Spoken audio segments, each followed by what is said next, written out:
Ülkemizdeki İktisadi ve İdari Bilimler Fakültesi Ekonometri bölümlerinin ev sahipliğinde bu sene 21. düzenlenen EYI Sempozyumu 8-10 Eylül 2021 tarihleri arasında pandemi dolayısıyla elektronik ortamda gerçekleştirilecektir.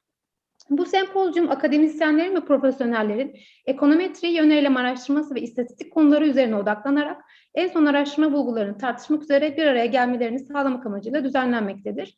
Sempozyum söz edilen konularda yenilikçi fikirlerin tartışılması için değerli bir platform oluşturmaktadır. Genel ve paralel oturumlar içeren sempozyumumuzun dili Türkçe ve İngilizce olacaktır. Katılımınız sempozyumumuza değerli katkı sağlayacak ve bizleri mutlu edecektir. Şimdi sözü açılış konuşmasını yapmak üzere 21. EYI Düzenleme Kurulu Başkanı Ankara Hacı Bayram Veli Üniversitesi'nden saygıdeğer hocam Profesör Doktor Murat Atan'a bırakıyorum. Teşekkür ederim. Denizciğim çok teşekkür ederiz. Değerli hocalarım, malumunuz geçen sene yüz yüze yapma keyfine eriştiğimiz bu sempozyumumuzu bu sene bu pandemi sürecinden dolayı online yapmak durumunda kaldık. Süreç tabii biraz hepiniz biliyorsunuz zaman zaman paylaştık, konuştuk. Enteresan şekilde gelişti. Bizim yıllardır hocalarımızın başlattığı, bizlerin asistanlık döneminden beri geleneksel hale gelen konferansımız sıkıntılı bir sürece geçti. Aslında Kütahya Üniversitesi'nden Mahmut Zortuk hocamız ve bir Azerbaycan Üniversitesi ortak bir çalışma yapacaktı. Planımız onun üzerineydi. Hep beraber gene bir ülkede bir arada bu sempozyumu düzenleme şansına sahip olacağımızı düşünürken bir pandemi süreciyle karşılaştık. Ve bu süreç her şeyi olumlu yönde göndermek yerine biraz daha olumsuzluğa sürükledi. Öncelikle tabii ben konuşmama başlamadan önce bu pandemi sürecinde bizim camiamızın içinde olan ve bizlere çok önemli kapılar açan, bizleri yetiştiren iki değerli hocamızı tekrar anarak başlamak istiyorum. Bir tanesi bizim bölümümüzden emekli olan eski bölüm başkanımız, bizlerin üzerinde emeği çok olan Aydın Ünsal hocamız maalesef bu pandemi sürecinde kendisini kaybettik. Hem buradan tekrar sevenlerine, tüm öğrencilerine, ailesine başsağlığı diliyorum. Diğeri ise biraz daha da acıydı. O da Mehmet Aksaraylı hocamız. 9 Eylül Üniversitesi'nden Profesör Doktor Mehmet Aksaraylı hocamız da çok genç yaşında henüz daha emekliliğe bile adım atmadan aramızdan ayrıldı. Bu da bizler açısından, camiamız açısından önemli bir kayıp oldu. Buradan tekrar hem kendisine hem sevenlerine hem ailesine sabır ve başsağlığı diliyorum. Hocalarımızı aramızda görmeyi arzu ederdik ama işte bazen takdir ilahi bir şeylerin önüne geçemiyoruz. Buradan tekrar hocalarımızı da anmak istiyorum. Bu vesileyle Mehmet Şahin hocam da sağ olsun bize çok önemli katkı sağladı. Bu platformu oluşturan kişidir Çanakkale 18 Mart Üniversitesi'nden. Kendisine ve ekibine de çok teşekkür ediyorum. 3 gün boyunca bizler size elimizden geldiğince online'da olsa özlem giderecek şekilde bir arada olmaya çalışacağız. Bu çerçevede bizim açımızdan önemli noktalardan bir tanesi de tabii ki konferansımızın, Altan Hocam da girişte söylemişti, konferansımızın sürekliliğini sağlayabilmekti. Bu sürekliliği sağlayabilme açısından tüm değer gösteren Mehmet Şahin Hocam'ın ekibine ve özellikle de orada bulunan Merve de şu anda oturumumuzda yabancı hocalarımız, davetli hocalarımızın tüm yazışmalarını ve onlarla ilgili iletişimlerin hepsini sağladı. Kendisine de buradan tekrar teşekkür ediyorum. Benim doktorant asistanım Deniz inşallah Eylül ayında doçentliğe başvuracak. Hazırlıklarımızı tamamladık. O da bütün teknik işlerde ve diğer işlerde Hasan Hoca ile beraber, Sibel Hoca ile beraber bize önemli katkılar sağladılar. Bu açıdan onlara teşekkür ediyorum. Açılış konuşmasında ben çok kısa bir şeylerden bahsedeceğim. Malumunuz Denizciğim onu sen mi paylaşacaksın? Açıyorum hocam. Tamam, bir paylaş. Ben orada anlatayım. Hocalarım biliyorsunuz enteresan bir süreçten geçiyoruz. Hocam çok affedersiniz, yetki verilmemiş ama bir yetki verebilirlerse size de attım hocam. Tamam, Cumali hocam bir Deniz hocaya ekran paylaşım yetkisi verebilir misiniz? Yaptım hocam. Tamamdır. Deniz Koçak hocam.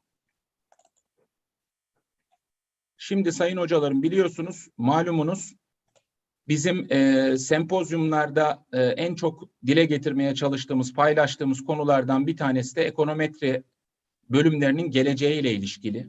Bu bizi çok endişelendiren noktalardan bir tanesi. Deniz'le biz şöyle bir çalışma yaptık.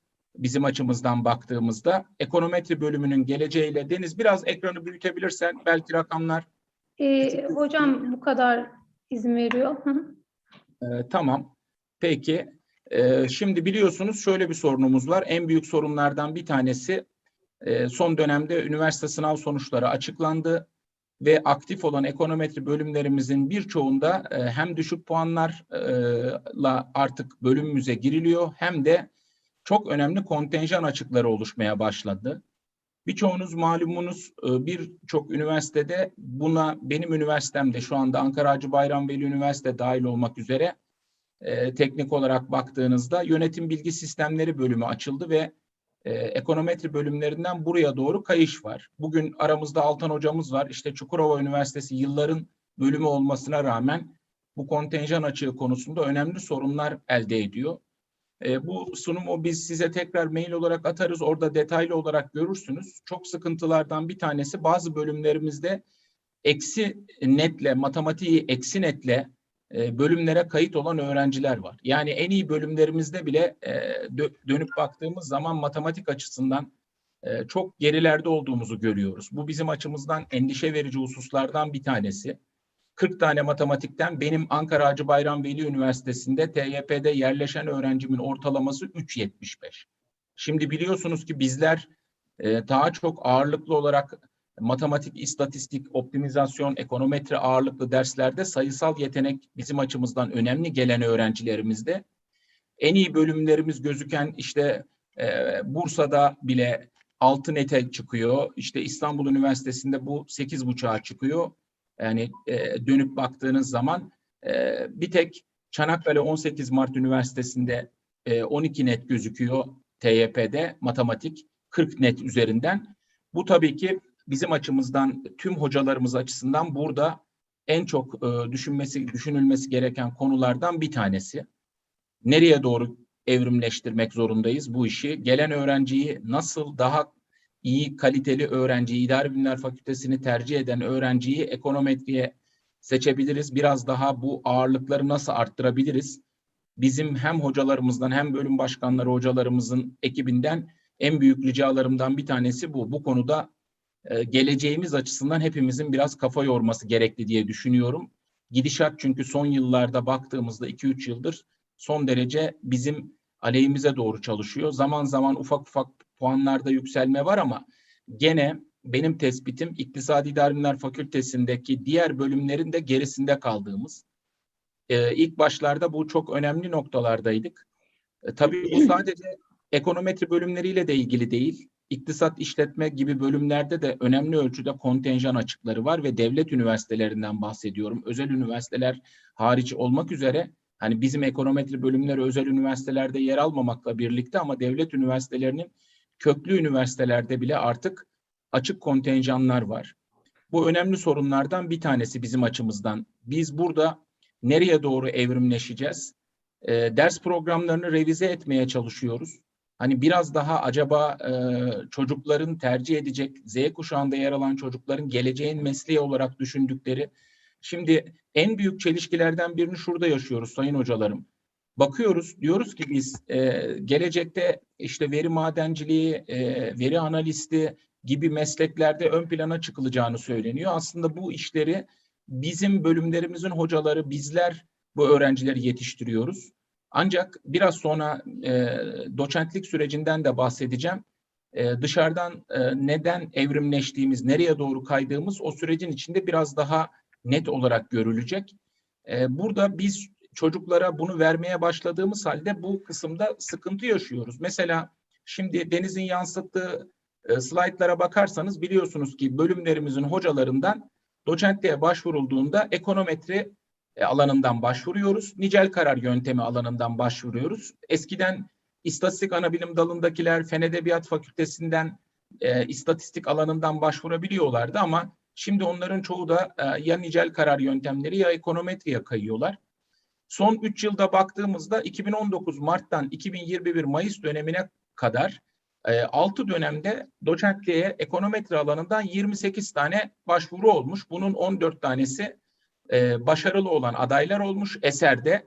3 tanesi eserde başarısız sayılmış. 5 tanesi asgari şartları sağlamadığı şeklinde bir karar çıkmış. Nicel karar yöntemlerinde ise bu da tabii beni enteresan olarak gösteren noktalardan bir tanesi. Burada tabii biraz daha disiplinler arası bir yaklaşım oldu. O çok daha farklı hale getirdi. Gördüğünüz gibi 94 aday başvurmuş gözüküyor nicel karar yöntemlerinden. Bu biraz önce söyledim. İstatistik Anabilim Dalı'ndan Fen Fakültesine kayış olmayıp biraz daha bu tarafa kaymaktan kaynaklı da oluyor. 51 tane aday başarılı gözüküyor. 7 aday başarısız gözüküyor. 9 aday şartları sağlamamış gözüküyor. Burada tehlikelerden biri de 4 aday etik ihlali dolayısıyla şikayet edilmiş durumda. Bir sonraki slayta bir geçebilirsen Deniz. Şimdi ekonometride 28 kişi var. Ancak bu 28 kişinin 11 tanesi sadece ekonometri alanından bizlerden mezun olmuş. Yani ana bilim dalı olarak ekonometri orijinli. 8 tane iktisat orijinli olan hocamız var.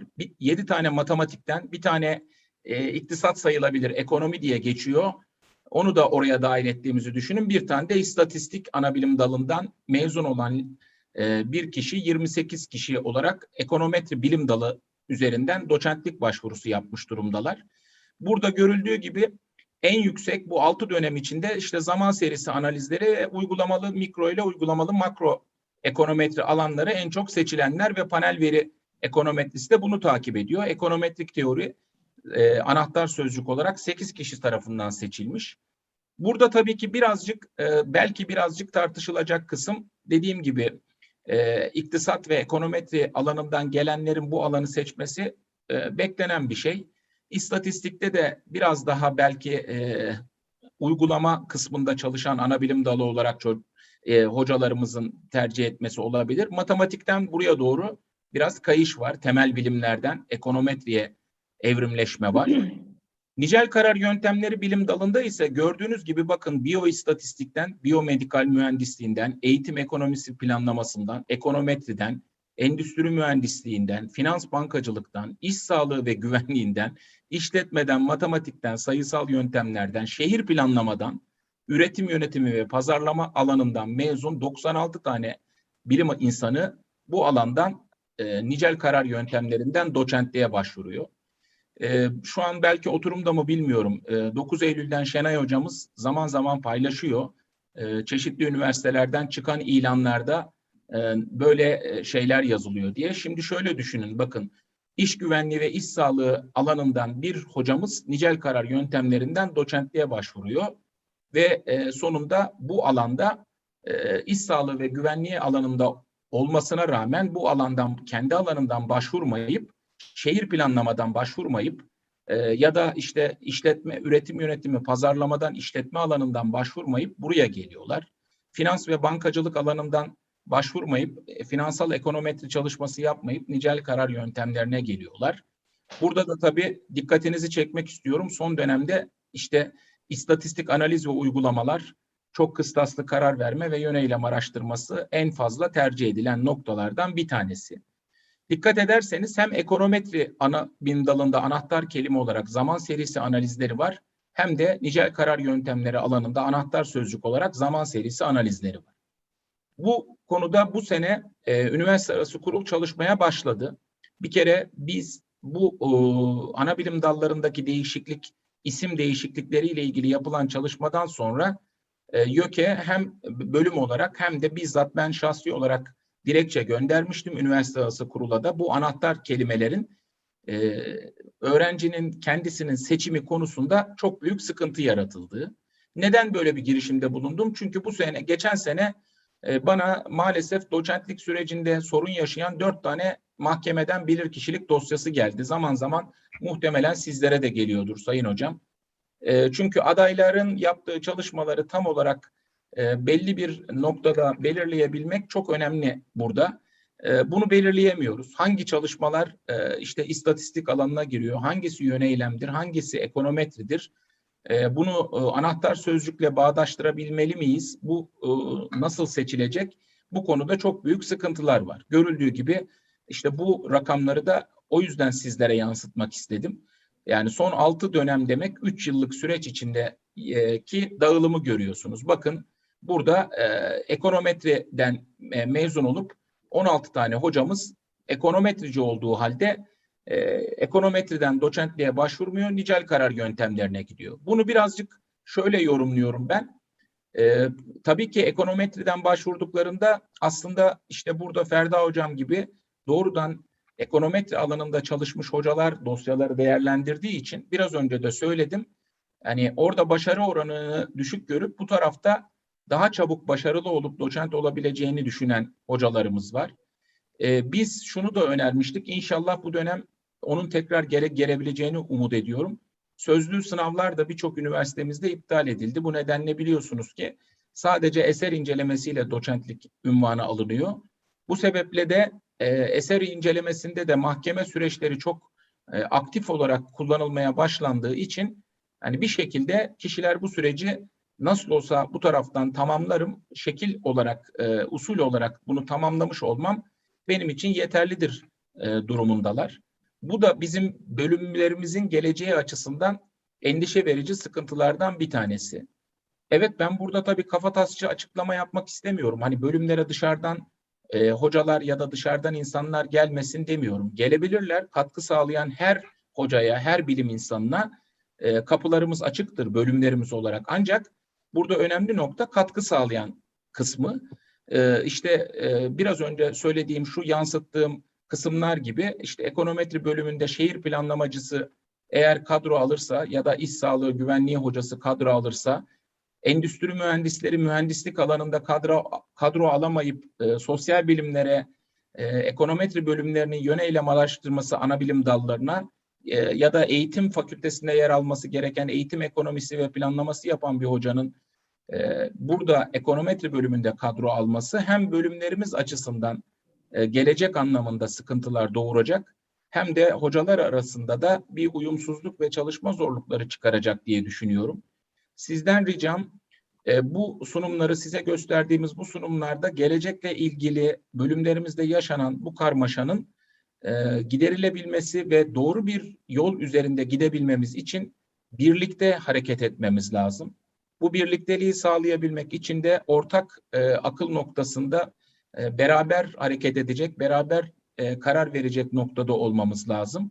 Bu konuda sizlerden, hepimizden bir çalışma rica ediyorum ki en kısa sürede yüz yüze tekrar bir araya gelebildiğimizde bunun detaylı bir şekilde tüm bölüm hocalarımızla tartışılması lazım. Çünkü alttan gelen genç arkadaşların da bu meslekte gelecekte var olabilmeleri için bölümlerimizde bizlerin yaptığı gibi öğretim üyeliğinde işte en üst mertebeye, profesörlüğe kadar ulaşabilmeleri için burada bizlerin de hocalarımızın bize öğrettiği şekilde mücadele edip bunu belli bir düzene sokmamız gerekli diye düşünüyorum. Bu çerçevede bugün tekrar tüm katılım sağlayan, konferansımıza teveccüh gösterip gelen hocalarımıza, tebliğ gönderen hocalarımıza, konferansın sürekliliğini sağlayan tüm teknik ekipte bize destek olan Mehmet Şahin Hocam ve ekibine, konferans düzenleme komitesinde yer alan tüm hocalarıma teşekkür ederek hepinize saygılarımı sunuyorum. Sağ olun.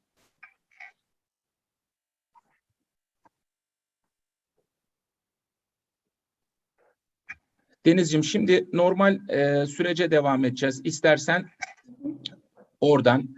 Bu arada sayın hocalarım, burada tabii bu konu çok önemli olduğu için konuşmaya başlayacağız ama yani oturumlara başlamadan önce benim yaptığım sunumla ilgili söz almak isteyen hocamız varsa ona da söz verelim çok kısa bir süre içinde. Ondan sonra oturum planımızı sunacağız. Muratcığım, ben söz nasıl alınır bilmiyorum. Sesim duyuluyor mu? Duyuluyor Altan Hocam, buyurun. Şimdi aslında teşekkür ederim. Bir şekliyle tutmuşsun.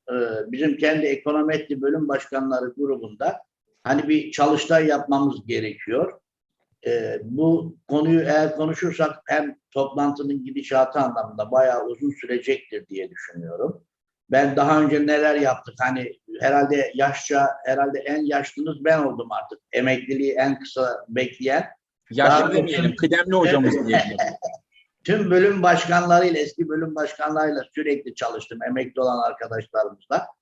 Bazı işler yapmaya çalıştık. Tabii yapmak istediğimiz olaylar karar verici biz olmadığımız için sonuca ulaşamadı. Mesela biz hala TM puanıyla öğrenci almaya devam edelim mi soruları var. Genel anlamda söylüyorum.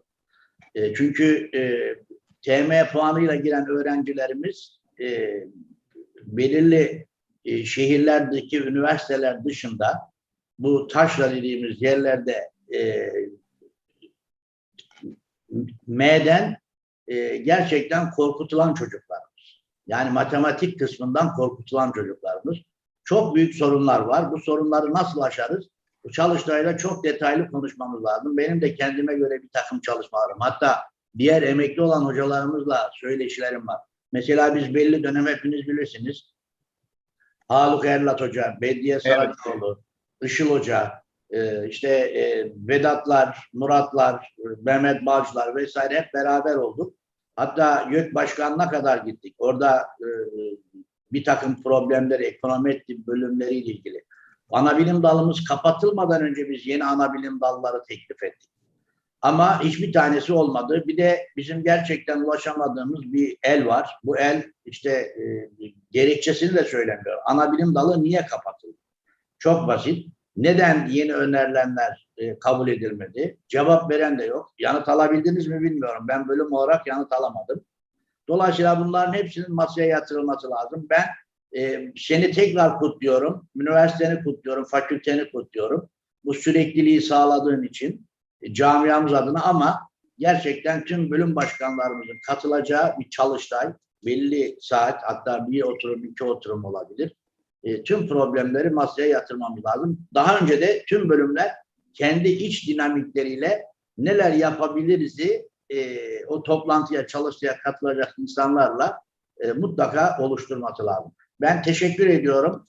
Bir işin bir şekliyle tutmuşsun elinden, ucundan.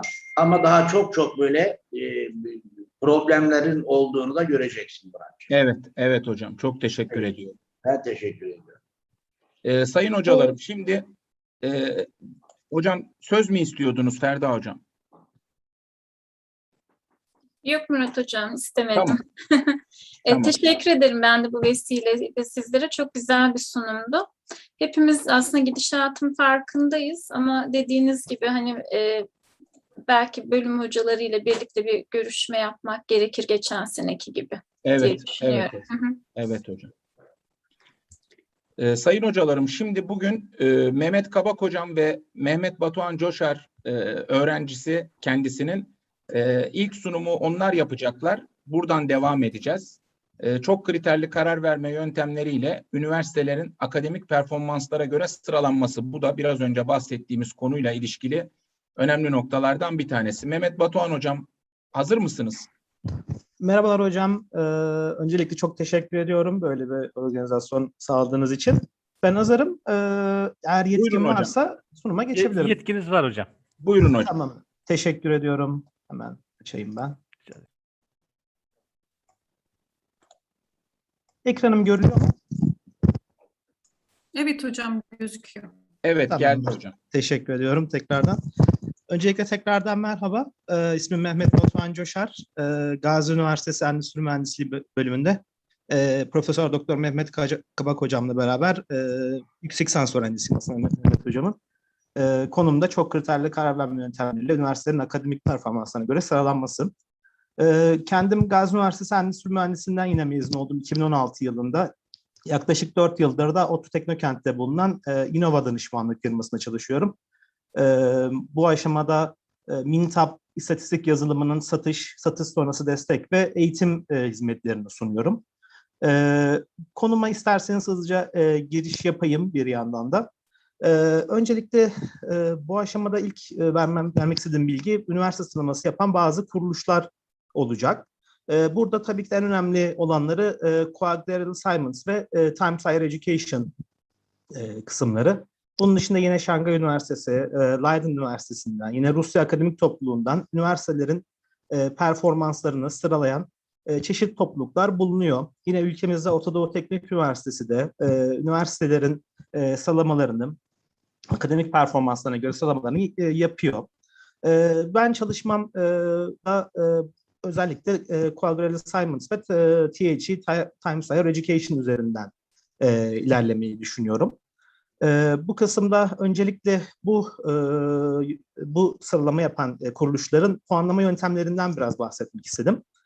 Bu kısımda öğretim, genel bir öğretim puanı ve genel bir araştırma puanı bulunuyor. Bunlar aldığımız genel puanın %60'ını etkiliyor. Yine aldığımız atıflar da bu üniversitenin %30'lu kısmını daha ifade ediyor. Yani yaklaşık %90'lık bir kısım öğretim, araştırma ve atıf bilgilerinden geliyor.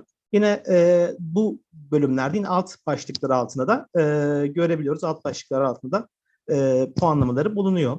Yine uluslararası görünümü üniversitenin ve endüstri geliri de puanlama yöntemleri arasında katılan kısımlar. Benzer bir puanlama yöntemi yine QS'de mevcut. Burada bir reputation, itibar puanı bulunuyor. Özellikle akademik ve okuldan mezun olan kişilerin itibarları. Yine öğretim üyesi başına öğrenci oranı ya da öğretim üyesi başına alınan atıflar da yine belli bir puanı simgeliyor bu kısımda. Ve bunun dışında yabancı uyruklu öğretim üyesi oranları ve yabancı uyruklu öğrenci oranlarına yine belli seviyede katkısı bulunuyor. Bu kısımda yine yaklaşık %80'lik bir kısmın itibar ve atıf ve öğrenim bilgisine göre yaklaşık hatta %90'lık diyelim. %10'luk bir kısmı ise yabancı uyruklu öğrenci ve öğretim puanlarından geldiğini söyleyebiliriz. Ben kısacası ilk önce bir THE'deki ilk yüzdeki üniversitelere bakmak istiyorum. Burada liste olarak ilk 10'daki üniversiteleri vermiş oldum ama ilk yüzdeki üniversitelerde büyük çoğunluğunda Amerika Birleşik Devletleri'nde olduğunu görüyoruz. Yaklaşık %40'ının Amerika Birleşik Devletleri'nde olduğunu söyleyebiliriz. Yine en yakın takipçisi Birleşik Krallık'tan yaklaşık bir 11-12 adet üniversitenin ilk yüzde bulunduğunu görebiliyoruz. Ben bu çalışmada aslında öncelikle üniversite sıralamalarının yapılması, daha sonrasında ülkemizden bir üniversitenin, örneğin Gazi Üniversitesi'nin ilk yüzdeki bir üniversiteyle karşılaştırılmasını da yapmak istiyorum açıkçası. Yani bu seviyede alacağım kararlar ve alabileceğimiz kararlar neler olacak? Stratejik ya da bütçe düzeni yapabilir miyiz? Bu ilk yüzdeki üniversitelere ulaşabilir miyiz şeklinde bir çalışma yapmayı planlıyorum. Bu sıralamada Gazi Üniversitesi'nin 2021 verisi bu arada bu. Gazi Üniversitesi'nin 1163. sırada olduğunu gördüm. Tabii ki de önümüzde belli bir yol olduğunu bize gösteren bir kısım burası. QS'de yapıldığında burada yaklaşık 30'a yakınının ilk yüzde bulunan üniversitenin yaklaşık 30'a yakınının Amerika Birleşik Devletleri'nde yaklaşık 20'ye yakınında yine Birleşik Krallık'ta olduğunu görebiliyoruz. İlk 10'daki üniversiteler genellikle benzerlik gösteriyor ve çoğunlukla Amerika Birleşik Devletleri ve Birleşik Krallıklar'dan üniversiteler olduğunu görüyoruz. Burada yine aynı çalışmada Gazi Üniversitesi'nin 1001 ile 1200. sıralar arasında olduğunu görmekteyiz. Yine benzer bir sonuç aldığımızı söylemekte fayda var. Biraz daha konuya ilgili olarak biraz daha veri paylaşmak istedim açıkçası. Öncelikle THE'ye göre ilk yüzde bulunan üniversitelerin öğrenci sayılarına biraz baktım, inceledim. Burada genellikle 10 bin ile 15 bin ile 45 bin arasında bir dağılım olduğunu görüyoruz bu histogram grafiğinden. Yani genellikle bu seviyede öğrenci sayılarına sahip olduğunu görüyoruz ilk yüzde bulunan üniversitelerin.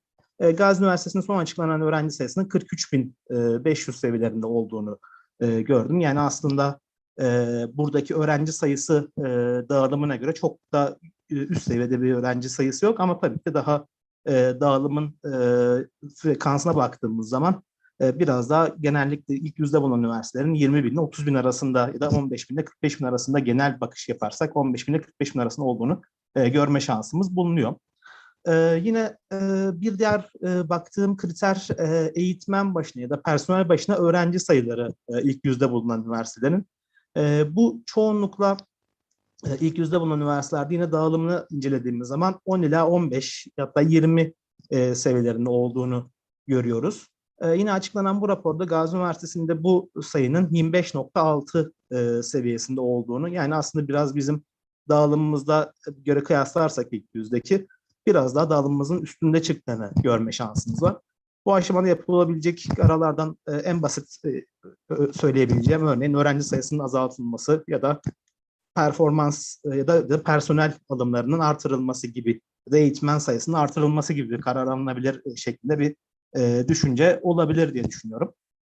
Yine ilk yüzde bulunan üniversitelerin yabancı uyruklu öğrenci oranlarına da bakmak istedim. Çünkü puanlamada da etkisi olan bir kriter bu aslında. Genellikle baktığımız zaman %20'nin üzerinde, yani genellikle %50 ile %10 ile %50 arasında bir dağılım olduğunu görüyoruz. Yabancı uyruklu öğrenci fazlalığını. Tabii burada Amerika Birleşik Devletleri'nde ve İngiltere'de, daha doğrusu Birleşik Krallık'taki okul sayısının fazlalığı tabii burada yabancı uyruklu öğrenci sayısında artımında bir etken olduğunu söylemekte fayda var.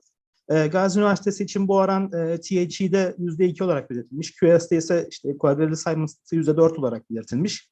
Bu baktığımız zaman buradaki ilk yüzdeki üniversitelerle kıyasladığımız zaman aslında biraz daha bizim Gazi Üniversitesi'nin yabancı uyruklu öğrenci sayısının daha az seviyede olduğunu söylemekte fayda var.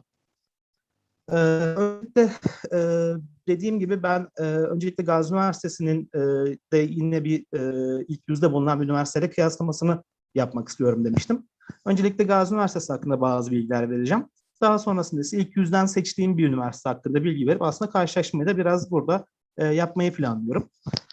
Gazi Üniversitesi kuruluş yılı 1926, yani yaklaşık 95-96 yıllık bir geçmiş olan bir üniversite. Öğrenci sayısının 43 bin olduğunu belirtmiştik. THE'ye göre dediğim gibi her personel başına 25,6, QS'de bu sayının 22 olduğu belirtilmiş. Buradaki önemli durumlardan birisi yabancı uyruklu öğrenci sayısının yine bir önceki kısaltıda gördüğümüz gibi %2, %4 aralığında olduğunu söyleyebiliriz. Quadrilateral Simons'a göre büyüklüğünün X-large olduğunu, yani yüksek seviyede büyük bir üniversite olduğunu belirtebiliriz.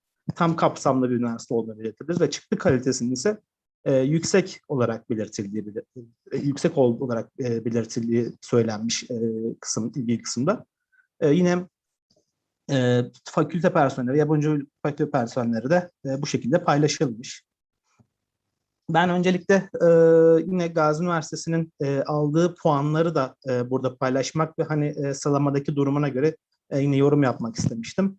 Burada hatırlarsanız THE'de ilk 5 kısım vardı. Yani öğrenim puanı, araştırma puanı, atıf puanı, endüstriyel kazanç puanı ve uluslararası görünüm puanıydı. Bunların genel ortalaması alındığı zaman ilgili ağırlıklandırma faktörleriyle beraber hesaplandığı zaman Gazi Üniversitesi'nin THE'ye göre aldığı puanı 19,98, yani yaklaşık 20 seviyesinde olduğunu görebiliyoruz. Bu da Gazi Üniversitesi'nin sıralamada 1163. sıraya sokuyor. Benzer puanlama yine QS'de yapıldığı zamansa da genel ortalama puanın 7,16 olduğunu, bu da yine sıralamada bizi 1001 ile 1200 arasında sıraladığını söylemekte fayda var. Burada ilk 100 üniversite arasından seçtiğim üniversite benim Texas Üniversitesi. Austin, Texas'ta bulunan Texas Üniversitesi'ni incelemek istedim. Bunun nedeni de belli başlı kriterlerde aslında Gazi Üniversitesi'ne bir nebze benzerlik göstermesi. İşte öğrenci sayısı, yabancı uyruklu öğrenci oranı gibi belli kriterler. Kısaca ben yine Texas Üniversitesi hakkında da biraz bilgi vermek istiyorum. 1883'te kurulmuş, yani yaklaşık 130 yıllık bir geçmiş olan bir üniversite. Öğrenci sayısı 49 bin seviyelerinde, yani bizde de Gazi Üniversitesi'nde 43 binde, yine benzer seviyede. Burada personel, eğitmen başına düşen öğrenci sayısının 17 seviyesinde olduğunu söyleyebilirim.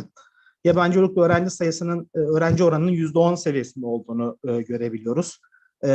Hatırlarsanız yabancı uyruklu öğrenci oranı ilk yüzde bulan üniversitelerde genellikle %20'nin üzerindeydi. %10 ve 50 arası demiştik ama daha çok dağılım %20'nin üzeri şeklindeydi. Burada yabancı uyruklu öğrenci oranının biraz daha az olduğunu söylemekte fayda var.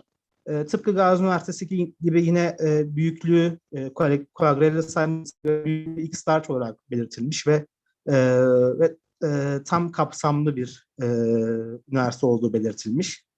Ayrıca çıktı kalitesinin çok yüksek seviyede olduğu paylaşılmış ve yine fakülte personelleri ve yabancı uyruklu fakülte personeli sayıları da bu şekilde paylaşılmış.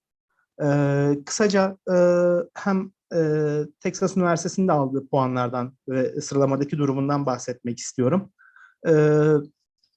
Yine Times Higher Education'a göre Texas Üniversitesi'nin aldığı puanlar bu şekilde. Genel ortalama puanı ise 74 olduğunu görebiliyoruz. Bu da sıralamada bu üniversiteyi 44. sıraya sokmuş durumda. Benzer hesaplama QS Quadrara Simons'a göre yapıldığında ise genel puanın 68,4, sıralamada ise 67. sırada olduğunu görebiliyoruz. Yani ilk iki kriterde de iki hesaplama yapan kuruluşta da ilk yüzde bulunan bir üniversite. Kısaca karşılaşmasını yaptığımız zaman da öğrenci sayılarının çok yakınlık gösterdiğini, yani yüksek seviyede diyebileceğimiz XR seviyesinde bir üniversite olduğunu görebiliyoruz. Yabancı uyruklu öğrenci oranlarının çok da farklı olmadığını, yaklaşık %4 ile %10 arasında olduğunu görebiliyoruz. Fakülte personel sayısının birbirine benzerlik gösterdiğini, 2900 ile işte 2800 seviyelerinde olduğunu görüyoruz. Texas Üniversitesi'nin çıktı kalitesinin bir skala daha yüksek olduğunu, yani çok yüksek seviyede olduğunu görüyoruz ve yine THE'ye göre ve QS'e göre ilgili aldıkları puanlamaları ve sıralamaları da bu şekilde görebiliyoruz. Ben yine bir de bu üniversitelerin son yıllardaki, yani örneğin Texas Üniversitesi'nin son 10 yıldaki geçmişine ve Gazi Üniversitesi'nin son 5 yıldaki puanlamadaki sıralamasına baktım bir de. Texas Üniversitesi'nin genellikle ilk yüzün dışına çıkmadığını son 10 yılda ve genellikle 60 ile 80 arasında bir sıralamada olduğunu söyleyebilirim. Bu tabii ki QS'e göre, Quadrara Simons'a göre.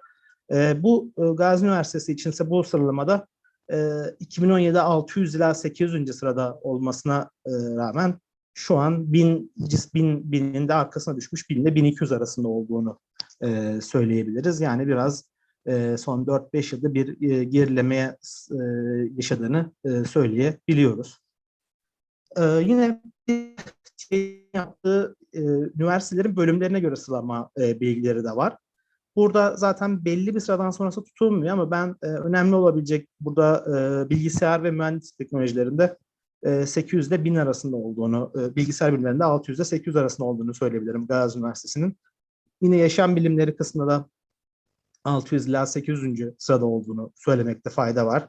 Diğer bölümlerde yine sıralamada tabloda görüldüğü şeklinde bir sıralama sahip Gazi Üniversitesi. Benzer hesaplamayı Texas Üniversitesi'ne göre yaptığımız zaman da hemen hemen bütün bölümlerde ilk yüzde de olduğunu söylemekte fayda var. Sadece klinik ve sağlık kısmında 125, yani 126 ile 150 arasında olduğunu görebiliyoruz. Önemli bilgilerden birisi mühendislik ve teknolojide 22. sırada olması, bilgisayar bilimlerinde 30. sırada olması gibi bu şekilde bu sıralamalarda görme şansımız bulunuyor. Ben aslında şimdi biraz bu iki üniversite arasında biraz bilgi verdim. Sıralamadaki puanlamaları hakkında ve sıralamalar hakkında bilgi paylaşmış oldum. Buradan sonra biraz da çalışmamla ilgili neler yapabileceğim ya da daha farklı neler kullanabiliriz, bunları görmek için biraz da buradan bahsetmek istiyorum. Ben yine üniversitelere karşılaştırma yapmak ya da üniversitelerin belli bir yıl sonraki tahminlerini sıralamada kaçıncı sırada olacaklarını belirlemek için bir tahmin yapmak istersek bu şekilde bir çalışma buradaki istatistikleri kullanabiliriz diye düşündüm. İşte makine öğrenmesi, classification, sınıflandırma, regresyon analizleri, yine çeşitli grafiksel analizler, zaman serileri analizleri ya da sıralama korelasyon analizleri gibi çalışmalar yapılabilir. Örneğin sıralamalı korelasyon analizlerinde Spearman's ratio ya da Kendall-Stowe analizleri kullanılabilir ve bu şekilde bir çalışma yapılabilir. Veya bir makine öğrenmesi aracı olan CART dediğimiz Classification and Regression Trees, bu ağaç tabanlı makine öğrenmesi çalışmalarında kullanılan bir çalışmada yapılabilir. Ben hemen elimdeki veriyle yaptığım bir çalışmada ilk yüzde bulunan bir üniversitenin bir üniversite için en önemli kriterlerin aslında THA'ya göre yaptığımız zaman bu çalışmayı yabancı uyruklu öğrenci sayısı ve ülkeden kaynaklandığını görebiliyorum. Yine öğrenci sayısında etkili olduğunu söylemekte fayda var. Benzer Mehmet Hocam çalışmayı... biraz hızlanabilir miyiz? Tamamdır hocam, hemen toplayayım ben. QS'e göre de bu çalışmayı yaptığım zaman da itibar puanlarının yüksek olduğunu ve çıktı kalitesinin, alınan atıf sayısının ve ülke bilgilerinin önemli olduğunu görmüş oluyoruz. Tabii benim çalışmam biraz daha çok detaylı karar verme yöntemleri üzerine olacağını düşünüyorum. Bu yüzden de birazcık da burada bilgi vermek istemiştim. Karar türlerinden ilgili tabloda görebiliriz. Burada bizim ilgilendiğimiz kısımlar çok amaçlı ve çok kriterli karar verme yöntemleri. Zaten çok kriterli karar verme yöntemleri de bu şekilde ikiye ayrılan bir kısımda. Zaten yaptığımız amaç da avantaj ve dezavantajları inceleyerek ona göre bir analitik yöntemler sunma olarak ifade edilebilir çok kriterli karar verme yöntemleri. Burada birkaç nesnel ağırlıklandırma ve çok kriterli karar verme yöntemlerinden bahsetmek istemiştim. Zaten bunları birçoğunu hocalarımız biliyoruz zaten. Bunlardan da birini kullanarak yine ya da birden fazla yöntemi kullanarak bir çalışma yapmayı planlıyorum. Yine burada çok kriterli karar verme yöntemlerinin bazı kullandığı alanlardan bahsetmiştim. Zaten çok fazla alanda kullanılabilen bir yapısı var çok kriterli karar verme yöntemlerinin. Buradaki kısımdaki alanlarda en çok kullanılan alan olduğunu söyleyebiliriz. Yine bu aşamada belli bazı literatür çalışması da yaptım ve yine hani bazı biraz daha farklı yöntemleri ve farklı sektörleri almaya çalıştım. Örneğin savunma sanayi, ekonomide yapılabildiğini çok kriterli karar vermenin, yine farklı model metotların kullanabileceğini tabloda görebiliyoruz. Benzer şekilde turizm, otomotiv, üretim alanlarında kullanılabildiğini yine görebiliyoruz. Ayrıca insan kaynakları, spor, havayolu, finans gibi alanlarda kullanılabildiğini ve farklı metodların da bu alanlarda kullanılabileceğini söyleyebiliyorum.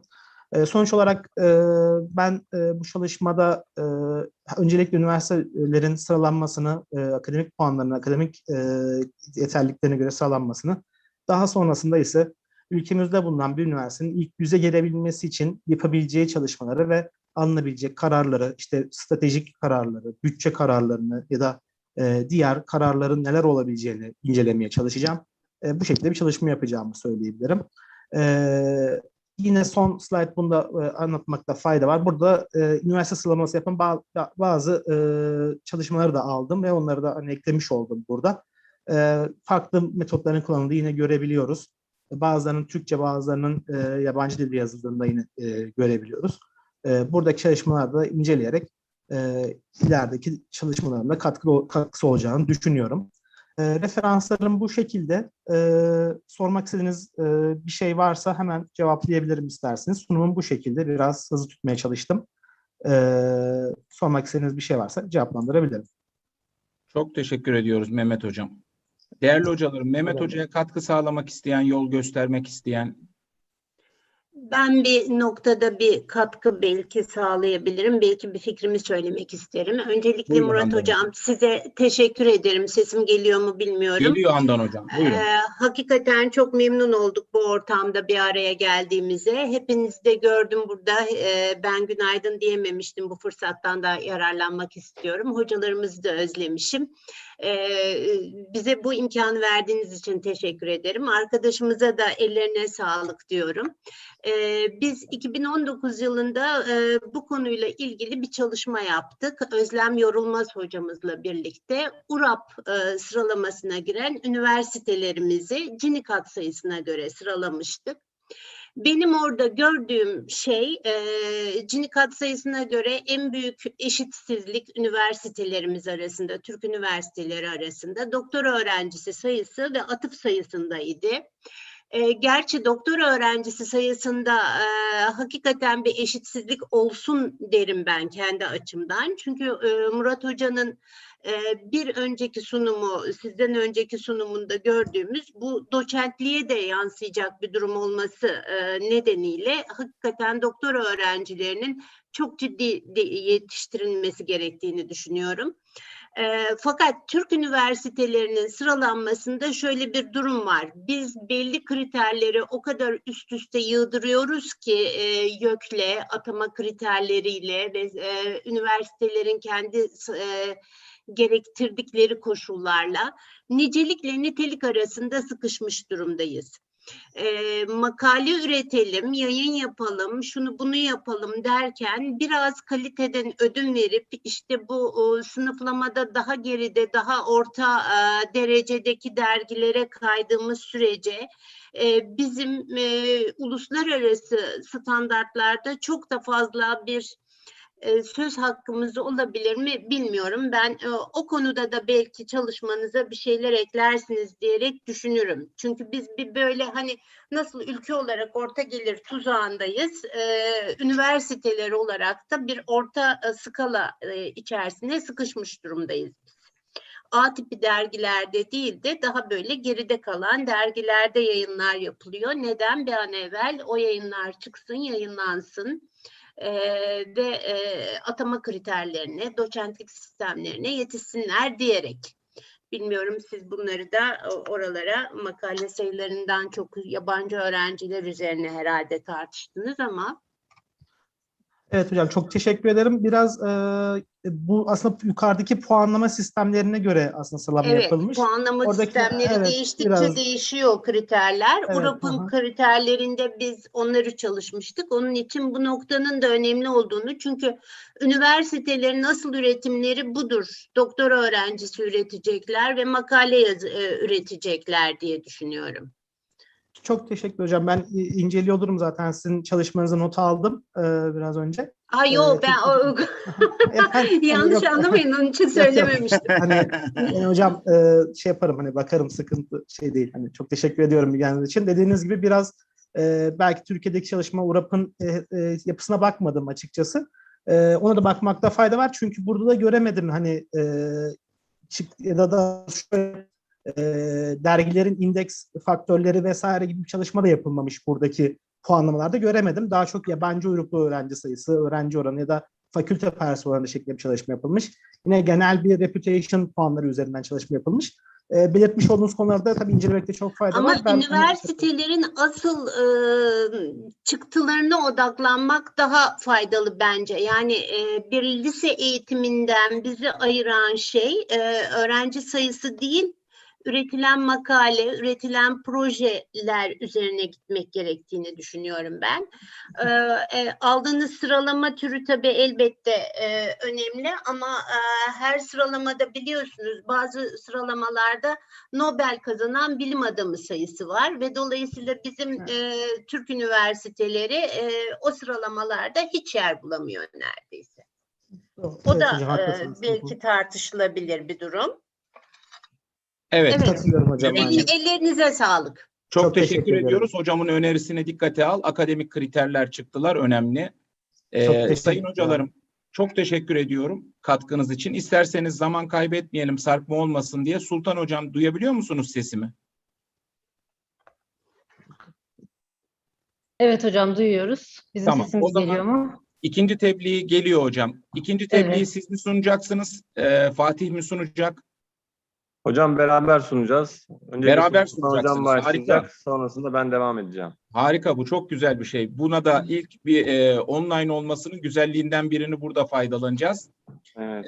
Evet. Şimdi İstanbul Üniversitesi'nden Bahadır Fatih Yıldırım'la Sultan Kuzu bize belediye hizmetlerinin memnuniyet düzeylerinin picture bulanık Vikor yöntemiyle değerlendirilmesini 2014-2019 dönemi için dönem analizi şeklinde çalışmalarını sunacaklar. Buyurun Sultan Hocam. Evet hocam, önce bir ekran paylaşımını açıyorum. Tamamdır.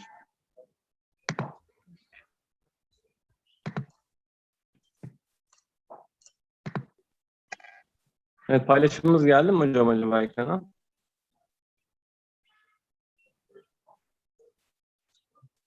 Evet, geldi hocam. Şimdi geldi. Evet, bizim konu başlığımız belediye hizmetlerinden memnuniyet düzeyinin picture, bulanık Vikor yöntemiyle değerlendirilmesi. Tek bir dönem değil, 2014-2019 dönem analizini yaptık. Bu arada öncelikle şunu belirtmekte fayda var. Picture kelimesi biraz literatüre yeni kazandırılmış bir kavram. Dolayısıyla Türkçe çalışmalarda Türkçeleştirilmiş karşılığını bulamadığımız için başlıkta aynı şekilde almaya karar verdik. Önerileriniz olursa tabii bunun üzerine konuşabiliriz. Sultan Hocam, bir ekranı da full screen haline Tabii. dönüştürebilirseniz görünümden. Şu an oldu mu hocam? Yok. Şimdi oldu. Tamam. Araştırmanızın amacı ve kapsamı ise Türkiye'de bireylerin belediyeler tarafından sunulan hizmetlerden memnuniyet düzeyi. Burada TÜİK'ten yaşam memnuniyeti araştırması anketinin verilerini almıştık. Bu aslında TÜİK'in web sitesinde yayınlanan bir anket değil. Belli bir protokol karşılığında TÜİK her sene düzenlediği bu yaşam memnuniyeti ya da hane halkı bilişim anketleri gibi çok fazla sayıya ulaştığı anketleri bizimle paylaşabiliyor. Biz de bu anket içerisinde aslında normalde 2003 yılından itibaren yapılan bir anket. 2003 yılında ilk başladığında illerle başlanmış, yani il veriler verilmiş. Daha sonrasında işte bölge düzenlemesi yapılmış. 2014 ve 2019 yılları arasında ise tüm Türkiye genelinde yapıldığı için biz 2003 yılından itibaren değil de homojen olması adına 2014-2019 yılları arasını aldık. TÜİK bu araştırmayı yaparken tabii örneklemi nasıl seçiyor derseniz de tabakalı 2 aşamalı örnekleme yöntemiyle alıyor. Dolayısıyla aslında 81 ilde tamamen yansıttığını düşünebiliriz. Yaşam memnuniyeti araştırması tabii çok geniş çaplı bir araştırma. Yaklaşık 200'e yakın soru var bu anketin içerisinde. Bunun içerisinde işte umut, mutluluk, kişilerin gelecek beklentileri, Türkiye'deki sorunlar gibi bu tip sorular var. Ama biz bunun içerisinden sadece belediye hizmetlerini aldık. Daha öncesinde bir kamu hizmetlerini araştırında incelemek istedik. Belediyeler ölçeğini incelerken literatürde paralel olarak zaten uluslararası yazını da incelediğimizde belediye hizmetlerinden memnuniyetin genellikle 20 ila 25 kategori, TÜİK'te 20 kategoride aldığı için biz de onlarla benzer olarak aldık. Çöp, sel atık toplama hizmetleri, kanalize suyu hizmeti, toplu taşıma hizmetleri, yol kaldırım hizmetleri gibi oldukça fazla sayıda kriter var burada. Belirli değerlendirirken her yönüyle değerlendirmiş olduğumuzu düşünüyoruz. Bunlar da bahsediyoruz. Kişiler bu sorulara cevap verirken 6 kategoriden oluşan ordiner ölçek tipinde cevaplar veriyor. Dolayısıyla işte 0'dan 6'ya kadar burada işte çok memnundan hiç memnun olmamasına kadar ya da hizmet almış ya da fikri yok. Değerlendirmenin büyüklüğüne bakacak olursak tabii normalde kendi bireysel bir araştırma yapıp sahada veri toplamaya kalksak bu tip bu kadar büyük gözlem sayılarına ulaşamayacağımızı düşünüyoruz. TÜİK 2014 yılında aslında bu yaşam alanlar ve ille özel idare eden hizmet alanlar. Dolayısıyla biz belediye alt kümesini inceledik. Bunlar da gene 7.000 ile 9.000 aralığında bir örnek birim sayısına sahipler. Literatüre baktığınızda Bostancı 2010 hizmet AHS ağırlıklarını kullanarak incelemiş. Kriterler burada indirilmiş. Bizim yaptığımız çalışmadaki gibi vatandaşlardan, yani 7.000-8.000 örnekten değil de daha az kişiden alınarak belediye hizmetlerinden nasıl memnuniyet düzeylerine göre sıralaması nasıl yapılıyor? Bizim daha sonrasında 2020 yılında da yakın Bostancı verdiğimin çalışmasında ise bu sefer vatandaşların belediye hizmetlerinden memnuniyetleri bulanık modelleme ile araştırılmış. Bizden farklı olarak bu yöntemini kullanmışlar. Burada yeni kriterden bahsetmiştim. Hani yeni kriterler de ekleniyor bunun içerisine diye. Burada göçmenler için hizmetler, adres bilgi sistemleri, tarihi ve kültürel yapıların korunması gibi yeni kriterlerin de modellendiği gözlenmiş. Aslında tabii günümüzdeki koşulları değerlendirdiğimiz zaman bizim de kriterleri incelememiz gerekiyordu ama dediğim gibi biz TÜİK'ten aldığımız için kriterlerle alakalı hakkında herhangi bir bilgi bulamadık. Ozan ve diğerleri ise 2020 yılında bulanık çok kriter ve bulanık çok şimdi kullanılmış. Biz literatür araştırdığımızda yani belediye hizmetlerinden çok aslında demografik faktörlerle memnuniyet düzeyleri arasında ilişki var mı, eğitim, bölgesel ilişkiler var mı gibi. Ardından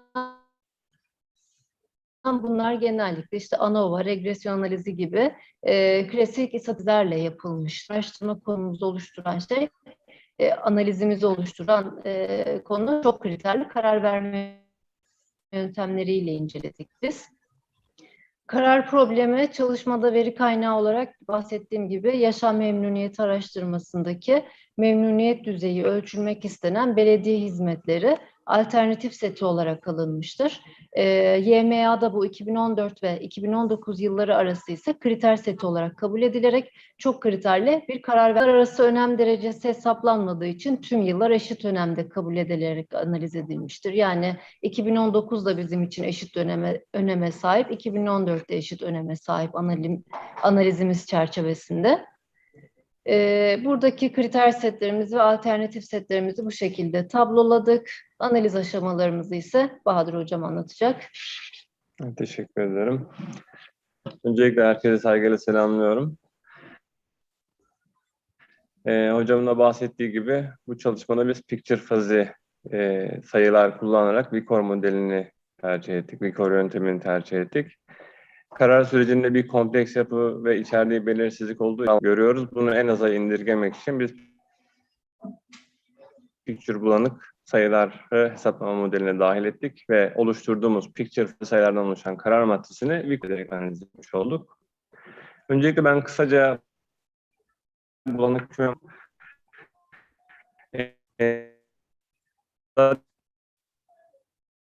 1965 yılında öneriyor bulanık sistem teorisini ve bunun temelini 0 ya da 1 ile aralığında Seste sıkıntı 0 ya var. da 1 olarak işleme aldığımız üyelik derecesi bulanık sistem teorisine 0-1 kapalı. Şimdi geliyor mu hocam sesim? Şimdi daha iyi geliyor Fatih'ciğim. Evet. Evet, bulanık sistem teorisi literatürde çok çabuk kabul görüp çok sıklıkla kullanılıyor. Bununla birlikte birçok araştırmacı da bulanık sistem teorisini farklı bakış açıları sunarak genişletiyorlar. Bunlar arasında en çok öne çıkanlardan bir tanesi Atanasov tarafından 86 yılında önerilmiş bulanık sezgisel sistem teorisi. Bu sistem teorisinde, sezgisel sistem teorisinde zaten klasik bulanık küme olarak üyelerinde bulunuyor. Yani bilirin toplamı bir olmuyor da bir boşluk kalıyor. Yani aslında belirsizliği biraz daha fazla modellemiş oluyoruz. Bunun dışında nötrosofik gibi daha farklı teorileri geliştirilmiş. Bahadır'cığım seste gene bir problem oldu ya.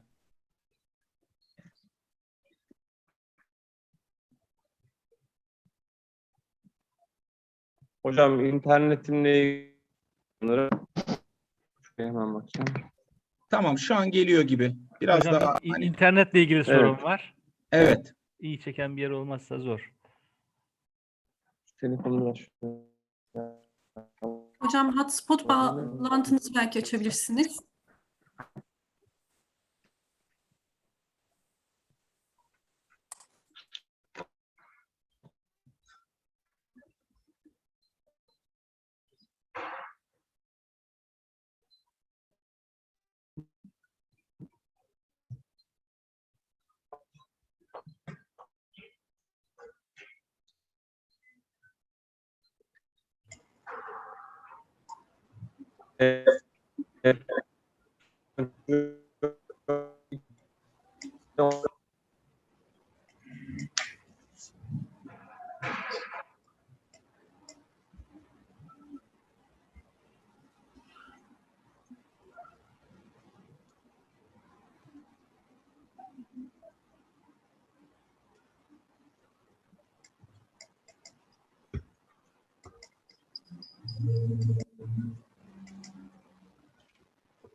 Hocalarım, sanıyorum hocamız bağlantısını tekrar sağlamaya çalışacak. 1-2 dakika bağlanıyor artık.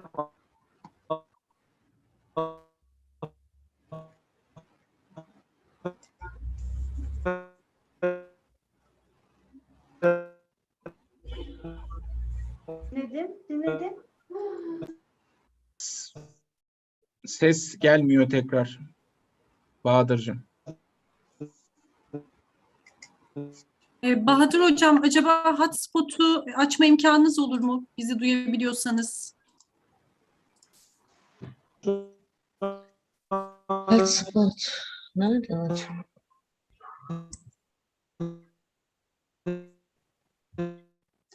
Bizim geliyor mu acaba?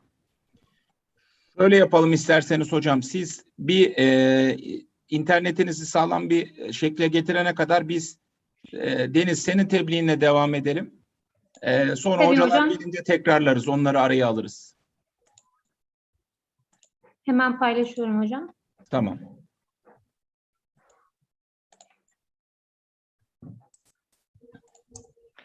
Tekrardan merhabalar. Ben Osmaniye Korkut Ata Üniversitesi'nden Doktor Deniz Koçak. Ülkelerin demokrasi ve piyasa ekonomisine yönelik dönüşüm süreçlerinin entropi tabanlı MAAT yöntemiyle değerlendirmesi isimli sunumumuzu Ankara Hacı Bayram Veli Üniversitesi'nden Profesör Doktor Murat Atan Hocam'la birlikte yaptım. Sunum planına kısaca değinecek olursak, bu alanda yapılan bir girişin ardından alan yazım taramasına değindik. Çalışma kapsamında kullandığımız entropi tabanlı MAAT yönteminden bahsettik. Ülkelerin demokrasi ve piyasa ekonomisine yönelik süreçlerini değerlendirmesinde kullandığımız veri setinden ve bu veri setinin ilgili yöntemde kullanılması sonucunda elde ettiğimiz bulgularla çalışmamızı sonlandırdık. Şimdi günümüzde ülkelerin sosyal sürdürülebilirliğinde demokrasi ve piyasa ekonomisinin rolü oldukça önemlidir. Bertelsmann Transformation Index ya da BTI kısaca, Bertelsmann Dönüşüm İndeksi, gelişmekte olan ve geçiş ülkelerinin demokrasi ve kapsayıcı piyasa ekonomisiyle ilgili süreçlerini analiz ederek uluslararası karşılaştırmalar yapan bir endeks olarak karşımıza çıkmaktadır. Bu küresel dönüşüm indeksi, siyasi, ekonomik ve yönetişim endeksi boyutlarında çeşitli göstergelerle ülke performanslarını ölçmektedir. Biz bu çalışma kapsamında 137 ülkenin sosyal dönüşümlerini demokrasi ve kapsayıcı piyasa ekonomisine ne düzeyde yönlendirdiğini tespit etmek amacıyla MAAT yöntemine başvurduk. Yöntemde göstergelerin önem düzeylerinin belirlenmesi aşamasında entropi yönteminden faydalandık. Ve 137 ülkenin 2020 yılına ait verilerinin bu yöntemde kullanılmasıyla ülkelerin siyasi, ekonomik ve sosyal dönüşüm süreçlerine ilişkin objektif bir değerlendirme yapmaya çalıştık. Ülkeler için elde edilen değerler sayesinde de sosyal ve ekonomik kalkınma açısında hangi ülkelerin sıralamada iyi, hangilerinde görece geride kaldıklarına ilişkin çeşitli yorumlarda bulunduk. Bu kapsamda yapılan çalışmalara baktığımızda aslında Economist Intelligence Unit, Freedom House, Bertelsmann Stiftung Vakfı bu gibi kuruluşların son yıllarda demokratik kalitesiyle ilgili ölçüm yapan kuruluşlar olarak karşımıza çıktığını görebilmekteyiz. BTI bu dönüşüm sürecinde ve gelişmekte olan ülkeleri serbest piyasa ekonomisine dayalı konsolide demokrasi esasına göre ölçen bir indeks olarak karşımıza çıkmaktadır. Bu indeks 2004 yılından itibaren 2 yıllık periyotlarla yayınlanmaktadır. Bu kapsamda çalışılan son yıllardaki çalışmalara baktığımızda 2014 yılında Steiner tarafından yapılan çalışmada Freedom House demokrasi derecelendirmeleri ile alternatif demokrasi derecelendirmelerini karşılaştırdığını görmekteyiz. Ve Freedom House'a kıyasla BTI demokrasisinin Freedom House puanlarına benzer ve hatta daha geniş bir şekilde kavramsal bir anlayışa dayanması gibi bir takım avantajlara sahip olduğu belirtilmiştir. 2015 yılında World tarafından yapılan çalışmaya baktığımızda Arap Baharı'ndan bu yana Arap dünyasının daha demokratik hale gelip gelmediği sorusuna odaklanılmış ve BTI Orta Doğu ve Kuzey Afrika bölge koordinatörleriyle görüşmeler yapılmıştır. Ve çalışma sonucunda BTI'nin bölgenin mevcut siyasi dinamiklerini daha derinden anlamak için yararlı bir araç olduğu sonucuna varılmıştır. Bir diğer çalışma 2016 yılında yapılan UCA tarafından yapılan çalışmada yolsuzluk algısı, lojistik performans, dış ticaret hacmi ve küresel rekabet arasındaki yapısal ilişkiler incelenmiştir. Yine buradaki yolsuzluk algısı ölçülürken BTI verilerinde yer aldığı çeşitli kaynaklar kullanılmıştır. Akça, Ünlü Kaplan ve Yurdadoğu tarafından 2017 yılında yapılan çalışmada ise OECD ülkeler arasındaki yolsuzlukla ilgili birçok çeşitli yapının incelenmesi amacıyla Bertalan Vakfı Dönüşüm İndeksi ve sürdürülebilir yönetim göstergelerinde bulunduğu farklı kaynaktan elde edilen veriler hiyerarşik kümeleme analizinde kullanılmıştır. Yolsuzluk derecesi yüksek ülkelerin çoğunluğunun geçiş ekonomileri ülkeleri olduğu da bulunmuştur. Son olarak 2021 yılında Urmak Akçakaya ve Ömürbek tarafından yapılan çalışmaya baktığımızda OECD ülkelerinin demokratik kalitesi göstergeleri bakımından kümelenmesinde yine BTI'da veri seti olan sürdürülebilir yönetim göstergeleri raporunda da veri seti kullanılmıştır. Burada K ortalamaları algoritmasından faydalanılmış ve analiz sonucunda da Türkiye'nin Macaristan ve Meksika gibi ülkelerle aynı küme içerisinde yer aldığı görülmüştür. Biz bu çalışma kapsamında Multi-Attribute Utility Theory ya da kısaca MAUT olarak bilinen yöntemden faydalandık. 1976 yılında Kinney ve Reifa tarafından literatüre kazandırılan bu yöntem oldukça uygulanabilir olan çok kriterli karar verme yöntemlerindendir. Her çok kriterli karar verme yönteminde olduğu gibi bu yöntemde karar maddesinin oluşturulmasıyla başlamaktadır. N boyutlu karar maddesinin oluşturulmasının ardından matrisin normalize edilmesi işlemine geçilmektedir ve buradaki göstergelerin pozitif ya da negatif yönlü olmasına göre aşağıdaki eşitlikler kullanılarak karar matrisi normalize edilmektedir. Normalizasyon işlemi gerçekleştirilmesinin akabinde gösterge ağırlıkları belirlenmekte ve bu gösterge ağırlıkları ile normalize edilen karar maddesi çarpılarak toplam fayda skoru hesaplanmaktadır. Burada da en yüksek toplam fayda skoruna sahip olan alternatif en iyi alternatif olarak belirlenmektedir. Göstergelerin önem düzeyinin belirlenmesi aşamasında ise entropi yönteminden faydalandık. Entropi yöntemi mevcut verinin sağladığı faydalı bilginin miktarını ölçmektedir ve gösterge ağırlıklarının hesaplanmasına literatürde bu yöntemin sıklıkla kullanıldığını göstermekteyiz. Bu yöntem Shannon'ın düzensizliği ve belirsizliğin ölçüsü olarak tanımladığı entropi kavramı üzerine inşa edilmiştir. Bir önceki yönteme ve çok kriterli yöntemlere benzer bir şekilde karar matrisi oluşturulmaktadır ilk adımda. Buradaki karar matrisi de XYZ yıldızı olarak belirtilen eşitlik gibi normalize edilmektedir ve göstergenin entropi devrinin hesaplanmasının ardından toplam tüm göstergelerin ağırlık değerleri hesaplanmaktadır. Burada da göstergelerin ağırlık değerleri toplamının da 1 olduğunu ifade edebiliriz. Çalışmada kullandığımız veri setine bakarsak eğer, çalışmada Bertelsmann Think Tank Vakfı tarafından geliştirilen Bertelsmann Dönüşüm Endeksi veri setini kullandık. Kısaca BTU olarak adlandırdığımız küresel dönüşüm endeksi, siyasi dönüşüm boyutunda devlet, siyasi katılım, hukukun üstünlüğü, demokratik kurumların istikrarı, siyasi ve sosyal entegrasyon olmak üzere 5 göstergeyle ölçüm yapmaktadır. Ekonomik dönüşüm boyutu ise sosyoekonomik gelişmişlik düzeyi, piyasa ve rekabet düzenlemesi, parasal ve mali istikrar, özel mülkiyet, refah rejimi, ekonomik performans, sürdürülebilirlik olmak üzere 7 göstergeyle, son olarak yönetişim endeksi boyutu da zorluk seviyesi, yönlendirme kabiliyeti, kaynak etkinliği, fikir birliği oluşturma ve uluslararası işbirliği olmak üzere 5 göstergeyle ülke performanslarını ölçmektedir. Çalışmada 137 ülkenin 2020 yılındaki bu 17 BTU göstergesine ait verilerini biz entropi tabanlı MAUT yönteminde kullandık ve bu sayede ülkelerin siyasi, ekonomik ve sosyal dönüşüm süreçlerine ilişkin objektif bir sıralama yapmaya çalıştık. Çalışma bulgularına değecek olursak, Bertelsmann Think Tank'ın dönüşüm endeksinde uzmanlar standartlaştırılmış bir kod kitabı rehberliğinde aslında ülkelerin her biri için toplam 17 kriterin ne ölçüde karşılandırdığını değerlendiriyor. Ki buradaki standartlaştırılmış kod kitabı anket sürecinin temeli olarak da hizmet eder ve uzmanlar için tek bir referans çerçevesi sağlamaktadır. Bu çalışma kapsamında ekonomik ve siyasi boyutunu aslında birleştirerek statü indeksi olarak da adlandırılırken yönetişim yine yönetişim endeksi olarak da adlandırılması mümkündür. Çalışmanın bulgularına değinecek olursak, burada ülkelerin entropi tabanlı MAUT yöntemi kullanılması sonucunda elde ettiğimiz sıralama değerlerini görmekteyiz. Detaylı olarak bakacak olursak da biz yorum kolaylığı açısından bu entropi tabanlı MAUT yöntemi kullanımı sonucunda 137 ülkenin 0.103 ve 0.93 aralığında değişen skorlarını 5 kategori altında değerlendirdik. İlk kategoride Estonya, Çekya, Polonya gibi ülkelerin yer aldığını görmekteyiz. Son kategoride ise Eritre, Somali, Yemen, Kongo gibi ülkelerin yer aldığını görmekteyiz. Türkiye'ye baktığımızda Türkiye'nin 0.489 skoruyla ülke sıralamasının ortalarında yer aldığını görmekteyiz. Bizim bu yöntem sonucunda elde ettiğimiz sıralamada aslında BTA'nın siyasi dönüşüm boyutunda ılımlı otokrasi, ekonomi dönüşüm boyutunda sınırlı ve yönetişim endeksi boyutunda da zayıf skorlarına sahip olan bir Türkiye ile karşılaştırdığımızda sonuçların örtüştüğünü söyleyebiliriz.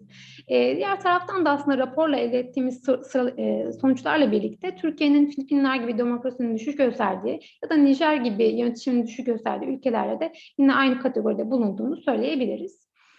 Bu Bertrand Stiefvater'ın dönüşüm endeksinde hukukun üstünlüğü altında demokrasi ve sosyal adalet ilkelerine bağlı bir piyasa ekonomisine doğru dönüşüme odaklandığından aslında uzun süredir konsolide edilmiş demokratik sistemler olarak kabul edilebilecek ve ekonomik kalkınmanın iyi kabul edilebileceği ülkeleri dışarıda bırakıyorlar.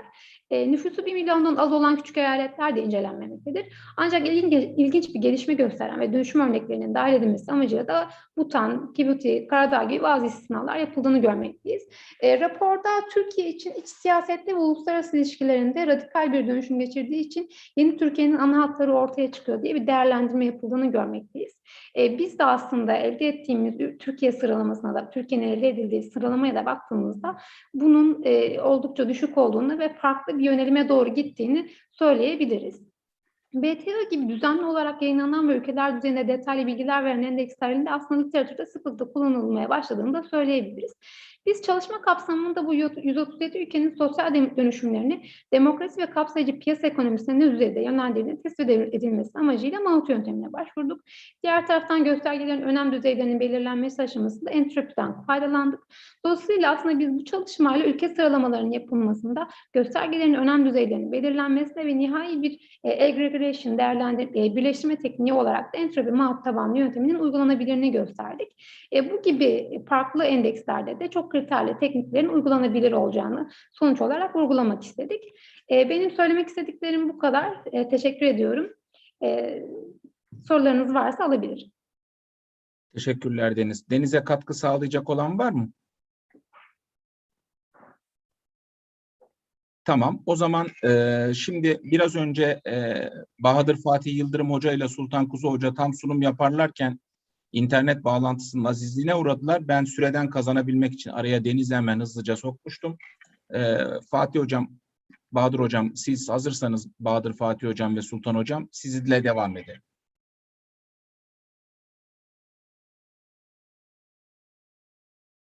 Hocam sesiniz kapalı. Sesi açabilirseniz.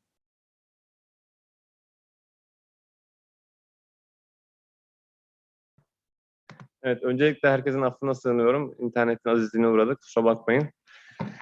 Evet, ben tam bulanık kümelerle ilgili kısımda kalmıştım. Bulanık kümelerde dediğim gibi bunun üzerine birçok araştırmacı farklı sistem teorileriyle bunu extend etmiş, genişletmişler. Bizim bu çalışmada inceleyeceğimiz picture fuzzy de aslında yine bulanık sistem teorisinin temellerine dayanıyor. Farklı olarak üyelik derecesine ek bir parametre kullanarak Juong 2014'te bu sistem teorisi önermiş. Şöyle ki burada mü, nü ve v ile gördüğümüz 3 tane parametresi var, temel parametresi. Bunlardan birincisi mü ile gördüğümüz pozitif görüş, nü ile gördüğümüz nötr görüşü temsil ediyor. V ile gösterilen ise negatif görüşü temsil ediyor. Bir de bunlara dördüncü olarak bu üçünün toplamının 0 ile 1 aralığında olduğunu görüyorsunuz. Bunu 1'e tamamlayan bir parametremiz daha var ki biz onu burada P ile gösterdik. Şimdi biz buradan hareketle TÜİK'ten aldığımız verileri bu 4 skalada üyelik fonksiyonlarına dönüştürmek istedik. Bunun için öncelikle şu ayrımı yaptık. Eğer katılımcı görüş bildirirken çok memnun ve memnun olduğunu ifade ediyorsa ki bu bir pozitif görüştür. Bunu pozitif olarak aldık. Eğer ortalama bir ifadesi varsa bu nötr olduğunu hizmetle ilgili algısının, memnun değil ve hiç memnun değil ise hizmetle ilgili algısının memnuniyet düzeyinin negatif olduğunu görüyoruz. Son parametre olarak da eğer bu hizmet hakkında bir fikri yoksa ya da belediyenin ona sunduğu bir hizmet yok ise bunu da red parametresi olarak son parametre olarak alıyoruz. Daha sonra burada hesaplama adımlarını gösterecek olursam 2019 yılı için çöp ve çevresel atık toplama alternatifine ait üyelik derecesini hesaplamak üzere gördüğünüz gibi bir tablo oluşturduk. Burada gördüğünüz gibi aslında 2019 yılında 8.695 kişi belediye bölgesinde hizmet aldığı için ankete katılmış. Bunlardan 6.120 tanesi pozitif bir görüş bildirmiş. Yani memnun ya da çok memnun olduğunu söylemiş. 1007 kişi nötr kalmış bu noktada. Negatif görüş bildiren yani memnun olmadığını ya da hiç memnun olmadığını bildiren 1476 kişi var. bu konuyla ilgili fikri olmayan ya da bulunduğu belediyenin bu hizmeti sunmadığını ifade eden katılımcı sayısı 92. Şimdi bunların toplamı 1'e eşit olacak şekilde kendi içerisinde yüzdesel olarak gösterildiğinde ortaya çıkan 4 parametre aslında bizim için bir picture, bulanık sayı oluyor. Biz izleyen adımda burada her bir kriter için aldığımız tabloları, bu yanlış bir tablo olmuş, çok affedersiniz. Bunu karar maddesi içerisinde birleştirerek yekpare bir karar maddesi elde ediyoruz. Daha sonra bununla ilgili Vikor adımlarını takip etmemiz lazım. Vikor adımlarında biliyorsunuz ideal bir çözüm değeri belirliyoruz. Pozitif ve negatif ideal değerler ve bunlardan olan uzaklıkları belirliyoruz. Şimdi biz burada pozitif, yani en iyi ve de en kötü çözümü belirlemek için skor fonksiyonlarından faydalandık. Skor fonksiyonları bir ifadeyle aslında bunu durulaştırıp kesin sayı cinsinden ölçüm yapmamızı sağlıyor. Aynı zamanda eğer skor fonksiyonlarında bir eşitlik sağlanırsa, şurada sağ taraftaki koşulları gördüğünüz üzere, bu sefer ikinci bir parametre olan doğruluk fonksiyonuna bakılıyor. Bu sağdaki koşullar sağlandığı durumda artık ben elimdeki picture fuzzy sayıları sıralamış oluyorum. Ve yaptığım sıralama sonucunda elde ettiğim sayı parametreleri cinsinden burada pozitif ve negatif çözüm değerlerini belirledik. Bu işlemin ardından artık yapmam gereken bir diğer işlem de bu pozitif ve negatif ideal çözümlerden olan uzaklıkları belirleyerek alternatiflerin ne kadar ideal noktada olduğunu görmek. Bunun için de yine DUTA 2018 tarafından yine picture fuzzy sayılar için önerilmiş bir ölçüm metriğimiz var. Bunu kullanarak SI değerleri ve RI değerlerini elde ediyoruz. Burada gördüğünüz gibi alternatiflerimiz işte çöp, kanalizasyon, su, taşıma, zabıta şeklinde ilerliyor. Daha sonra biz bunları kullanarak S yıldız ve R yıldız değerlerini hesaplayıp bu Q formülünün içerisine entegre ederek bir sıralama elde ettik. Sıralamamıza göre elde ettiğimiz sonuçları daha detaylı tartışmadan önce Vikor yöntemini kullanan hocalarımız ve arkadaşlarımız biliyordur. Yöntemle elde ettiğimiz sıralamaların güvenilirliğini ya da geçerliliğini test etmemiz gerekiyor. Bunun için 2 tane koşulumuz var. Bir tanesi kabul edilebilir avantaj koşulu, ki bu şunu demek istiyor. İkinci sırada yer alan alternatifle birinci sırada yer alan alternatifin Q skorları arasındaki fark en azından 1 bölü alternatif sayısı eksi 1 kadardan daha büyük olmalıdır ki burada yaptığımız matematiksel işlemle bunun sağlandığını görüyoruz. Bir diğer koşulumuz kabul edilebilir istikrar koşulu. Bu da şunu söylüyor: eğer birinci sırada yer alıyorsa bir alternatif, bu aynı zamanda S ve veya R değerlerine göre de yaptığımız bir sıralamada ilk sırada yer alması gerekiyor. Şimdi burada gördüğünüz gibi ilk sırada yer alan alternatifimiz cenaze hizmetleri. Cenaze hizmetleri aynı zamanda S ve RI değerlerine göre de en ideal alternatif olmuş. Şimdi ben tekrar tabloma dönecek olursam, görüldüğü üzere burada belediyelerin sunduğu hizmetler içerisinde en fazla memnuniyet duyulan 2014-2019'un bütünleşik olarak bakış açısı sunduğumuz analizde cenaze hizmetleri, bunu takip eden itfaiye hizmetleri var. Daha sonra bu sokak ve tabela gibi levhalama hizmetleri var. En düşük memnuniyet olan hizmet ise gıda tesis işletmenin denetimine yönelik hizmetler. Bunu takip eden imar hizmetleri var, son sıralarda yer alan, ve çevresel kirlilikle mücadele hizmetleri geliyor. Evet, belediyelerin sunduğu bu 20 hizmeti biz dediğim gibi picture fuzzy sayılar kullanarak aslında sayısallaştırmış olduk. Belirsizliğin ve bu öngörülemezliği de modele dahil ederek analiz etmeye çalıştık. Elde ettiğimiz sıralamalar bu şekilde oldu. Tabii ki TÜİK'in verdiği verilerle limitlemiş olduk çalışmamızı. Gönül isterdi ki alternatifler yerine bu alternatifleri kriter seti olarak kabul edelim ve başka metrik göstergelere göre bunları inceleyelim. Mesela demografik yapılar ya da il ayrımı gibi bir veri setinin içerisinde bir data yok. Bu tip bir data olması durumunda en azından illerde kıyaslanabilir. Bunlar alternatif set olarak ele alınabilirdi. Analizimiz genel olarak buydu. Bununla ilgili soru ve görüşleriniz varsa dinlemek memnun olurum. Bizler için çok teşekkür ediyorum. Bahadır Hocam, biz de çok teşekkür ederiz. Rica ederiz hocam. Hocam, ben müsaadenizi isteyerek şöyle bir şey yapacağım. Hani soru varsa size tekrar hocalar mail atarlar. Çünkü yabancı hocamızın 11.30'daki oturumunu yetiştirebilmek için Cem Hocam, buradaysanız hemen sizin oturumunuzda hızlı bir şekilde devam edelim. Hocam evet, buradayım. Merhabalar. Tamamdır Cem Hocam, buyurun. Hemen başlıyorum. Ekran paylaşımım geldi mi acaba şu anda? Gelecek herhalde hocam. Şu an geldi. Evet, buyurun. Tamam hocam, merhabalar. Ben Cem Gürler. Yalova Üniversitesi'nde çalışıyorum. Araştırma görevlisi doktor olarak. Bugün sizlere Türkiye'lilerinin elektronik haberleşme performansına göre AHP ve TOPSIS yöntemleriyle sıralanması başlıklı bildirimi sunacağım. Şimdi ilk olarak elektronik haberleşme kanununa göre elektronik haberleşmenin ne olduğunu tanımını yapmak istedim. Elektriksel işaretlere dönüştürülebilen her türlü işaret, sembol, ses, görüntü ve verinin kablo, telsiz, optik, elektrik, manyetik, elektromanyetik, elektrokimyasal, elektromekanik ve diğer iletim sistemleri vasıtasıyla iletilmesini, gönderilmesini ve alınmasını ifade etmektedir. İÇÖS 2003 yılında yaptığı uzmanlık tezinde elektronik haberleşmeyi üst sınıfa ayırmıştır. Temel hizmetler bir iletim hattında sadece taşıma kapasitesi sağlayan hizmetlerdir. Telefon, telgraf ve bunun gibi hizmetler. Katma değerli hizmetler ise kısaca temel hizmetleri bilgisayar uygulamaları ile birleştiren hizmetlerdir. Burada da işte e-mail, veri hizmetleri, ATM hizmetleri gibi hizmetler örnek gösterilebilir. Son olarak cihazlar. Bunlar da telefon, mobil telefon, faks, bilgisayar gibi cihazlardır.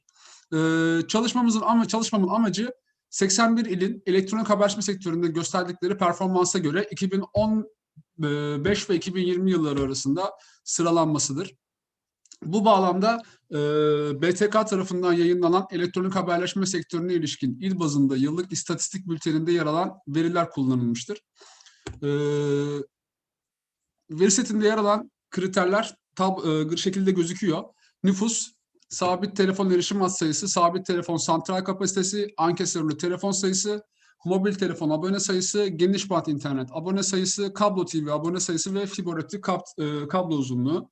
Çalışmada nüfus, ankesörlü telefon sayısı ve kablo TV abone sayısını kapsam dışında bıraktık. Nüfusu zaten kullanmamızın sıralamada bir anlamı olmayacaktı. Ankesörlü telefon sayısı ise uzmanlarla yaptığımız görüşmede elektronik haberleşmede artık çok sık kullanılmadığı için gereksiz olacağı yönündeydi. Ayrıca kablo TV aboneliği de her ilde bulunmadığı için kablo TV aboneliği bulunan illerin avantajına olmaması adına dışarıda bıraktık. Analize geçmeden önce her bir değişkeni nüfustan arındırmak için ilin ilgili nüfusuna böldük. Sonrasında 1000'le çarparak 1000 kişi başına örneğin sabit telefon erişim hat sayısının kaç olduğunu bulduk. Analizde 6 değişkenimiz var. Sabit telefon erişim hat sayısı toplam, sabit telefon abone sayısını gösteriyor. Sabit telefon santral kapasitesi, hat tesis edilebilecek toplam kapasiteyi gösteriyor. Mobil telefon abone sayısı toplam mobil telefon abonelik sayısını gösteriyor. Sabit geniş bant internet abone sayısı. İnternet abone sayısının mobil geniş bant hem telefon hem de mobil cihazlardan kullanılan mobil abone sayısını, fiber optik kablo uzunluğu ise ilde yer alan fiber optik kablo uzunluğunu kilometre cinsinden gösteriyor. Bulgularımıza baktığımız zaman 2015-2020 yılları arasında sabit telefon santral kapasitesi gittikçe azalan bir eğime sahip. Sabit telefon erişim hat sayısı ise dalgalanmış fakat 2015'te 2020 yılları arasında aşağı yukarı eş abone sayısına sahip. Sabit geniş bant internet abone sayısına baktığımız zaman 9 milyondan yaklaşık 18 milyona çıkmış gözüküyor 2015'ten 2020 yılına. Mobil geniş bant internet abone sayısı ise 38 binlerden 65 binlere çıkmış. Burada en önemli faktör belki de 2016'da 4.5G hızına geçiş yapmamız ve mobil cihazların hayatımızda her geçen gün daha fazla yer edinmesi. Fiber optik kablo uzunluğuna baktığımız zaman ise 2015'te 260 bin kilometrelerdeyken günümüzde 2020 yılında 430 bin kilometrelere kadar ilerlemiş. Şimdi uygulamaya geçtiğimiz zaman ilk olarak kriter ağırlıklığının tespiti için AHP kullanılmıştır. Uzman görüşlere başvurduk. Topladığımız anketlerde tutarlılık oranı 0.05 olarak hesaplandı. Bu değerde 0.10'dan küçük olduğu için uzmanların karşılaştırmaları tutarlıdır diyebiliriz. En önemli kriter fiber optik kablo uzunluğu çıkmış. Sonrasında mobil geniş bant internet abone, sabit geniş bant internet abone sayısı, mobil telefon abone sayısı, sabit telefon santral kapasitesi ve sabit telefon erişim hat sayısı.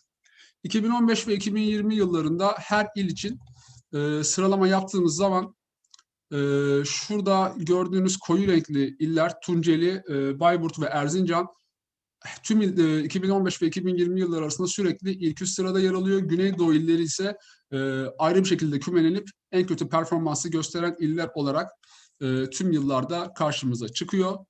En çok performansını arttıranlara baktığımız zaman 2015 yılında Hakkari 65. sıradayken 2020 yılında 33. sıraya yükselmiş.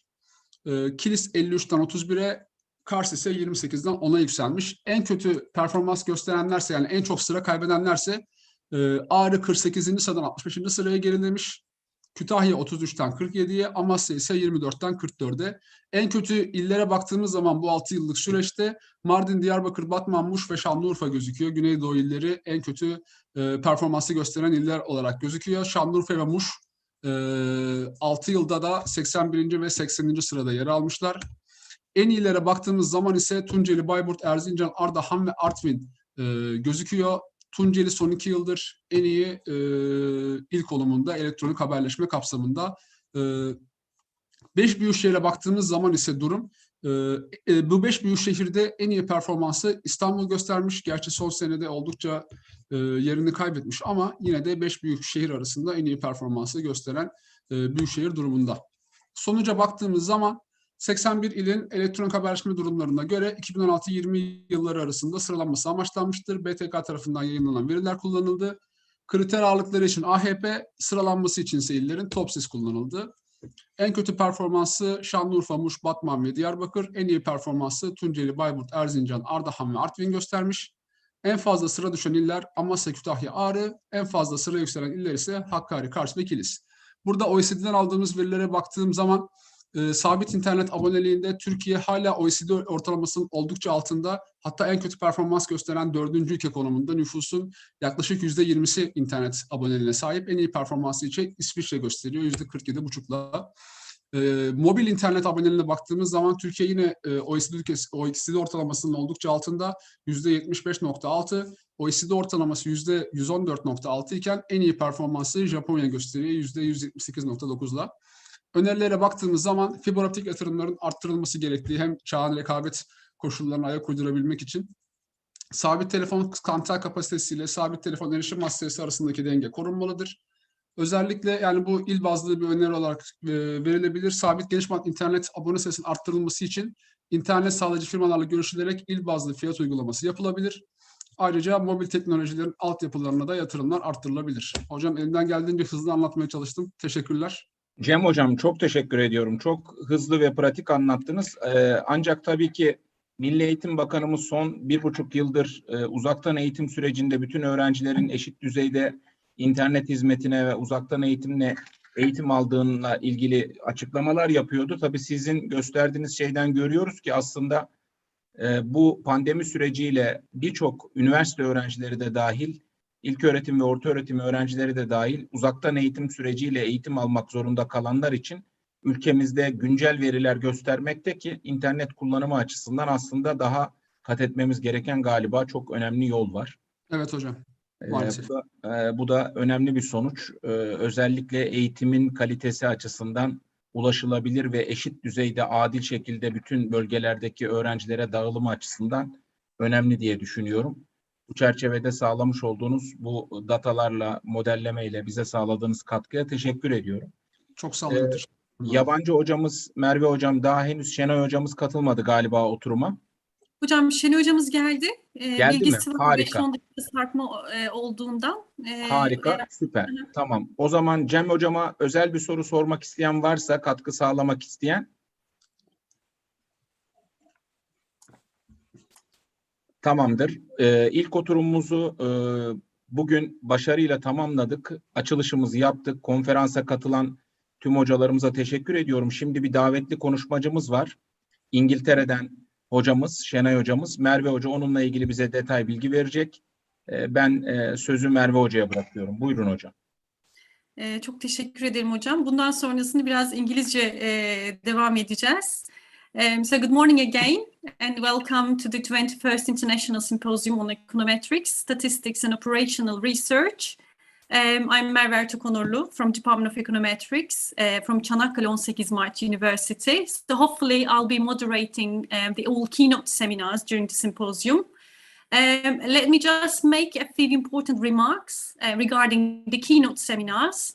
So each keynote seminar is going to last roughly about 75 minutes, and the whole slot includes questions. So if you raise any questions, you can ask your questions at the end of each session.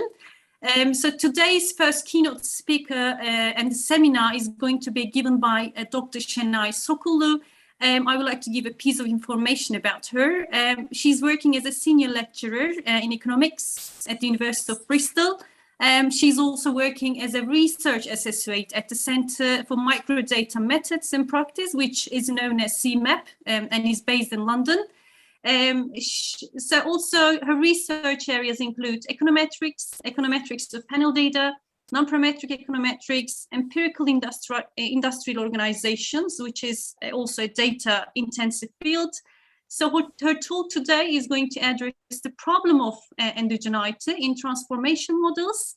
So the title of her talk is Time-Varying Linear Transformation Models with Fixed Effects and Endogeneity for Short Panels. So it's a great pleasure for me to introduce her. Please join me in welcoming Dr. Şenay Sokullu. So Doctor, the floor is yours. Can you? Thank you very much, Merveciğim. It's very nice to see you, by the way. Yes.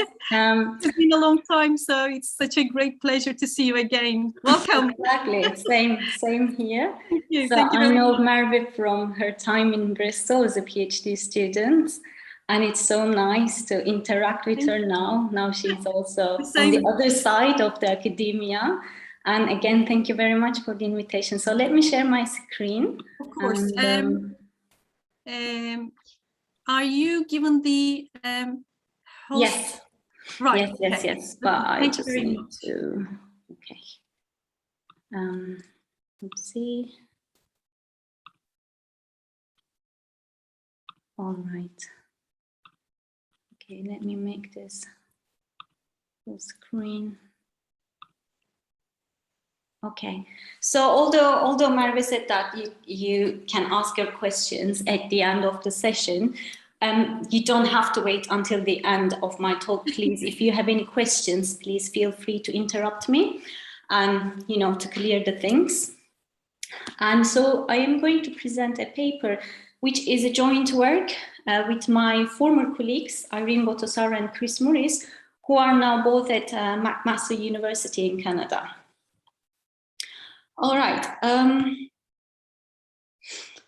So just let me make this smaller. Okay, so the motivation is coming from the use of panel data and, to be able to use more flexible models, although as we are all working in statistics or econometrics and or in, some operational research, people, I don't think we really need to motivate the work or the use of panel data, because when you look at when you look at the areas of economics, for example, it's now observed more and more and more. For example, if you consider household surveys, both in developed and developing countries, like the British panel of household surveys, or the ones that are coming from the World Bank in developing countries, we have loads of panel data in economics. Likewise, if you consider the data coming from industrial organization, the aggregate demand data, we observe many markets over time, or the data that we can use for production function estimation, again, we can observe over time different firms. So we observe panel data in many areas of economics.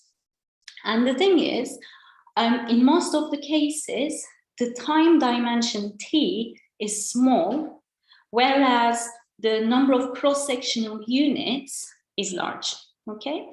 And it is a well-established result that when we have models with fixed effects and short t, we have incidental parameter problem, okay?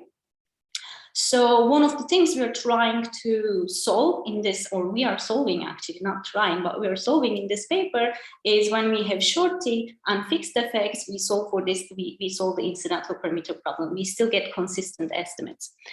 On the other hand, again, when we look at economic theory, it posits dynamics, endogeneity, and nonlinear relationships between variables, and these things may change over time, okay? But when you go from economic theory to reduced form panels, we can see that most of them can deal with endogeneity and or with dynamics, but not necessarily with nonlinearities, or especially these three things at the same time.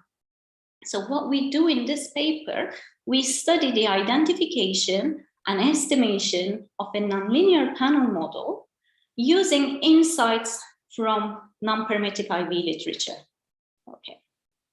So what we have is we have a nonlinear panel model for continuous outcomes, and we have fixed effects, we have endogenous covariates, and we have small t. Okay, and as well as recovering the structural parameters, we also obtain the distribution of counterfactual outcomes and partial effects, time-varying partial effects. Okay, so basically what we have is a linear index model with time-varying link function. I will show you model, like I think the next slide, so that it clears the ideas. And we also show the relevance of our model with the nonlinear dynamic panel models, meaning that you have the lag-dependent variables as one of the covariates on the right-hand side. Okay. So let me introduce the model even before going into the literature review, because then it will be easier to compare our paper with the existing literature. Okay, so here is what we have. Okay, we have YIT, which is a continuous outcome. Okay, and we have this HT, it's a time varying, strictly monotonic and unknown function. Okay, so HT is unknown. This is one of our structural parameters. And HT is a function of true fixed effects, alpha I, in the sense that we do not restrict the distribution of alpha I conditional on xi.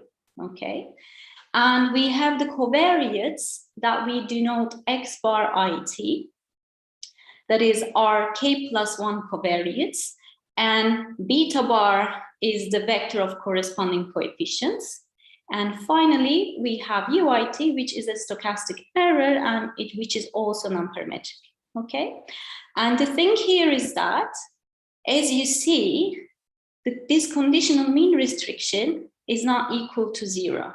Okay, so x's are not exogenous, they are endogenous. Okay, and this is one of the difficulties, or this is one of the sources of difficulties to solve for this model, to identify and to estimate these type of models. Okay, and what I said just a minute ago is that we show the relevance of our model because it also nests the dynamic panel model. Okay, so to show that, suppose that we have this initial condition, okay, yi0, which is given by h0 of these individual specific unobserved heterogeneity phi I, and this x tilde I zeros.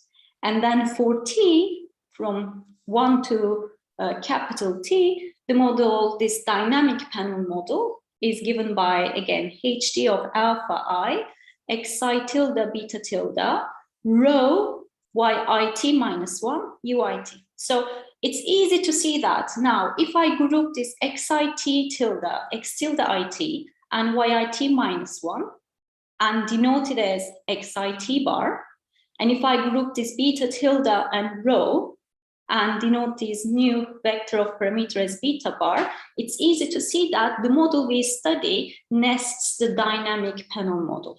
Okay, and it also nests the linear dynamic panel model if we assume that ht is a linear function. Okay, if we assume that ht of v is equal to b for t greater than or equal to 1.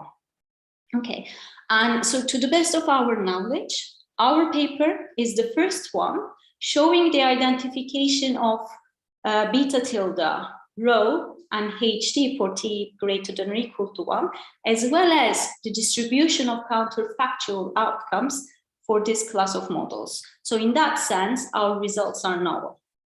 Okay. So maybe, okay, let me do this slide as well. Maybe then I can stop if there are any questions already to clarify things. So again, as X's are endogenous, and we solve this endogeneity problem with the use of IVs, with the insights from non-parametric IV literature, we also assume that there exists some ZIT, instrumental variables, such that this conditional mean restriction holds, such that expected value of UIT minus 1 conditional on Zs is equal to 0 for all t. So this conditional mean restriction is nice also in the sense that it allows for heteroscedasticity because it's on the difference of the UIs, let's say. So ZIT can affect the level of UIT as long as it does so in a time homogeneous way, as long as it's the same at every time period. Okay, so this sort of heteroscedasticity is allowed in our model. So, okay, let me stop if there are any clarification questions.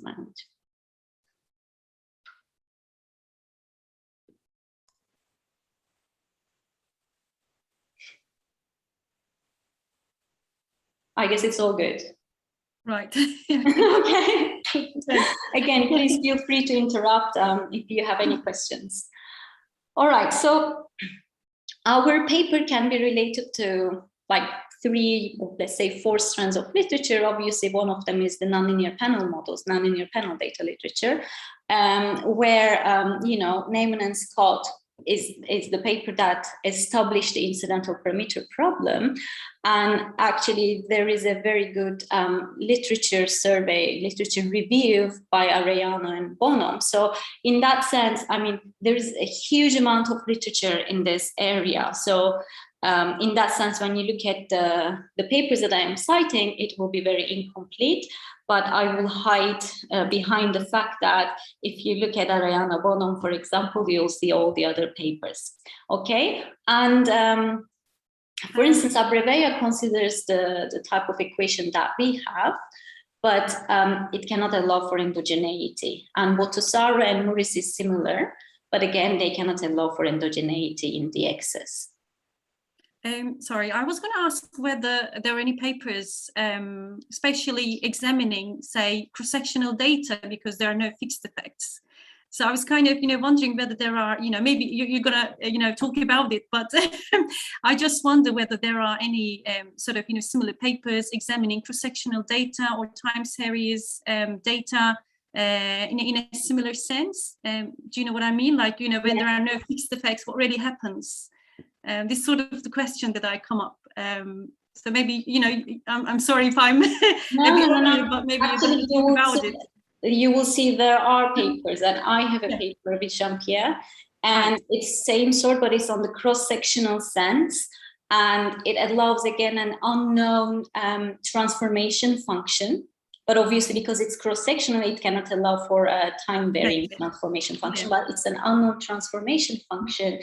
And also we allow for the endogenous variable to enter non-parametrically in the equation. Right. So, and to be honest, this paper is kind of us putting our forces together that study from non-parametric transformation models and their work for the nonlinear panel. So we put everything together to see if we can allow for endogeneity in X's. Yes, that's a good question. Thank you. Thank you.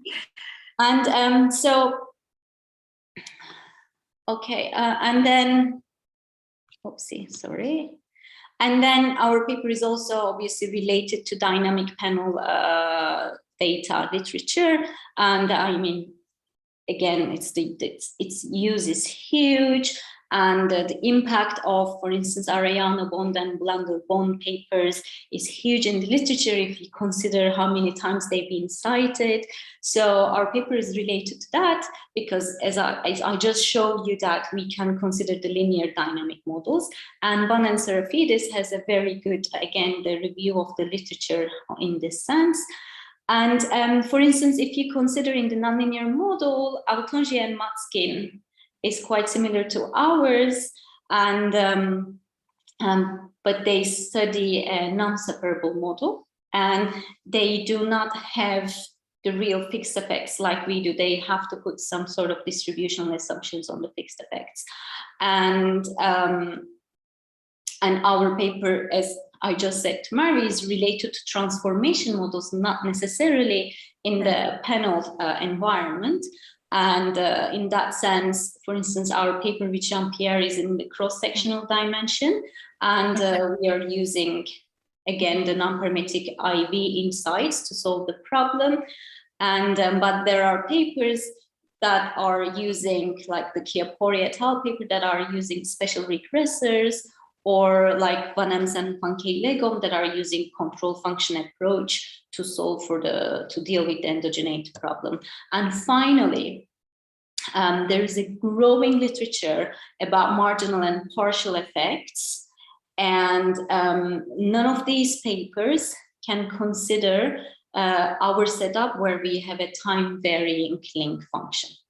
Okay, so briefly, you know, this related literature slide shows our contribution to the literature by allowing for time varying link function and by allowing for endogeneity and obviously nonlinearities. Okay, so well, this was just introduction, and for the rest of my talk, I'll walk you through the identification of the model and estimation. I will very, very briefly talk about asymptotic properties, and hopefully I will be showing you some nice simulation results, some nice figures, and I'll talk again briefly about our empirical illustration, which is one of the incomplete parts of the paper. And also, if you would like to see a more complete presentation of the paper, Irene will be presenting it in January in the ASA meetings. So you can see the difference of how much we progressed in a couple of months. All right, so let's start with the identification. So having 2 time periods is already going to be sufficient for us, okay, for our identification purposes.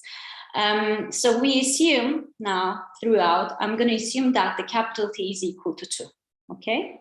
So my first assumption is that our HD function is strictly monotonic. And you will see like in 1, 2, 3, 4 lines why I want that. Okay, so we assume that the HD function is strictly monotonic for T1 and 2. And our second assumption is that the first element of beta bar is normalized to 1. So that I am going to write a beta bar as 1 beta, and that the expected value of H1 inverse of Y1 is going to be equal to 0. So as you can recognize, I have a scale and location normalization here to be able to identify the structural parameters. Okay, so if I drop the I subscript and using this assumption 1 and 2, using the fact that from assumption 1, HD is monotonic, I am going to invert HT. So now on the left-hand side, I have HD minus 1 YT, okay? And I am going to impose this normalization here. So I'm going to write my model as alpha x0t xt beta plus ut for T1, 2.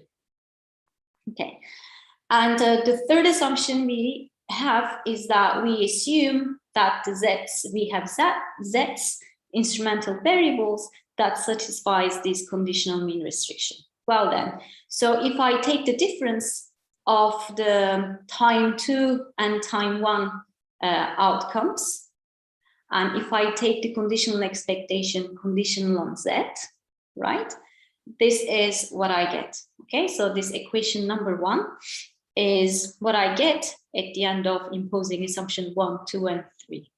So H2 minus 1 Y2 minus H1 minus 1 Y1 minus delta X beta conditional on Z is going to be equal to expected value of delta X0 conditional on Z. So this equation here, this equation 1, is an integral equation, okay, for the parameters of interest. And I can rewrite it using the operator notation assuming that this K is from H1 to H2, an integral operator. And so I can write basically left-hand side as K of H1 inverse, H2 inverse beta is going to be equal to R, where this R is the conditional expectation of delta X, 0 conditional on Z. Okay, so then my fourth assumption is going to be on these spaces, and this assumption is going to make sure that I have a well-defined distribution, conditional distribution. Okay, and my assumption 5, both my assumption 5 and 6, you will see, is a high-level assumption actually, but in the paper now we have the more preliminary conditions for these two assumptions. But assumption 5 is known as the completeness condition in the non-parametric IB literature, and it says that Y1, Y2, and delta X are strongly identified by Z, okay?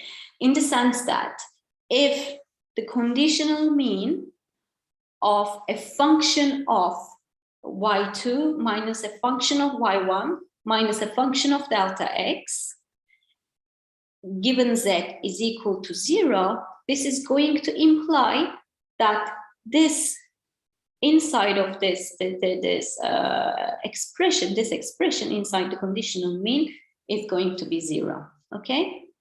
So this is our completeness condition, but actually I'm just going to talk about it in a moment, that this the completeness condition that we impose here is weaker than the usual completeness condition.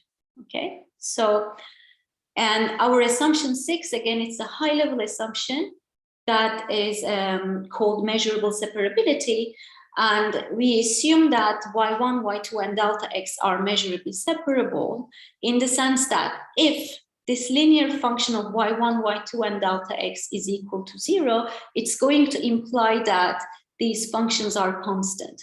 So this measurable separability assumption means that there is no deterministic relationship between Y1, Y2, and delta X. Okay, so there is some stochastic variance, and there is something happening, and there is no deterministic relationship. And our final assumption is that the variance of delta X is positive definite. So under these conditions, H1, H2, and beta are identified. So the proof is going to depend on observational equivalence. Okay, so what I'm going to do, I'm going to assume that there is G1, G2, and capital B that are observationally equivalent to H1, H2, and beta. That's going to mean that they will satisfy the same conditions. Okay, so then for any Z, this expectation is going to hold. Then what I'm going to do, I am going to define some deltas that are going to take the difference between HT and GT, HT inverse and GT inverse, excuse me, and it is going to take the difference between beta and capital B. Okay, so I can obtain these quantities if I subtract this equation 2 from my equation 1 that I defined. Okay, that was the version of this that is written by H2 inverse, H1 inverse, and delta X beta.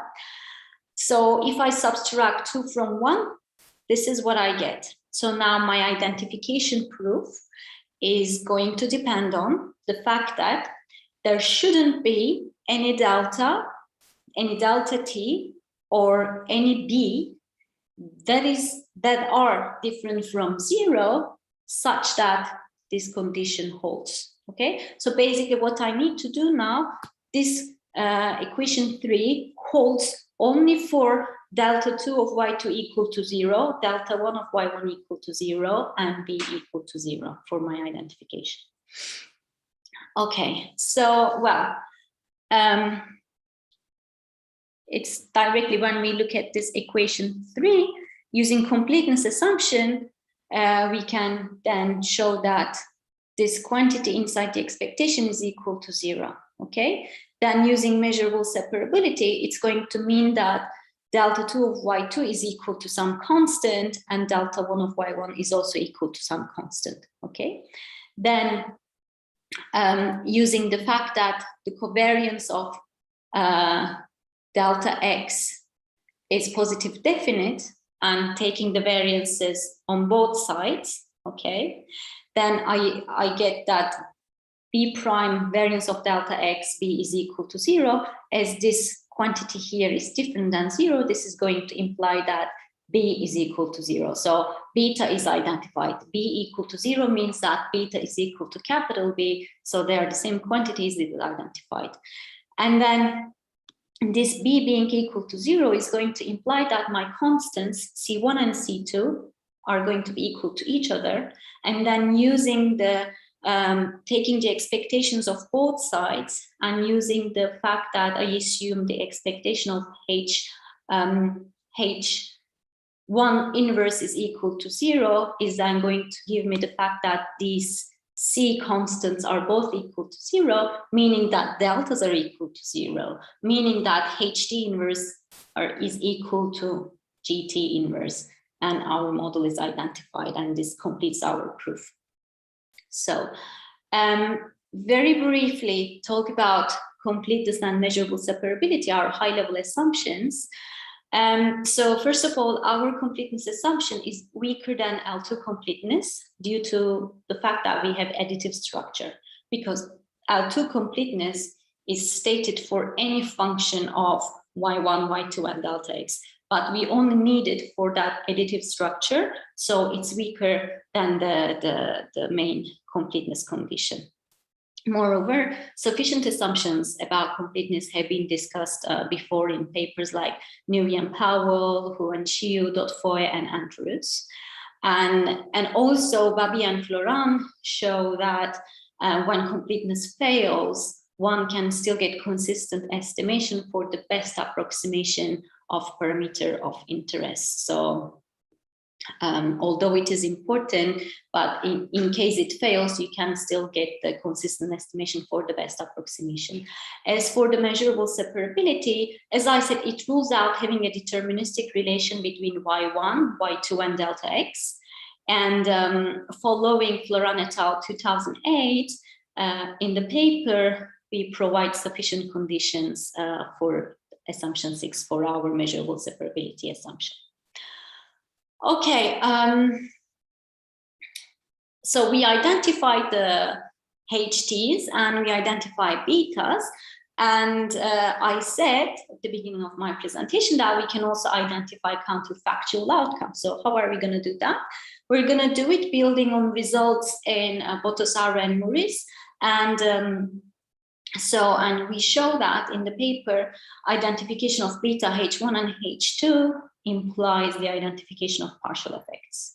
So let's have a look at the counterfactual outcome at T. Okay, so if I denote the counterfactual outcome by this, okay, so basically this is the outcome of person I at time T, which has its xit equal to this little x, okay? So holding alpha I and UIT fixed. So this will be my counterfactual outcome when x is equal to little x.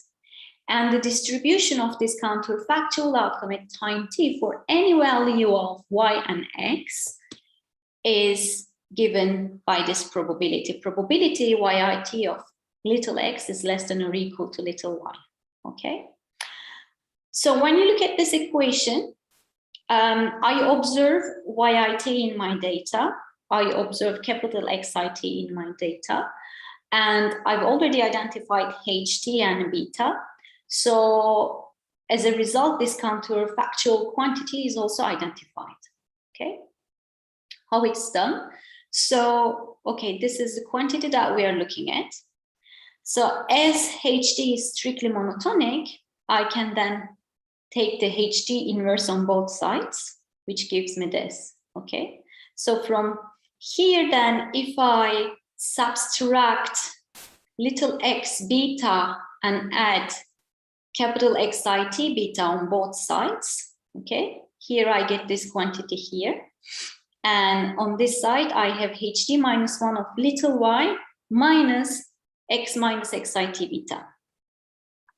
Then let me take the, again, using the fact that HT is strictly monotonic, I take the HT of both sides. Okay, I take the function ht on both sides, I impose it. So then here what I got is my capital YIT. And on this side, what I have is ht of ht minus 1y minus x minus xit beta.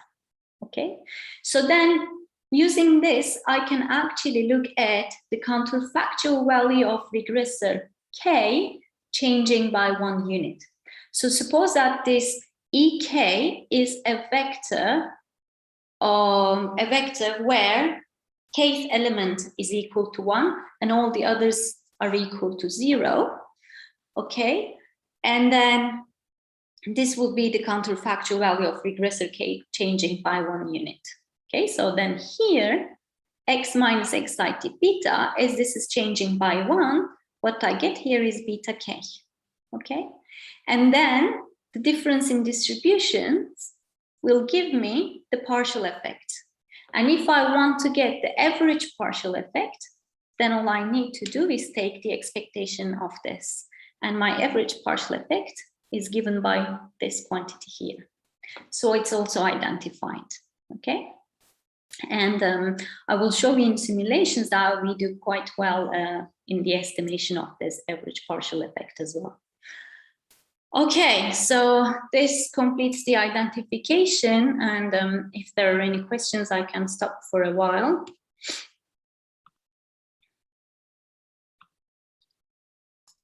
Any questions from the floor? Maybe not yet. Okay, that's good.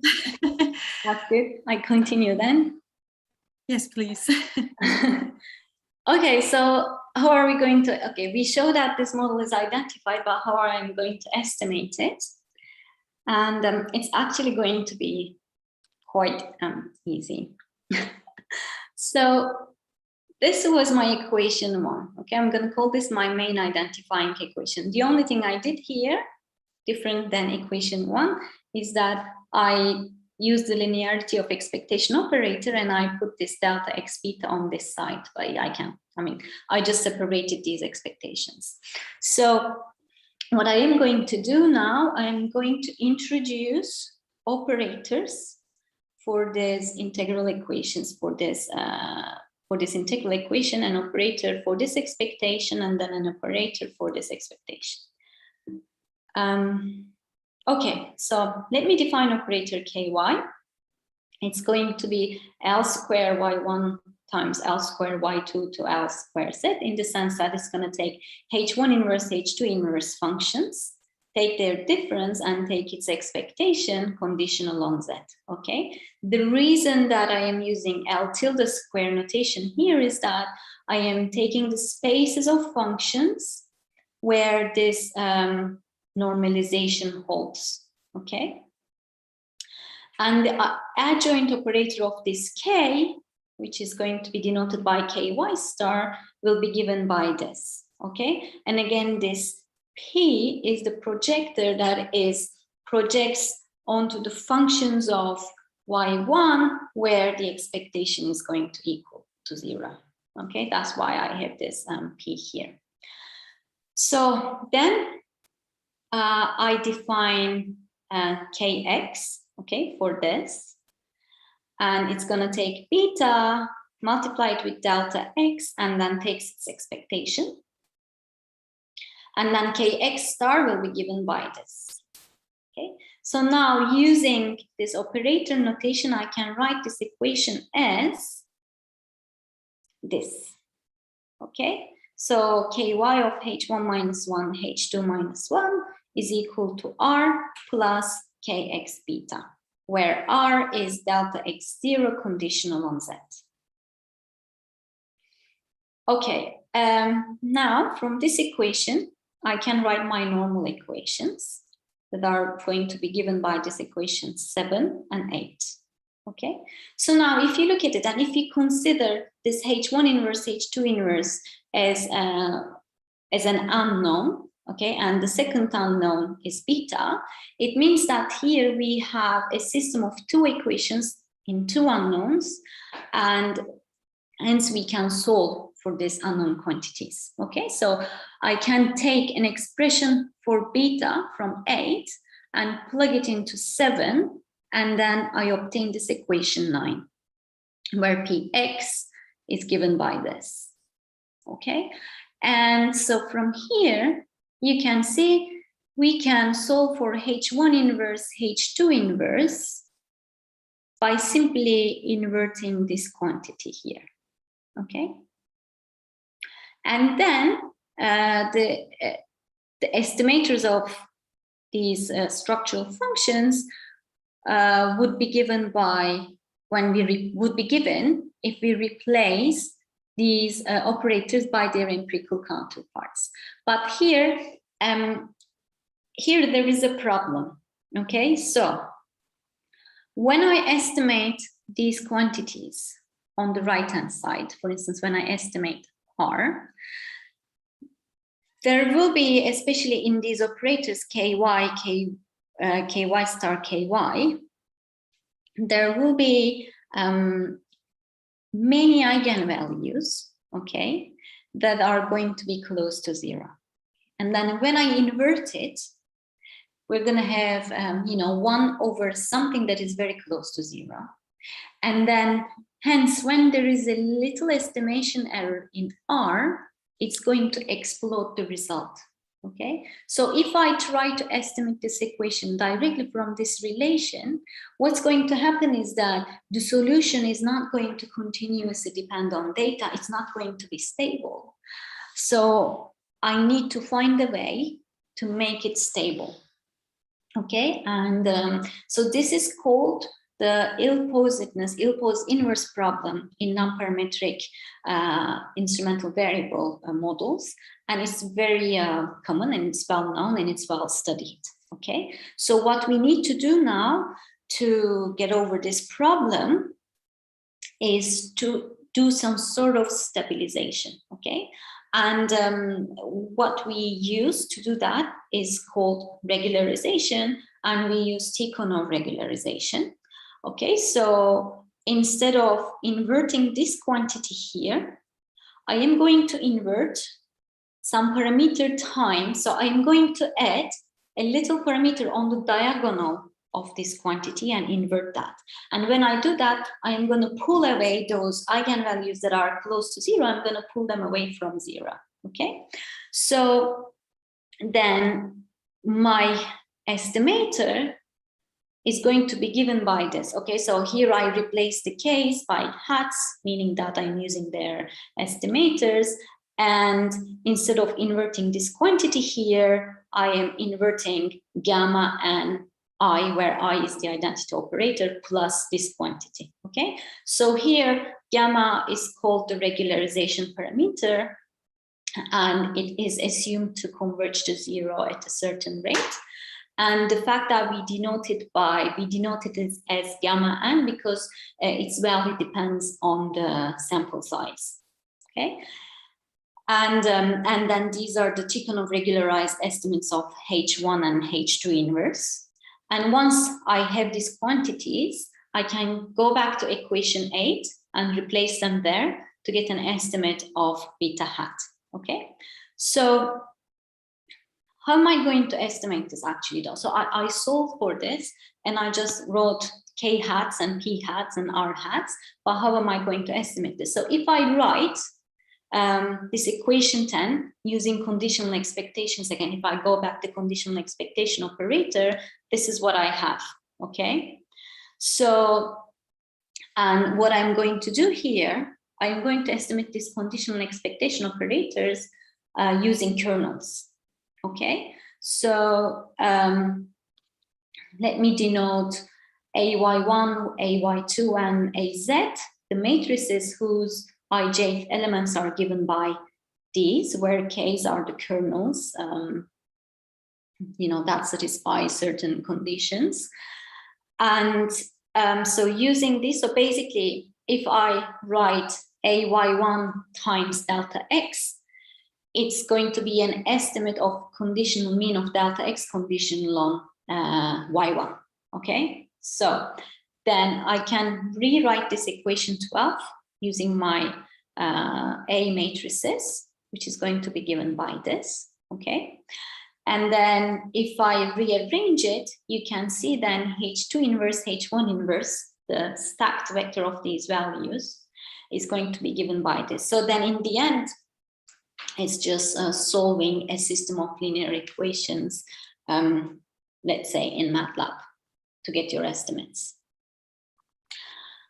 Sorry for interrupting. No, I kind of want, sorry, I mean, I'm sorry if I missed that part, but I know you definitely put some restrictions on time dimensions. It's, you said T is equal to 2. So I kind of wonder, because it's already quite challenging to, you know, deal with endogenous regressors in a model. So I kind of wonder whether you also put any restrictions in the number of endogenous regressors.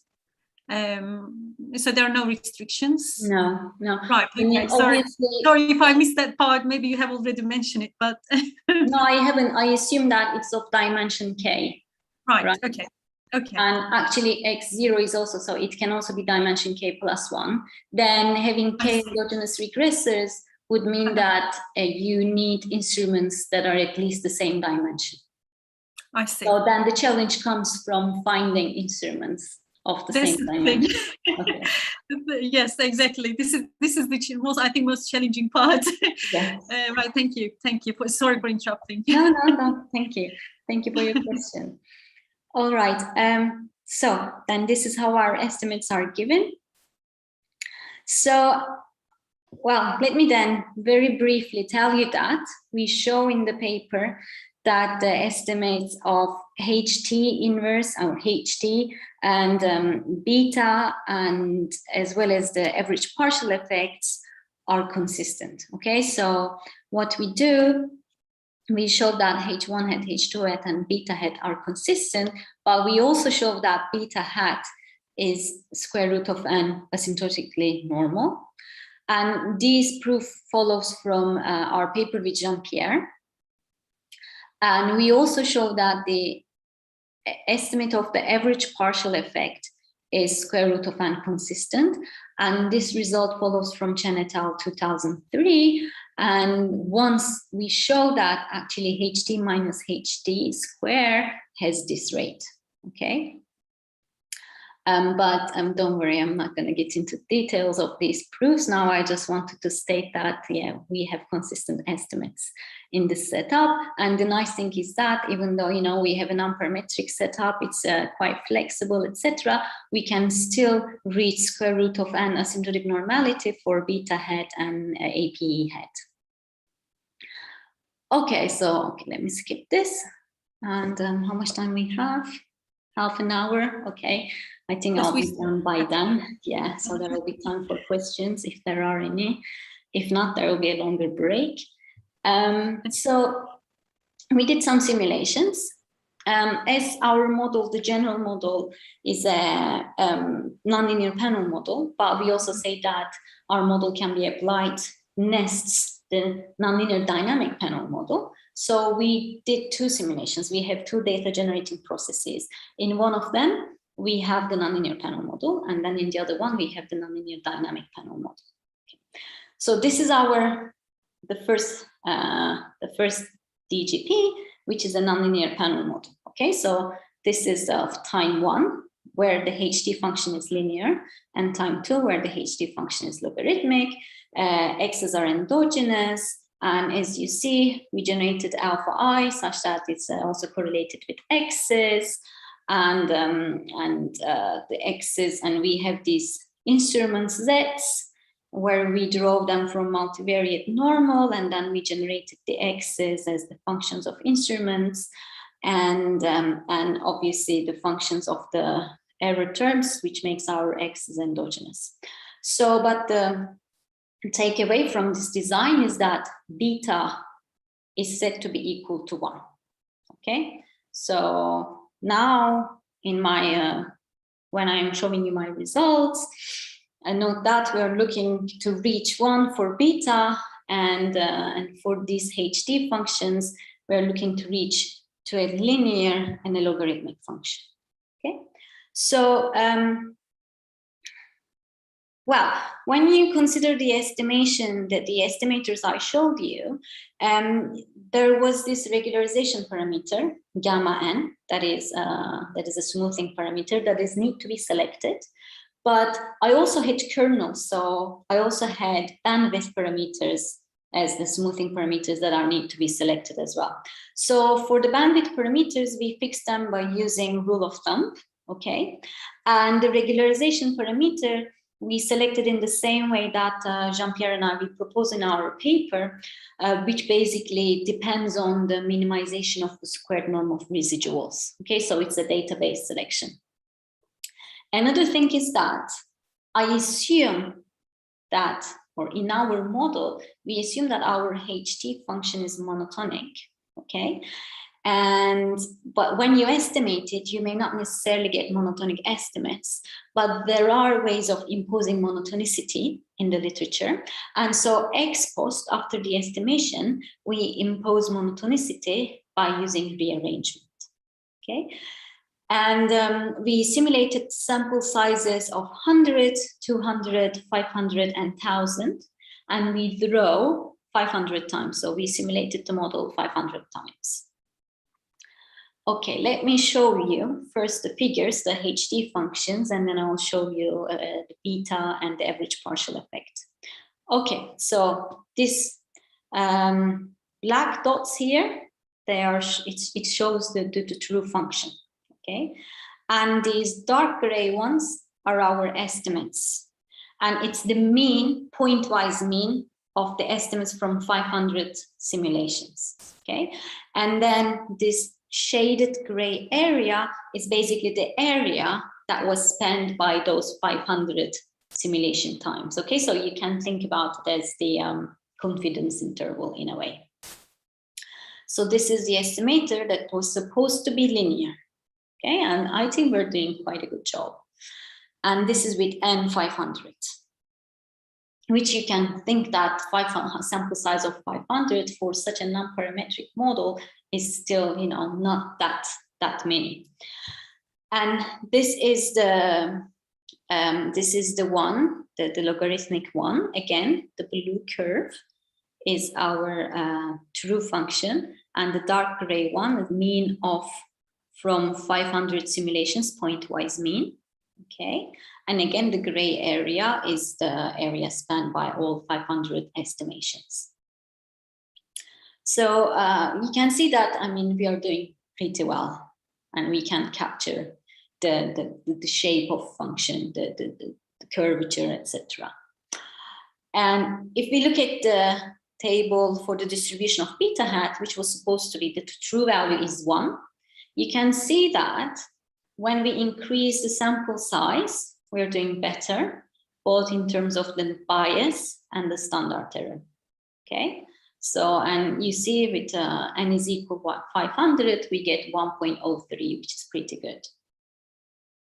And as for the APE, so the true APE, these are the true APEs calculated at each sample size. So it's between, let's say that it's 0.05, okay? And again, as you can see, as the sample size increases, we do better and better, especially when you look at the root mean squared error, okay? And I said that we show in the paper that APE is square root of an asymptotically normal.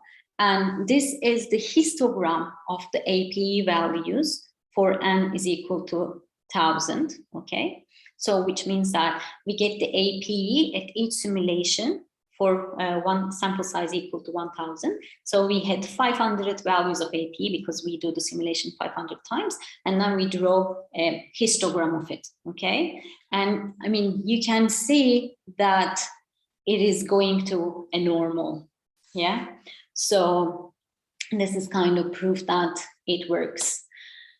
And so this is all for the first data generating process. And our second data generating process is a dynamic nonlinear panel model, okay? So the initial condition is created, y0 is created this way, it's drawn from a normal 0, 1, and then x's are again multivariate normals, and u is also multivariate normal. We have fixed effects, and our yit star is given by this, okay? And we generate and we fix beta to be equal to 0.6. Okay, so now we'll be looking to reach the 0.6 in the results. And we generated the model up to T3 so that we can use Y0 and Y1 as instruments.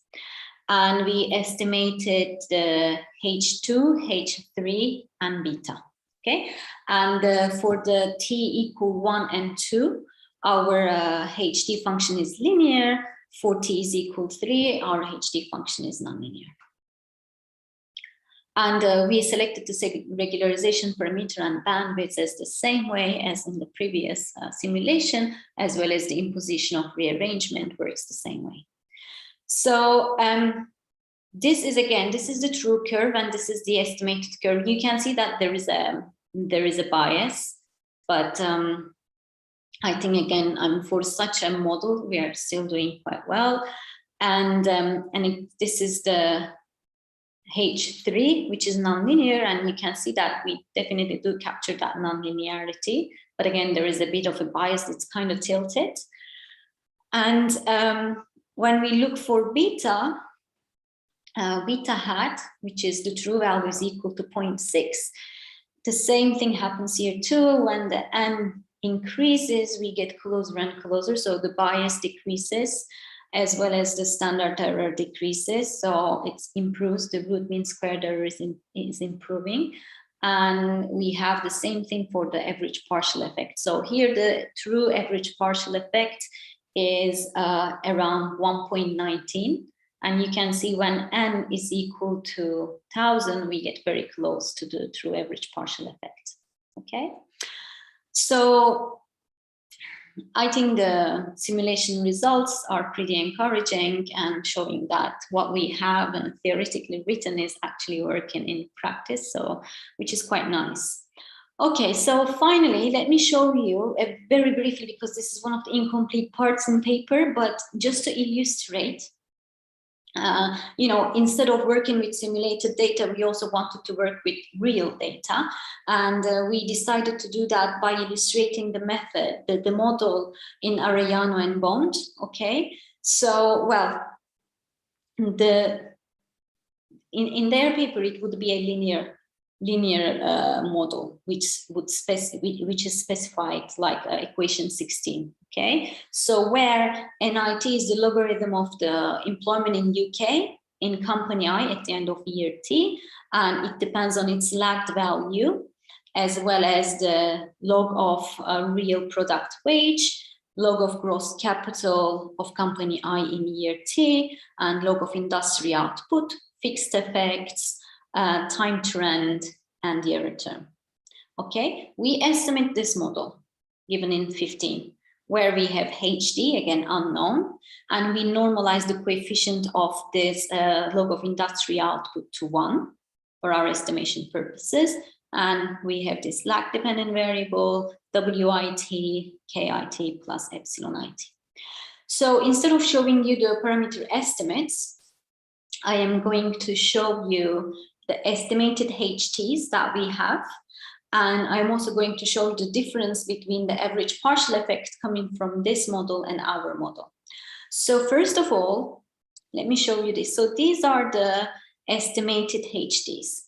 The thing that the data is coming from, the data we have has the years 79, 80, 81, and 82. So we did our estimations in a 2-year rolling windows. Okay, so we did 79, 80, 80, 81, 81, 82. So in that sense, we estimated 80 and 81 twice. That's why we have 2 red curves and then 2 green ones. But I think the main takeaway from this figure is that these HTs are not differing that much over time. And also, they don't look like they are linear. Okay, so this is the one thing. And when we look at the average partial effect. So this red line is black line is the average partial effect for the linear specification. Okay, and these curves, these green and red curves, are the distribution of counterfactual outcome, and the dashed lines are the average partial effect for years 79 and 80, estimated with our model. So as I said, the HTs are not differing that much from year to year. You can see that the average partial effect is not differing that much either. So it's also it also shows that the HDs, maybe there is no variation really in HD within time, but it definitely, the way we estimate the model definitely changes what the average partial effect would be with a linear model versus our nonlinear model.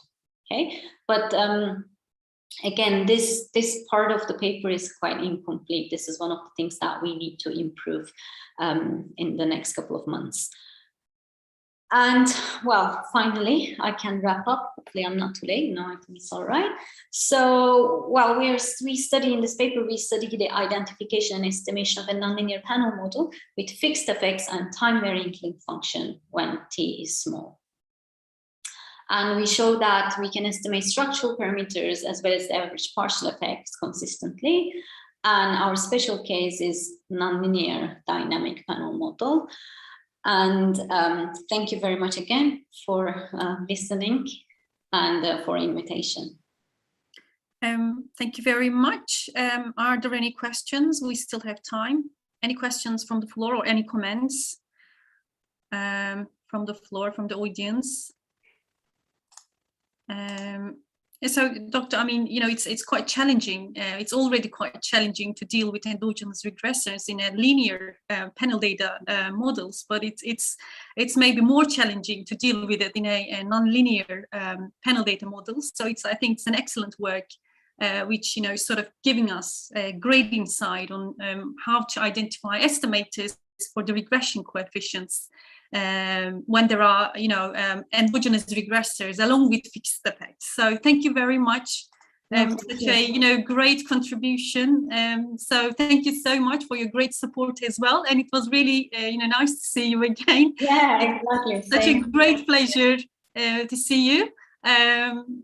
So I just wonder whether there are any questions or any comments again.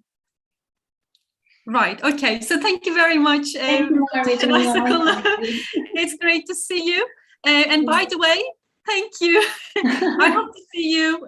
You said you're going to present this paper in another conference, right? So I'm looking forward. Not me. It's going to be Irene.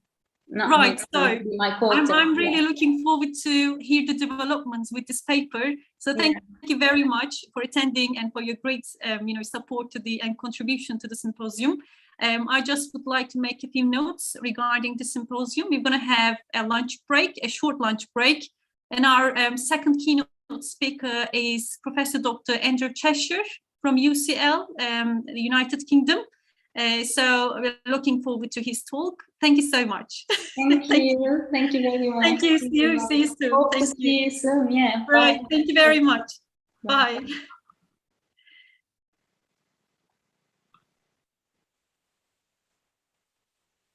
Okay, the floor is yours, Deniz.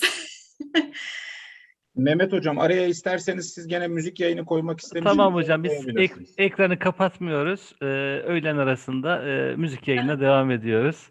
Tamam. Hocalarım, hocam izniniz olursa ikinci yarıda, yani 13.30 itibariyle yine keynote hocamız olacak.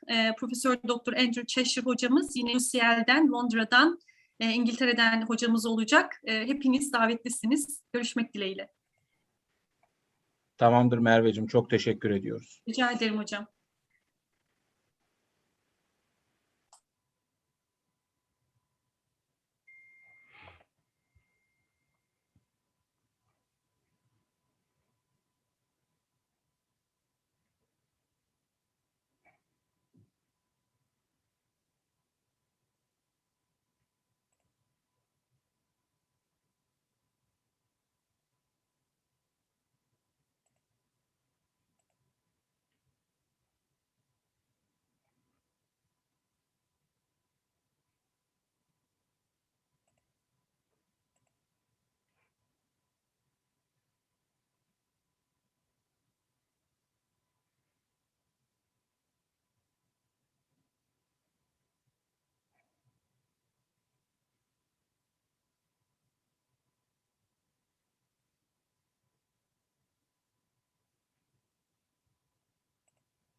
Thank you for listening to my soft music.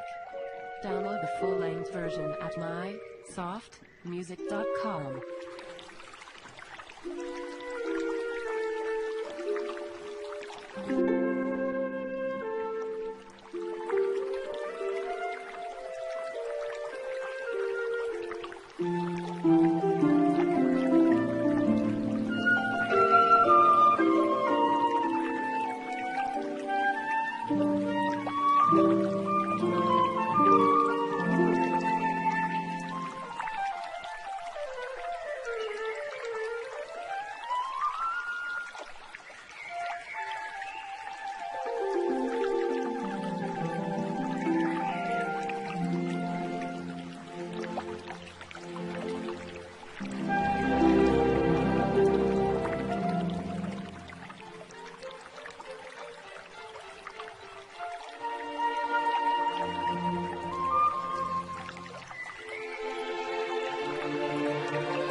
Professor. Welcome.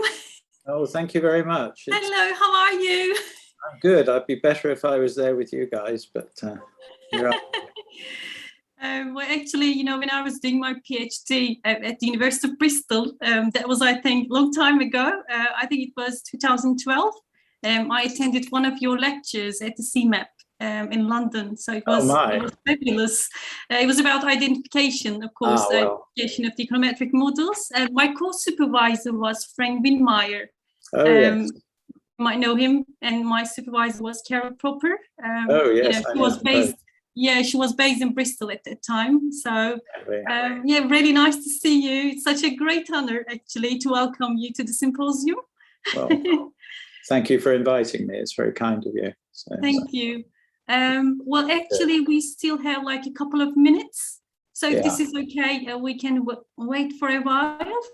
Sure. Would it be a good idea if I shared my screen so we can... Yes, I will let my friends know, and then they will... let you to share your screen if this is okay. I think I can do it because I'm the co-host. So let me try that. Yeah, actually, yes.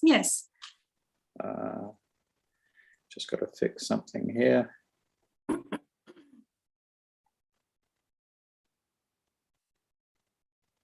Okay. Yes, we can see your screen, Professor. See that? That's good. And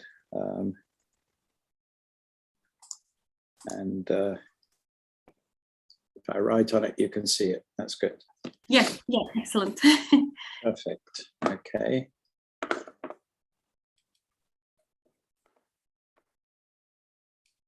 So behind me, you see the Cambridge countryside just up the road. Oh, we do. It looks beautiful.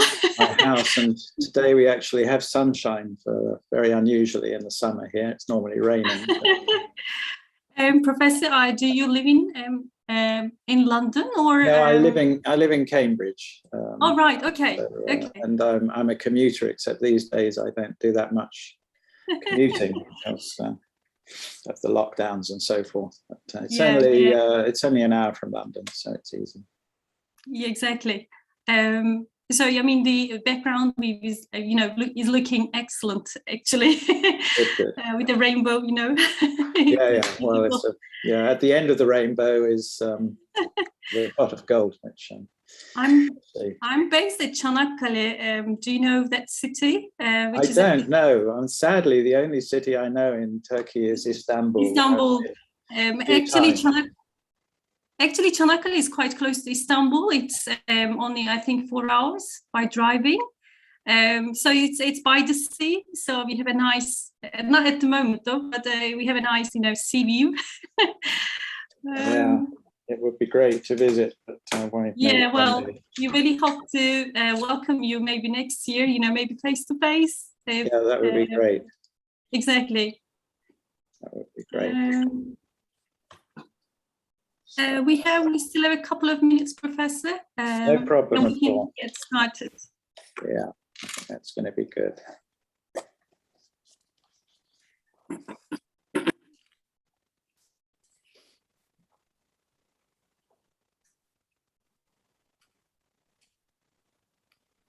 When I was in Bristol, Professor, you were one of the directors of the CMAP, I think, if I remember correctly. So are you still the director? Yeah, I have a couple of colleagues who are helping out. Ario de Paula and Lars Nessheim, both co-directors of the centre.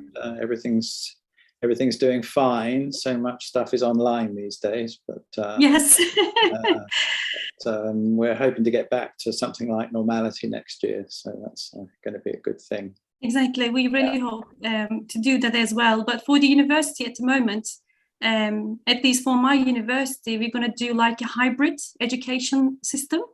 40% of the courses are going to be online, and the rest, the 60% are going to be face-to-face. And we wonder how it's going to work, but we'll see. how it goes. We have the same kind of thing. I think all the large courses will be online because of social distancing, and we're in central London, so everything's very cramped and there's no space. But things like grad courses will be face to face, and in some senses, we've created online videos, and that's actually a benefit to education, I think. And exactly, we can still use those, so it's not all bad actually. I agree. It's not that bad. I agree. I totally agree. And the system is working at the moment, the online system. So, I mean, with any luck, I could video myself and never have to stand up again in a classroom. That's true. That's true. The same for me. But yeah, we will see how the hybrid education is going to work. I really wonder. So, Deniz, can you hear me, Deniz? Yes. Shall we get started? Yes, of course. Right. Now 18 participants. All right, so let me, Professor, if this is okay, I would like to make a very brief introduction before your speech. So welcome back to today's second keynote seminar, which is going to be given by Professor Andrew Cheshire. So welcome, Professor. It's such a great honor and a great pleasure for me to welcome you to our symposium. I would like to make a very brief introduction about Professor Cheshire. He's a William Stanley Jevons Professor of Economics and Economic Measurement based at University of College London. He's also the director of the SRC Centre for Microdata Methods and Practice in London. He's a fellow of the Econometric Society, a foreign honorary member of the American Economic Association, and also a fellow of the British Academy. And furthermore, Professor Cheshire was the president of the Royal Economic Society from 2016 to 2018. And his research areas include microeconometric theory, applications of complex econometric modeling, measurement error models, and limited information models. His work in econometric theory actually led to many crucial developments, such as methods for measuring and detecting heterogeneity in individual responses to changes in economic variables. So it's my pleasure to introduce Professor Dr. Andrew Cheshire. His talk today is going to cover the topic credible econometric analysis and econometrics of incomplete models. The floor is yours, Professor. Well, thank you very much indeed for that kind introduction and for giving me the opportunity to talk to you today. First, check you can hear me well enough. Is that good? Yes, we can hear you clearly. Yeah. That's excellent. Thank you. It would be much better to talk in person, but we may do with the best that we have. So the topic of this talk is credible econometrics. And by credible econometrics, I mean econometrics that delivers results that we can believe in. What this requires is that we employ models whose restrictions can, so far as is possible, be supported by economic argument or justified by consideration of the context in which the economic process that we're interested in is proceeding. That isn't always entirely possible, but where it can be done, credible econometrics avoids using potentially influential restrictions. Şöyle hiç şey görünmüyor bak. Excuse me, I didn't hear. I'm sorry, that's okay. I think one of our academics was having a problem with the voice, so sorry. Okay, you can still hear and see me, yeah? Yes, exactly, Professor. Okay. So what we want to avoid potentially influential restrictions of convenience, the restrictions that enable us to do our computations and present our confidence intervals and so forth, but which have little foundation in economic argument and little foundation in the consideration of context. I mean, a classic example of this is anytime one sees applied researchers analyzing discrete outcomes, it's very common to see them presuming that unobservables have particular parametric distributions. And, it's fine that one wants to be sure that this is not delivering most of the results. We want the data to speak where we can, and we don't want the model to speak too loud. Now, many economic, so today what I want to talk about is a bunch of methods that enable us to determine not certain economic model restrictions are influential or not. I'm going to do that by developing some elementary theory, and I'm going to then apply that into particular cases, real data. Many economic processes of interest are complex and deliver value exogenous outcomes. And in such cases, a credible econometric analysis will usually employ incomplete models. Technically, it's a definition delivered to us by Charles Koopmans, one of the earliest Nobel Prize winners in economics back in the 1940s. Technically, a model is incomplete if it may not deliver unique values of endogenous outcomes, given values of observed and unobserved variables.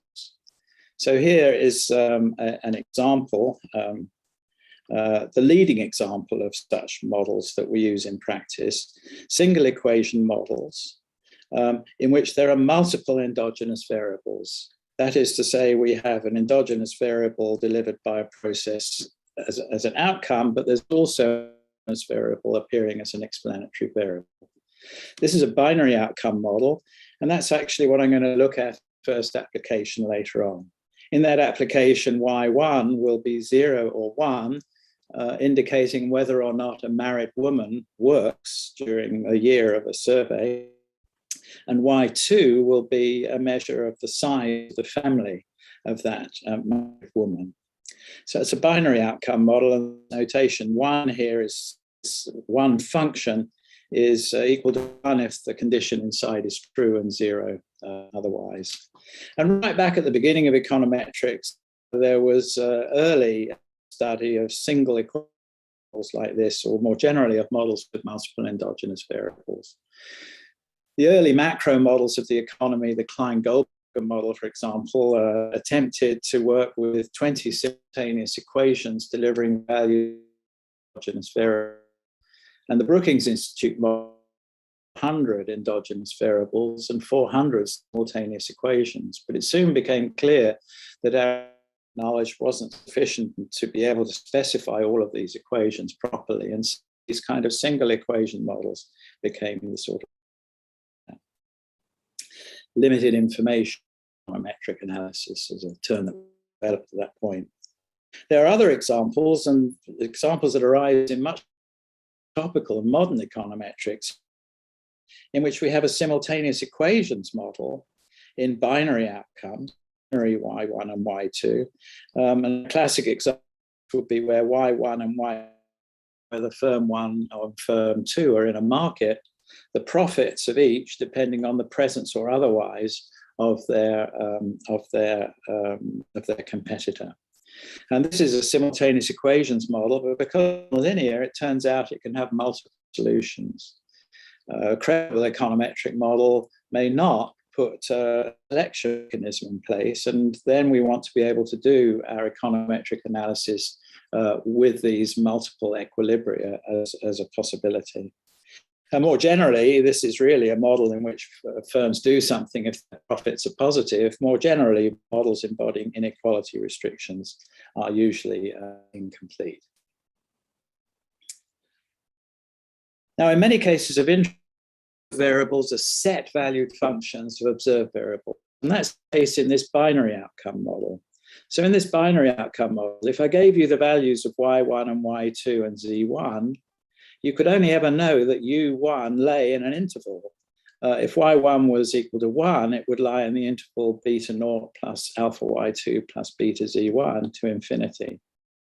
And in multiple sources of heterogeneity and inequality restrictions, generally, this is going to be the case.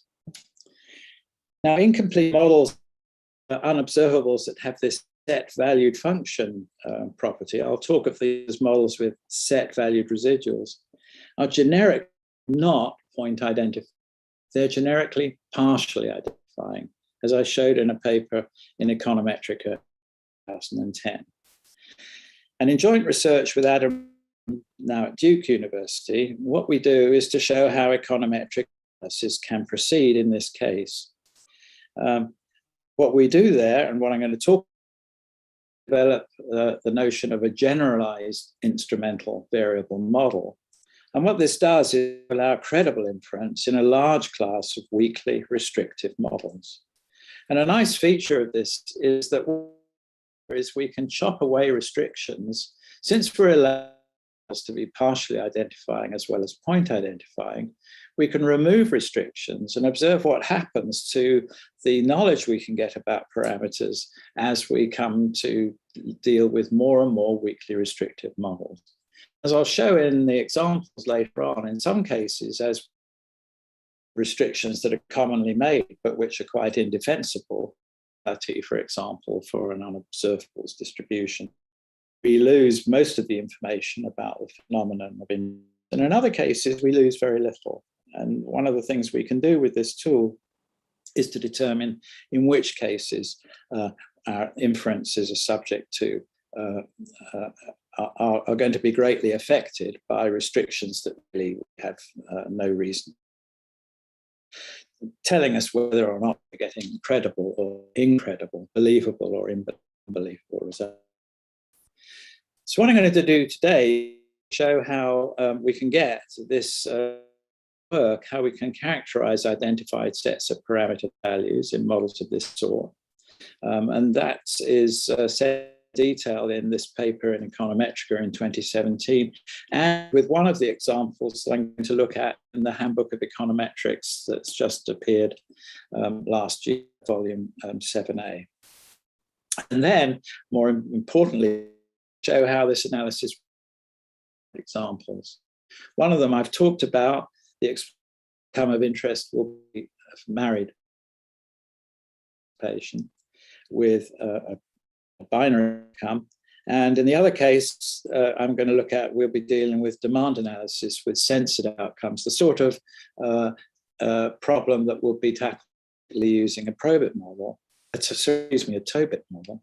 But in both cases, the important is that there are endogenous explanatory variables. And we're trying to find out about the structure of the process, that economic process delivered the data that we see. So in order to start, we need to give some definition and develop some notation. So we're going to think about economic processes that deliver values of endogenous outcomes. I'm always going to give these notation Y. Given values of exogenous variables, I'm going to use notation Z, and I'm going to let the set R sub B denote the support of the exogenous variables, the list of values these variables can take. And I'm going to let U always denote the unobserved variables that push along the process and get it to different values for any value of Z that we happen to have. The discussion is going to be entirely about static models, but introduce is quite straightforward, and that's done, for example, in a recent paper by Berry and in an IO context. So this is the definition, this is the notation for the thing. What about data? Data is going to tell us, it's going to from probability distributions of the observable variables, the endogenous outcomes, and the exogenous variables. And we characterize these probability distributions, additional distributions given Z. There's going to be a collection of these. And we're going to imagine, as we do our application analysis, that that data can identify and tell us about these, which is to do with what sampling process, whether we have random sampling or choice-based sampling or whatever kind of sampling we have. Here's just a piece of notation. If I take one of these conditional distributions function, put into it the set of values T, what that delivers for me is the probability that Y takes about that set. So this is not the classical distribution function. we can get the classical distribution function from this by putting in a set which is minus infinity up to some value t, say. Do that job. Now, the models that we're going to think about place restrictions on a structural function. I'm going to call that h at this point. And this structural function has the property that the probability that the structural function evaluated at y, z, and u is equal to 0. That probability is equal to 1. Y, z, and u must always satisfy, all realizations must satisfy h of y, z, u equals 0. And we're familiar enough with this. In a linear matrix 101, we write down y plus beta z plus u. And the h function for this case is just the difference between the left-hand side and the right-hand side, or the square of that. It doesn't matter.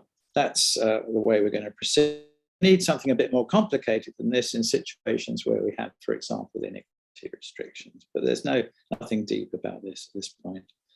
So these models place restrictions on these structural functions, for example, that they have this linear, that binary outcome model. But they also place restrictions on the distributions of u given z. And I'm going to characterize these as a collection of conditional distributions. And again, if I plug a set of values for u in, I get the probability u falls in that set. Generalized IV models place restrictions on structures, and structures comprise a function that explains how I and z and u are related to each other and on these distributions. I mean, a classical restriction that we put on these would be that u is, say, independent of z, in which case this thing here will just become g sub u and not depend upon z at all. And indeed, that's a very common restriction. We might independence or median independence. And one of the nice things about talk about is move between these restrictions. If we do that, we see what effect that has on the quality we can know about the parameters of interest in the problem. Now, the most important object to this that we have to think about in what follows is what I'm going to call here U sets, or we could call them residual sets. Given any particular structural function h, set depends on the value of y and z, and it's the set of values of u that can deliver the particular values of y and z that appear as arguments in this function. So in the binary threshold crossing model, which has endogenous y1 and y2, here's what the model looks like. It says, well, the outcome y1 is 1 if u is greater than or equal to the value of this index, and it has the value 0 if u is less than the value of this index. If we say, well, let's consider what happens if y1 equals 1 and z takes some particular value, what values of u y1 equals 1? Well, it must be the values of u that satisfy this inequality, that is the u's in this interval from this value of the index to plus infinity. And if y1 is 0, then it must be that the u's satisfy this inequality, and the u set is from minus infinity up to this value here. So that's a very basic building block. Notice in classes like things that were studied in econometrics up until the 70s, these U sets would always be Hamilton sets, not sets with multiple values in them. So with that in hand, introduce some notation. We've introduced this concept of the values of U that can deliver particular values of Y and Z. Ask what are the identified set of structures that are delivered on the one hand by a model and on the other hand by the distributions that we observe. I mean, it could be, for example, that if I ask what identified sets of structures are delivered by a particular model and a particular set of distributions, it could be that set is empty.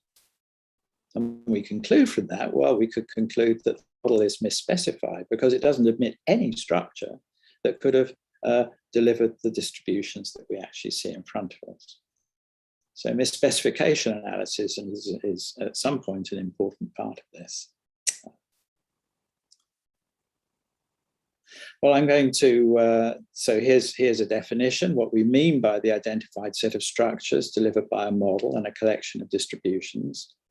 It's simply the structures that are, on the one hand, fitted by the model, that is, satisfy the restrictions that we impose. U is independent of Z, for example, Y1, Y2, Z and U are related by the binary outcome structural function and so forth. So on the one hand, the identified set of structures has to be admitted by the model. And secondly, it has to deliver the distributions that we see. Comprises that set of structures, because if we can figure out what that set of structures is, well, it's clearly going to depend on the one hand on the model and on the other hand on these distributions. But we can estimate these distributions because we have realizations from these distributions. These are distributions of observers. Once we have a realization of that identified set of structures delivered by a model, then we can ask the question, how to estimate it using estimates of this distribution of random variables. And what we're going to be doing here, the name of the game, is to change the restrictions in the model whilst holding the distributions of the observables fixed, and see how the identified set of structures varies, perhaps from a point to being not a point to being something that's really uninformative. And as we move through from the weaker and weaker and weaker restrictions in our model, so we will perhaps come to a point where data is telling us very little anymore about phenomena that we're interested in, the particular features of the structure, maybe some coefficient in the structural function. So let's, I'm just going to do this result. I'm going to explain a little bit about why it goes. It's useful here to define a particular set. It's a set of values of, of the outcomes, the endogenous outcomes, y, and it's defined formally for any particular set of values of u as the values of y such that the set is a subset of S, a particular set that we put in here. And these are the values of y which, when z takes the value little z, the structural function h says can only occur when u falls.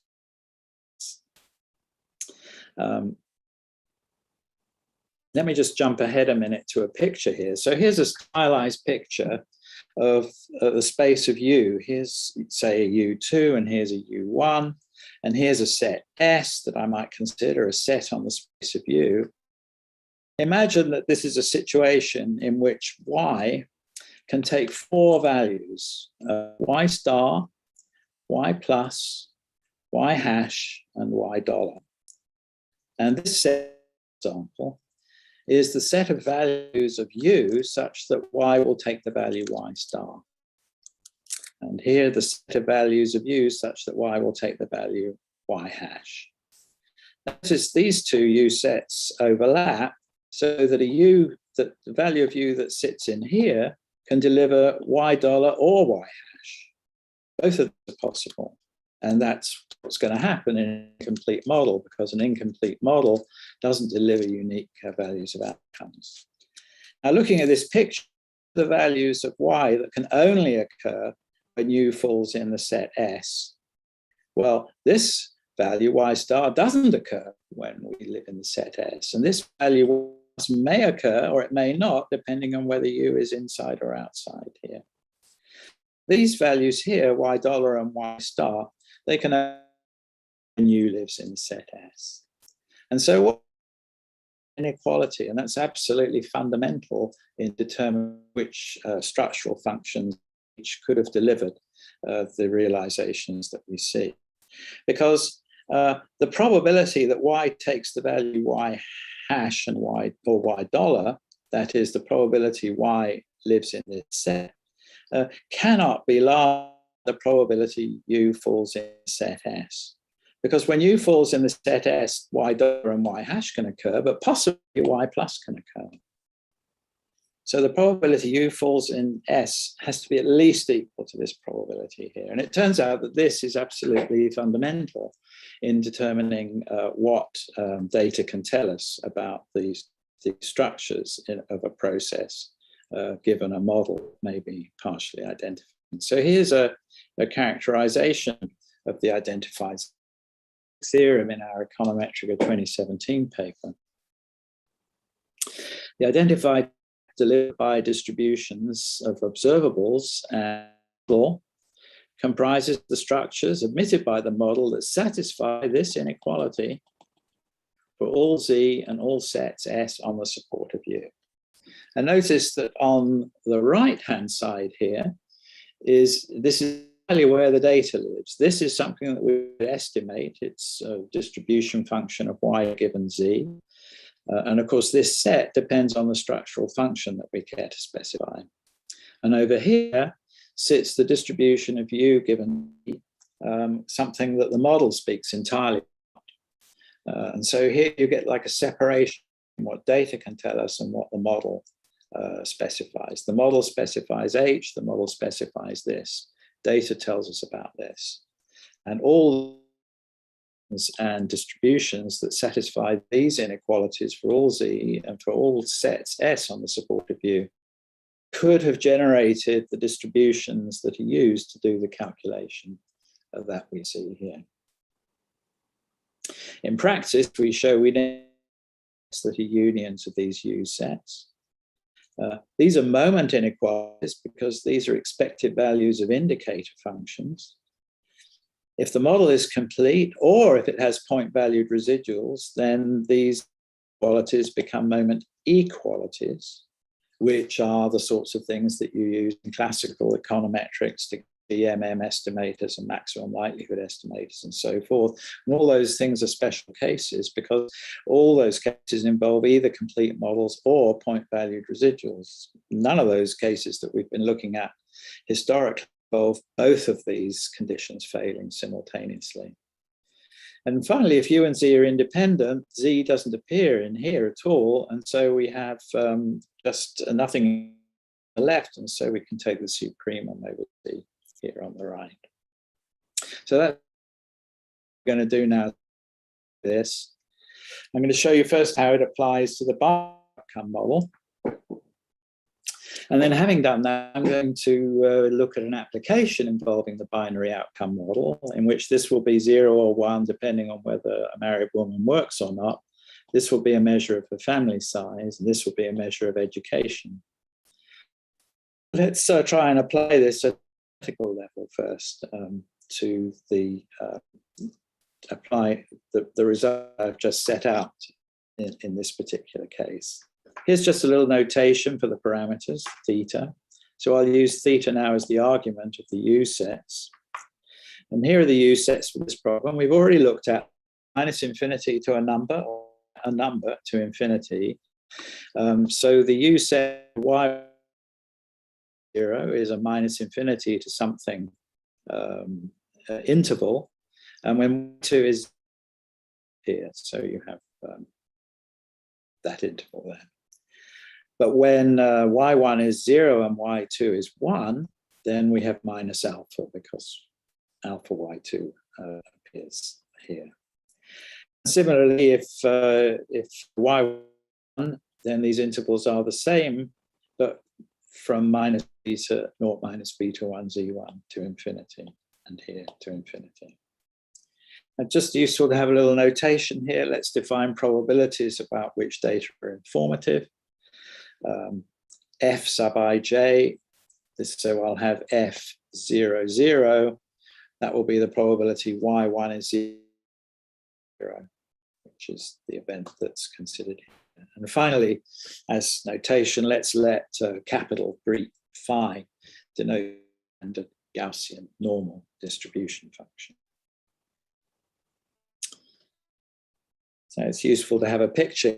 I'm drawing this picture for the case in which alpha is less than or equal to 0. We'll see in a minute why that matters. There's a draw for the case alpha greater than 0, but we'll just focus on this case for now. And in this picture, this is a what we're seeing here is the scale upon which U, the unobservable, varies. Here's the structural function written down again.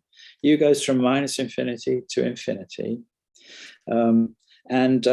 Here, what I've drawn up here, this is the U set arising, this is the values of U that give rise to y1 equals 0 when y2 equals 0.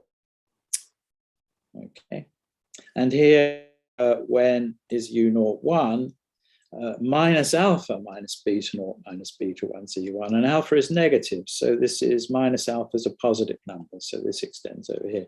If alpha was positive, these pictures would be reversed.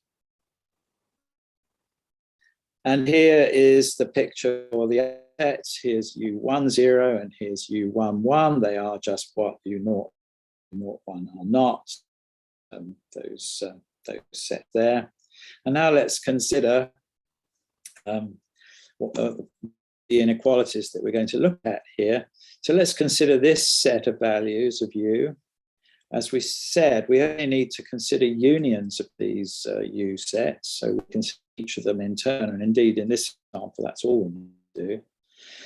Well, what we have here, probability U belongs in the set S, is got to be at least equal to the probability the U set lies in S. But that is the probability of the values of Y that can only occur if U lives in S. And that's only 0, 0.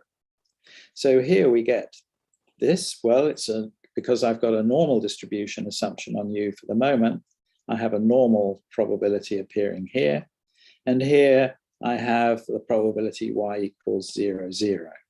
So the A set here is just the 0, 0 set. A of S, Z, H is 0, 0, just the singleton.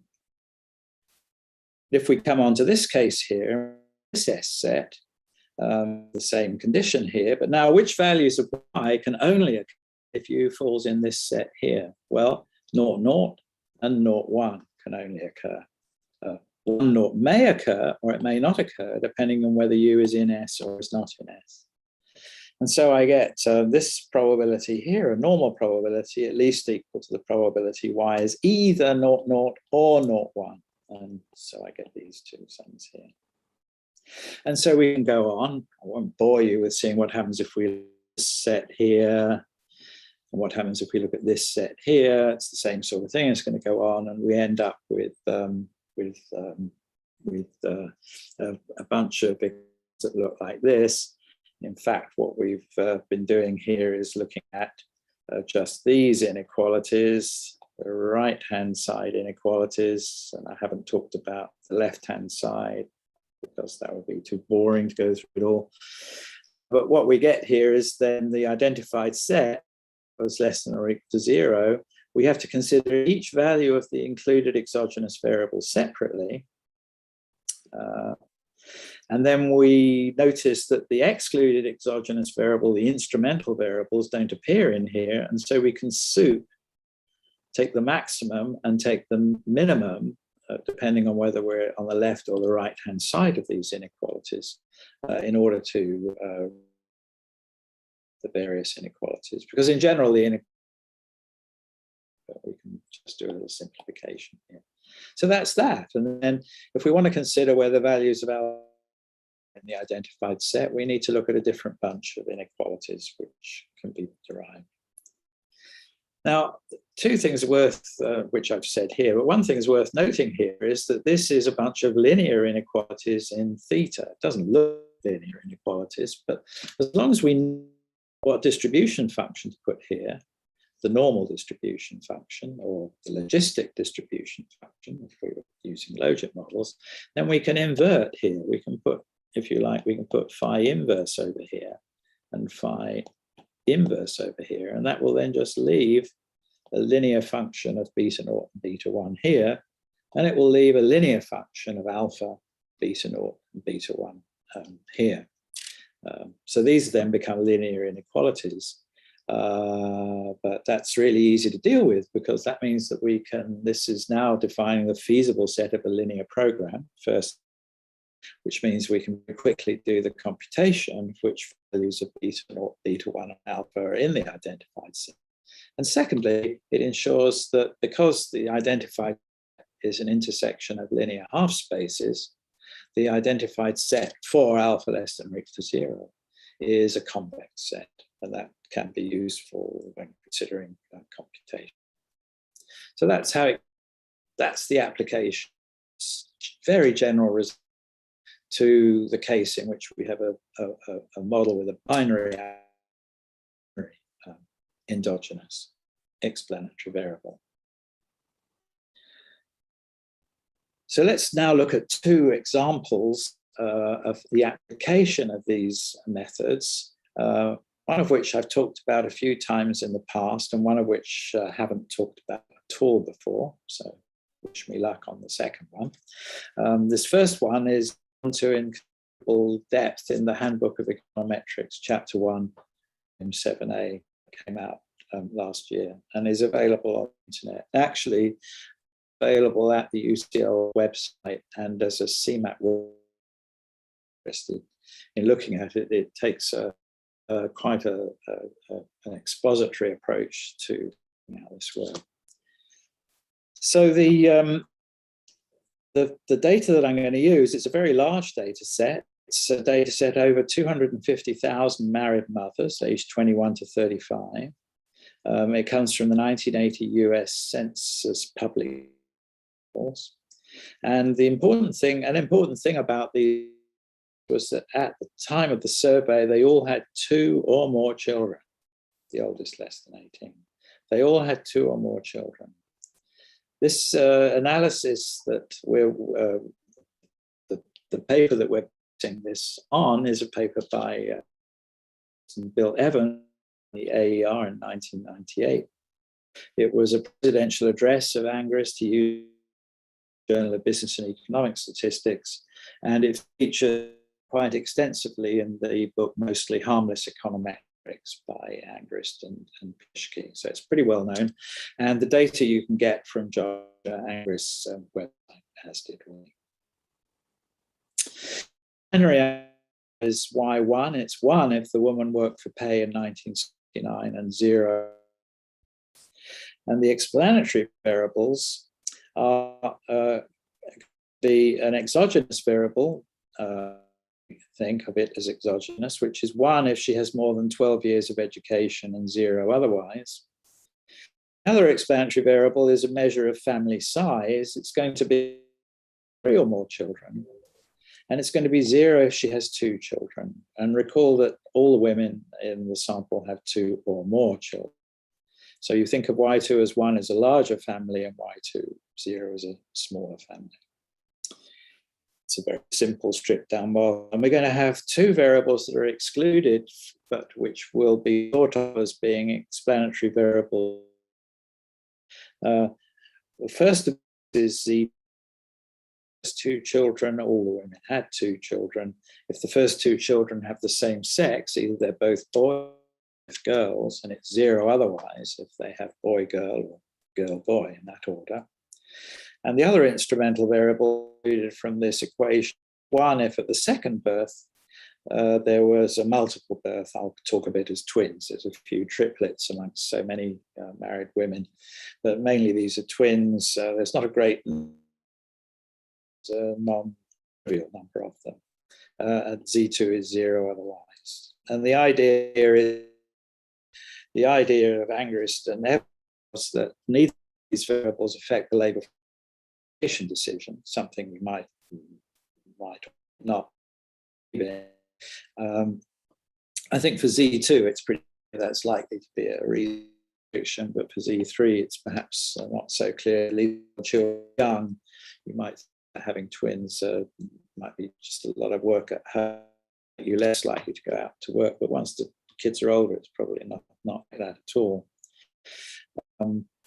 So those are the instrumental variables. And what I'm going to do is I'm going to consider an incomplete model, just like the one we looked at.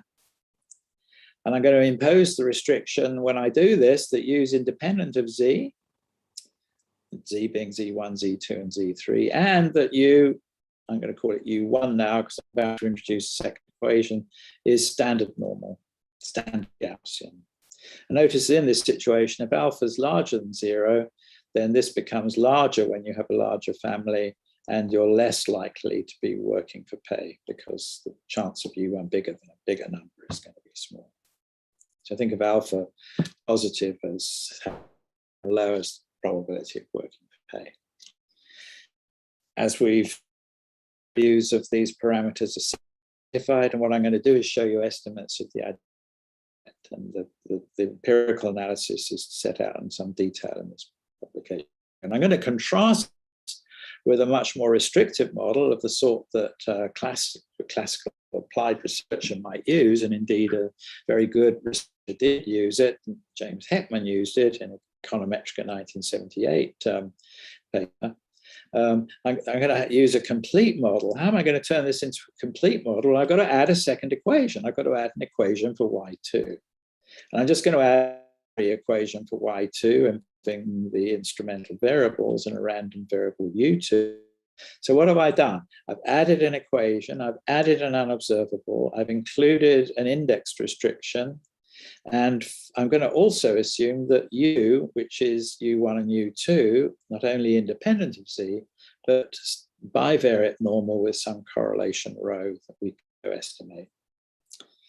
Now, if you read Heckman's paper, you'll discover this is a point identifying model, and in fact, everything is specified here, so we can calculate maximum likelihood estimates. So what I'm going to do is to show you what those look like. So all these extra restrictions, second equation, index restriction, single unobservable, joint normality, independence, turn this incomplete model, as these as its restrictions, from a set identifying model into a point identifying model. Some of these restrictions I think are not believable in the sense of, well, I could have chosen another distribution here and I know nothing in economics to tell me I shouldn't. So well, why is it there are only one unobservable here? Why are gamma 1 and gamma 2 random variables, for example? Why should this be a linear index? Why shouldn't it be something else? All these things are debatable. And so we can ask the question and want to ask the question, what's the force of these restrictions? It's worth thinking about the power of the instruments at this point. The sex instrument doesn't have much predictive power. The probability Y2 is 1 given your first two children are the same sex. That is, 2 is, which I can't remember which way that is actually. Just let me flip back, sorry about this. Same sex is 0, okay. So Z2 equals 0, and this is Z2 equals 1. The probabilities are 0.41 and 0.35. So they're not greatly different, only 0.06 in it, but there's 250,000 observations here. And in fact, if you ask the question, is this, what's the T statistic for a hypothesis that these two probabilities are equal? The T statistic is of the order of 50. It's a hugely significant difference, but as a practical difference, it's not very large. The twins instrument is a much better predictor. The probability to have 3 or more children if your second birth event is twins is 1, because you move one child to 2 or 3 or more. Whereas if you don't have twins, the probability you go on to have a third child is 0.38, which is about the average of these numbers sitting here. So what we expect to see is a much identified set when we use the twins instrument than when we use the same sex instrument. And we expect the maximum likelihood estimators to sit inside both of these sets, or at least them. We're using estimates here. Let's see what we get. So this is the identified set of parameter values. These are projections. So this is alpha, the coefficient on the the coefficient on the family size variable, endogenous variable, and this is the coefficient on the education variable. Notice that using the same sex instrument, the identified set is actually 2 distinct sets, one for alpha less than 0 and one for alpha greater than 0. It's very large. There's lots of values of alpha that can't be excluded. the data is really quite uninformative about alpha and beta 1 if we use the same sex instrument. But if we use the twins instrument, the identified set is actually a line. These are estimates, as I'll talk about in a minute. We get a much more improved result, and positive, indicating that a large family size means a lower chance, lower propensity to work.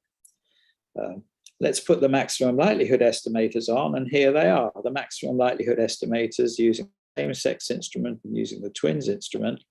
The red point doesn't lie exactly on the line because the estimates. The blue circle indeed lies over here. And so we picture, here's what happens if we do the beta 0 and alpha. Same picture as far as alpha is concerned. This is just the intercept term. But if we look at this picture, one message to take away from this is the following. If I go and do like the probit thing, IV probits data, we call this, it actually has a command that will produce these values here. I will get these numbers and I will get tiny confidence regions as well. But if I threw out normality in the second equation, any value for alpha lying on the red line is a feasible value if I'm using the twin instrument, and any value in the blue parallelograms is a feasible value I'm using given I'm using the sex instrument. So this is an example in which the estimates that we get in the data are sensitive to the restrictions that we impose in the model. Let's look at another example. These are point estimates of the identified sets. We give confidence regions in the handbook chapter. What I'm going to do now is consider an example in which the outcome is censored. Just to say that if I look at the confidence regions, they're very, very similar to the analog estimates. And that's because we have 250,000 observations. So there's very little variation affecting the estimates here. Finally, I'm going to look at an example in which the outcome is censored, and I'm going to look at a type model for tobacco expenditure. So as in a Tobit model, Y1 is censored below at 0, Y1 is the max of 0 and an index. This is just some illustrative calculations. In the actual application, I'm plus beta 1, Z1 appearing in here as well. Y2 is endogenous. U1 is to some degree independent of Z, depending on the model considered. And the incomplete models that we're using here have no equation for Y2.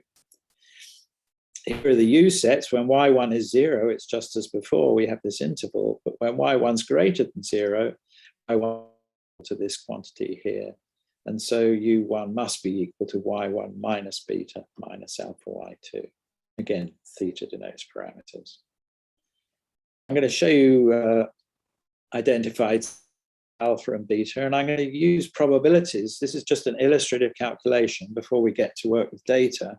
I'm going to obtain by imposing a second equation.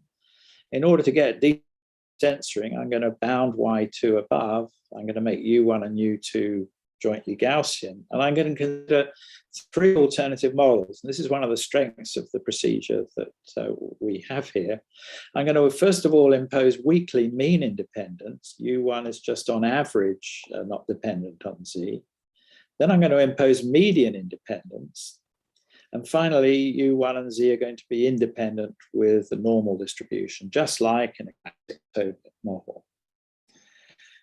So under identified set is given here. That's in our 2017 paper. This is a result obtained using expectations. I haven't gone into that here, the result here. B and C, the previous inequality, deliver the identified sets with sets minus infinity to naught. Oh, excuse me, that's a mistake there. That should be minus infinity here. Minus infinity to naught infinity in case B, and just arbitrary intervals T1 to T2 in case C. So A, mean independence, B, median independence, see full independence. And as we move from one to the other, so we expect to see the identified sets falling, becoming smaller. Here's the picture. So if we had a complete model, the value of alpha and beta that generates the probabilities, beta is 0, alpha is 1, so that's this value here. Under mean independence, the identified set is everything line, so it's all of this region here. Mean independence is highly uninformative. Part of that is that mean independence doesn't put any restrictions on the amounts of probability mass played. Median independence, similarly, more and more informative. That's what gives the pink region here. If I go to dependence with Gaussian unobservables, then I get the magenta identified set that appears here. So you get to, okay, if you went for the complete model with these generated probabilities, you'd be getting a lot more information out of the data. Went for a standard Tobit model with an endogenous explanatory variable. I've got 5 minutes before I finish. Let me show you what happens if we go to use data. UK tobacco expenditure data, 2000-2004 5-year period, from the UK family expenditure successors. The 18,000 observations, of which 68% are 0. The outcome is UK tobacco expenditure share of log non-durable expenditure, which will be Y2. I have household equivalent scale, Z1, as an included explanatory. And as an instrument here, an excluded exogenous variable, I have log household income. So this is log household expenditure with log household income. This is a model used by Blundell and Adams and co-authors in a recent IFS working paper. So we took the model from. And then I'm going to do the calculations with 3 varieties of model. Restrictive, less restrictive, much less restrictive. The restrictive model is going to include, as before, an equation for Y2. It's going to assume the unobservables are Gaussian. This is what Blundell and co-authors used. We're then going to use an incomplete model. It has no equation for Y2, but it retains the Gaussian and independence restrictions here. And it will be interesting to see what information we lose as we go from this case to this less restrictive case. And finally, I'm going to use an incomplete model, no equation for Y2. I'm going to drop the Gaussian restriction, but I'm going to require that for all Z, certain quantiles of U are independent of Z, certain quantiles. And I'm going to vary the number of quantiles that I restrict. So if I restricted 1 million quantiles, that would be essentially independence. If I restrict just 1, it will be median independence, say, and so forth. And for the point identifying model, I'm going to report maximum likelihood confidence regions. And for the point identifying models B and C, I'm going to report confidence of the sets using a very smart method proposed by Alex Salon, Federico and Victor Chernozukov. That's in a recent CMAT working paper, shortly to be published, I'm sure, in a journal. So here are the results. These are 95% confidence regions. Which of these models is complete? The first model is complete. Which use Gaussianity? The first 2 do. So if here's the 95% confidence region for alpha using the minus 0.14 to minus 0.12. Let's drop the second equation, Gaussianity. Well, the interval moves to minus 0.21 to minus 0.11. Okay, it's becoming a larger interval, but it's not really becoming, it's not like the binary outcome where we lose everything as we drop this second equation. And as I drop independence as well, but restrict at 7 quantiles, independent quantiles, I go to minus 0.23, minus 0.1, and even 5 quantiles, minus 0.26, minus 0.09. All these 3 This is telling us that actually the second equation, the complete restriction, the Gaussian restriction, isn't actually that important. What's important are independence restrictions of some. I go to just 3 quantiles being restricted, suddenly I get a big increase in the confidence region for alpha. Now, these results are in a recent paper that's at the site. These GIV tools that I've out today, they can be incomplete models and they can be used in continuous outcomes. And they cover partial and point identifying models. And what that does is to allow us to assess the impact of relaxing restrictions.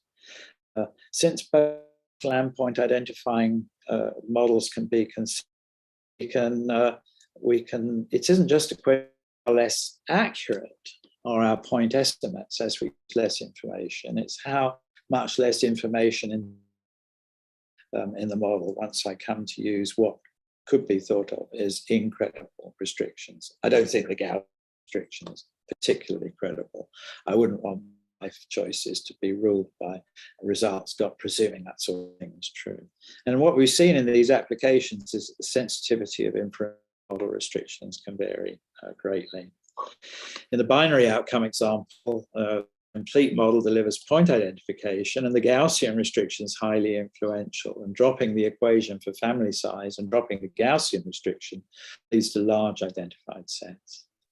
But in the censored outcome case, the Gaussian restriction is far less influential and even full stochastic independence can be relaxed somewhat with little effect. I suggest that in order to do credible, we should investigate the sensitivity of inference to non-economic model restrictions. It's not easy. It's not easy, and it's not that everybody doesn't believe this should be done. We can't really figure out how to do it. Indeed, very early on, way back, that's almost 40 years ago, Ed Lima wrote a paper that every budding econometrician should read. It's a brilliantly written paper. Let's take the con, as in a confidence trick, out of econometry, in which he encourages us practitioners of inference to whimsical assumptions in a systematic way.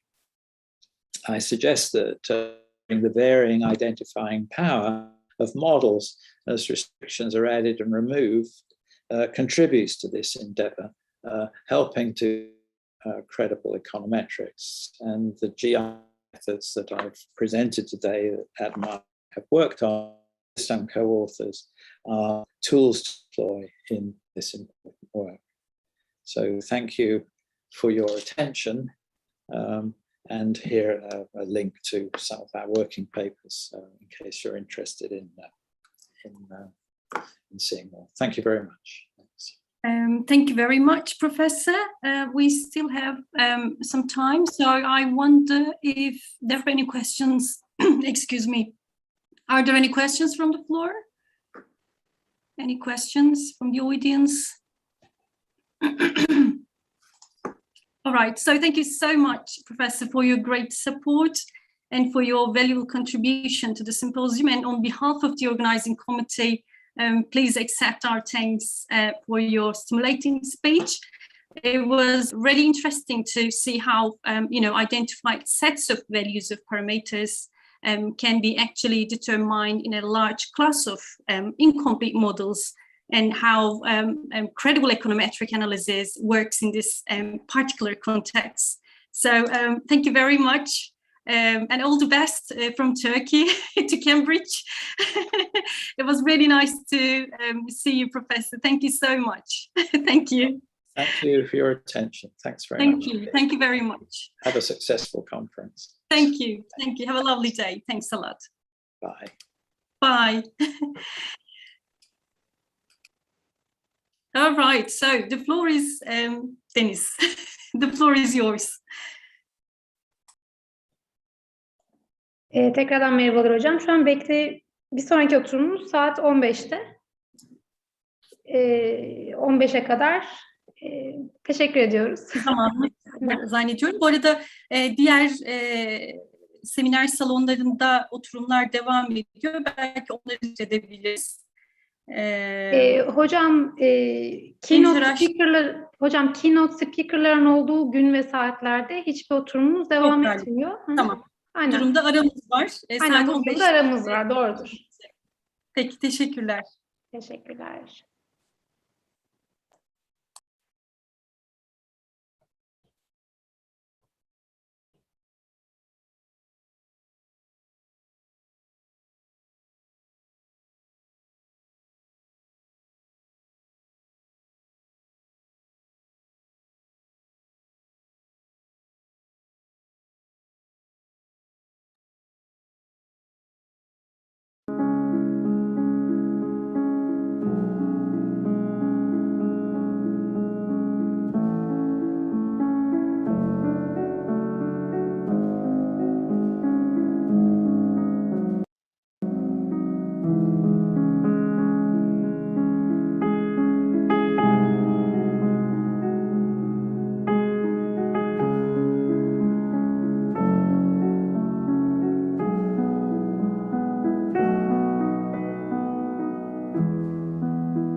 Gördüm seni.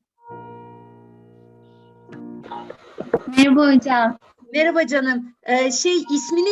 İsmini sonra tam seninle konuşurken listede gördüm. He, Sibel'cim, Bakmamıştım önce. Hazırsın değil mi? hazırım hocam ben. Sibel hocam. Efendim. Şimdi oturumlar başladığında sunum yapacakları co-host olarak tanımlamaları lazım. Evet. Sen onu belirteceksin. O zaman ancak paylaşım açabiliyorlar. Peki Bir yerde her biraz biri önce sırası sordum. geldiğinde mi yoksa başlangıçta mı Murat Hocam? Ya hepsini tanımlarlar. Merveciğim, Sibel Hoca'ya anlatıyordum. Bu şimdi oturumlar sırasındaki sunum yapacakları co-host tanımlamaları lazım ki dosya paylaşımı açabilsinler. Hocam, Cumali Hoca burada değil ama ben hemen ileteyim dilerseniz. Hemen sunumdaki tüm hocalarımıza sunum yapacak hemen yetki verelim. 2 oturum var. Bir EYI Salon 2, bir de EYI Genç Araştırmacılar. Her ikisindeki sunum yapanları bir co-host olarak tanımlayabilirsek. Tamam hocam. Hemen ben arıyorum Mehmet hocaları. Teşekkür ederim Merve Hocam. Rica ederim hocam. Denizciğim, beni duyabiliyorsun değil mi? Evet hocam, duyuyorum. Furkan Hoca'ya söyledim. Programı kontrol edecek. Cuma sabahı saat 10'da dedim. Seni moderatör Tamam olarak hocam, Deniz evet. Hoca atamış. Bilgin olsun. Haberi var. Tamamdır hocam. Deniz merhaba, nasılsın? Teşekkür ederim hocam, siz? Ben de iyiyim. Ne güzel değil mi? Uzaktan da olsa gerçekten öğleden önce vardım. Ben 1,5'da hastane kontrolüm vardı. Muayene için oraya gidip geldim. Tam böyle sempozyumda sanki böyle bir yere toplanmışız. Bir arada kongredeyiz. Hissini yaşıyoruz. Ne mutlu. Ne mutlu hocam, kesinlikle. Uzaktan İnşallah da yüz olsa böyle yüze de olur. devamlılığını sağlamak çok güzel bir Elbette, şey kesinlikle. elbette. Çok önemli bir şeymiş. Onu yaşayarak gördük değil mi Merve? Deniz. Evet hocam, ben de bir taraftan telefondayım. Çok özür diliyorum hocam. Tamam. Özge merhaba. Eskişehir'de Hocam, misin, burada mısın? Merhabalar, Ankara'dayım şu an hocam. İyi. Hocalar Ankara'da nasılsınız? iyi. Hocalar ne yapıyorlar Eskişehir'de diyecektim. Eskişehir'deysen. Yoğunlar hocam, onlar katılamayacaklar. Özer hocam. Sorun yok. Şimdi Sibel Hoca sizin moderatörünüz. Biraz sonra size co-host yetkisi verecekler. Merve Hoca onun için uğraşıyor. Ondan sonra paylaşımı açabileceksiniz. Teşekkürler hocam. Ünal Hocam hoş geldin.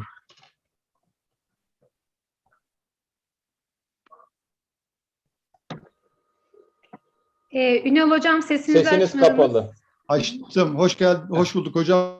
Nasılsınız? İyi. Hocam kusura bakma. Deniz sana söyledi. Bir Sesim hocamızın iyi acil... geliyor mu? Geliyor. Burak hocamızın acil bir işi çıktığı için seni oturum başkanı yaptık. Hocalarım, ben az önce haber verdim. Şimdi birazdan onu halledecekler. Hemen onu halledeceğiz. Sunum yapacak olan tüm hocalarımıza yetki verilecek. Tamamdır. Harikasın Merveciğim. Teşekkür ediyorum. Rica ederim hocam. O zaman biz bekliyoruz değil mi? Hani bu tamamdır Evet. denilince başlayacağız. Evet. Tamam.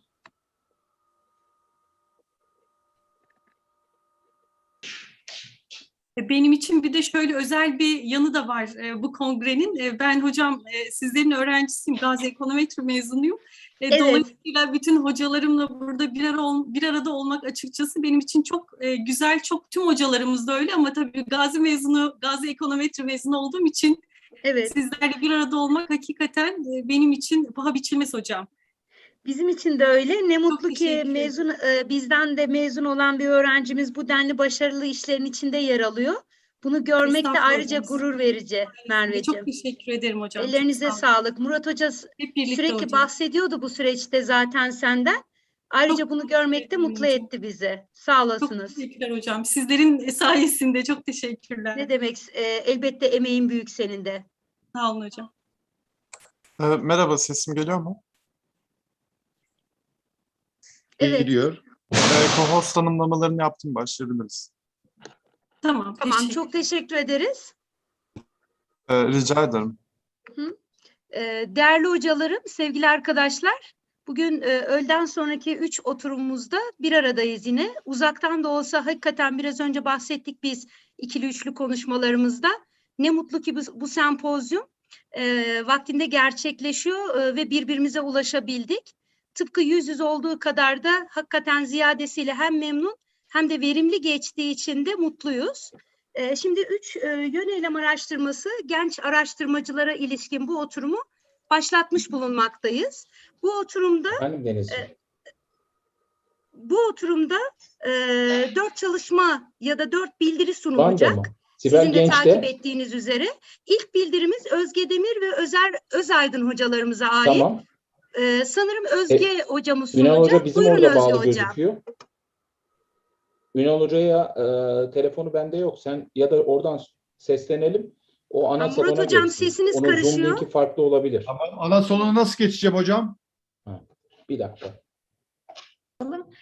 Kusura bakmayın hocam, şöyle bir şey oldu. 3 ana salon paralel olarak yapılmakta. Burası Evet. Sibel Hoca'nın genç oturumu olarak 3'teki. Ünal Hocam sizinki programdan linke tıklayabilirseniz normal ana Evet, öyle salondaki. yaptım. 3'te bir programım gözüküyor.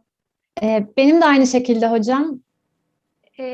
Merve Hocam, Mehmet Hoca ile konuşabilir miyiz? 3 tane paralel oturum yapılması gerekiyordu. 3 farklı. Hepsi buraya, herkes buraya bağlanıyor sanırım. Deniz Hocam, şöyle bir karmaşıklık mı var? Linkler mi aynı programda acaba? Hemen ben bakayım. Diğer linkler mi açık değil diye bakıyorum hemen hocam. Merve Hocam, ben Furkan Hoca da linkler aynı tanımlanmış. Hocam şu an benim baktığım link, örneğin genç araştırmacılara bakıyorum. Sonu 70-80 ile bitiyor ama. Ünal Hocam sizinki 124 ile bitiyor aslında. Evet, ben ona tıkladım. Aslında tekrar farklı bir tıklayayım. gözüküyor hocam ama linkler. Hocam ben de sonu 124 ile bitenine tıkladım. İlk sunum benim de normalde ana salonda. Merve Hocam, hangisine tıklarsak tıklayalım bu oturuma geliyor. Evet hocam. Öyle mi hocam? hocam? Ben hemen tekrar hocam Mehmet Hoca'yı arayayım. Belki diğerleri açık olmadığı için mi bu tarafa yönlendiriyor? Evet, Olabilir bu hocam. tarafa Hemen yönlendiriyor ben sanıyorum. arayayım hocam. Onu... Tamam.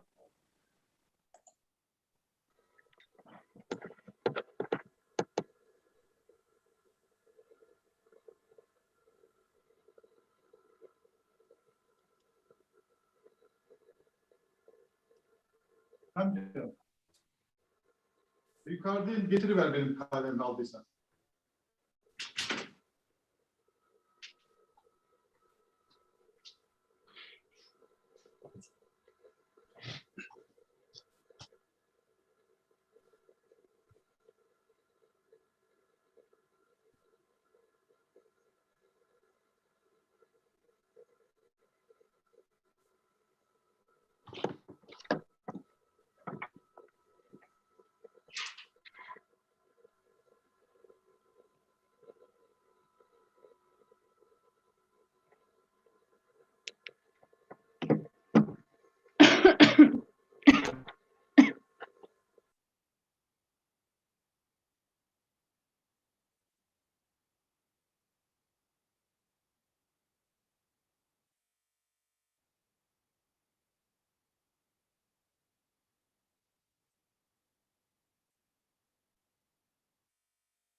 Hocalarım, bir küçük zannediyorum teknik sorun var. Şimdi Mehmet Hoca'yı aradım.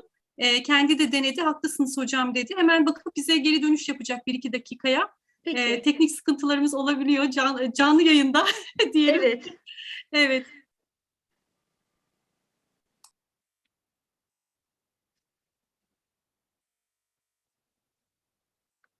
Normalde linkler farklı fakat her nasılsa sürekli aynı oturum ana salona yönlendiriyor hocalarım bizi. Zannediyorum çözüm sağlanacak hemen.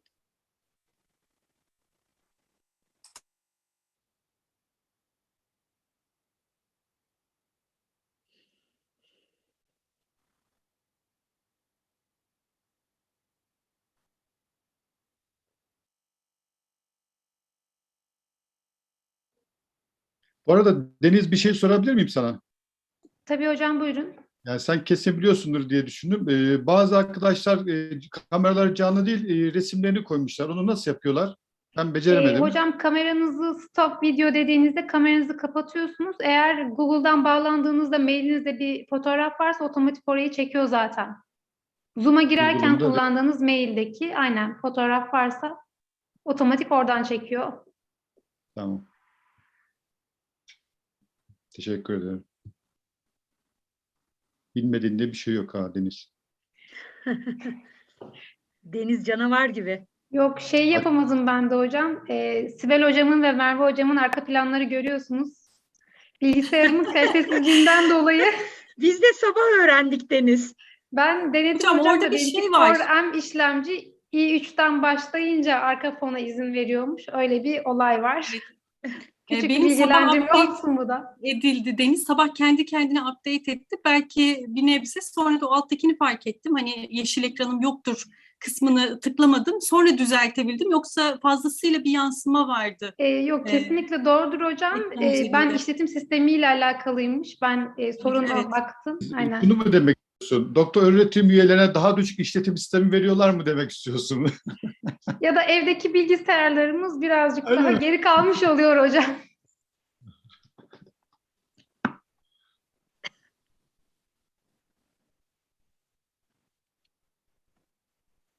Bu arada haber bekliyorum ben hocalarım. Update edeyim, sizleri güncel bilgi vereyim. Mehmet Hoca'dan bilgi bekliyorum.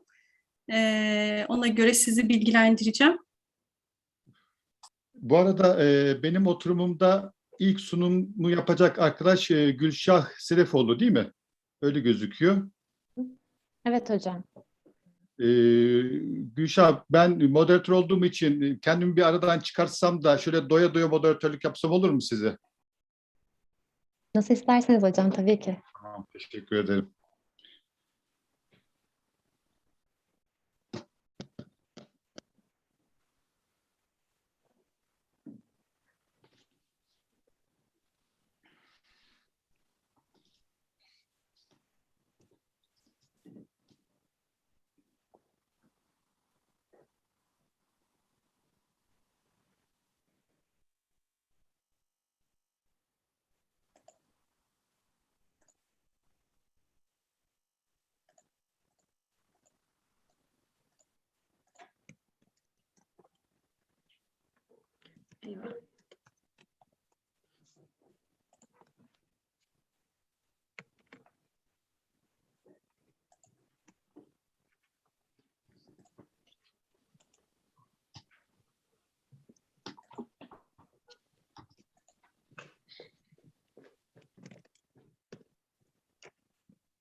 Merve hocam, eğer sıkıntı olacaksa ben Ünal hocanın oturumunu farklı bir Zoom'da yapıp kaydedebilirim. Siz de genç araştırmacıları yaparsınız. Zaten Sibel Hoca da burada diğerini başlatır. Öyle de bir şey yapabiliriz. Tahmin ediyorum Denizciğim, şimdi aradım, meşgul çalıyor ama hemen çözümleyeceğiz denildi. Dolayısıyla bir iki dakikada bekleyebilirsek sevinirim. Belki 10 geçe ya da 11 geçeyi bulur zannediyorum ama aradım Mehmet Hoca'yı, meşgul çalıyor. Ama evet, hocalarımızın dediği gibi şimdi az önce genç oturumu tıkladığım halde buraya geldim yeniden. Dolayısıyla henüz çözümlenmemiş zannediyorum.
Mehmet Hoca hemen 1-2 dakika içerisinde çözümlüyoruz dedi. Size aktarayım. 1-2 dakika içinde çözümlenmiş olacak hocalarım.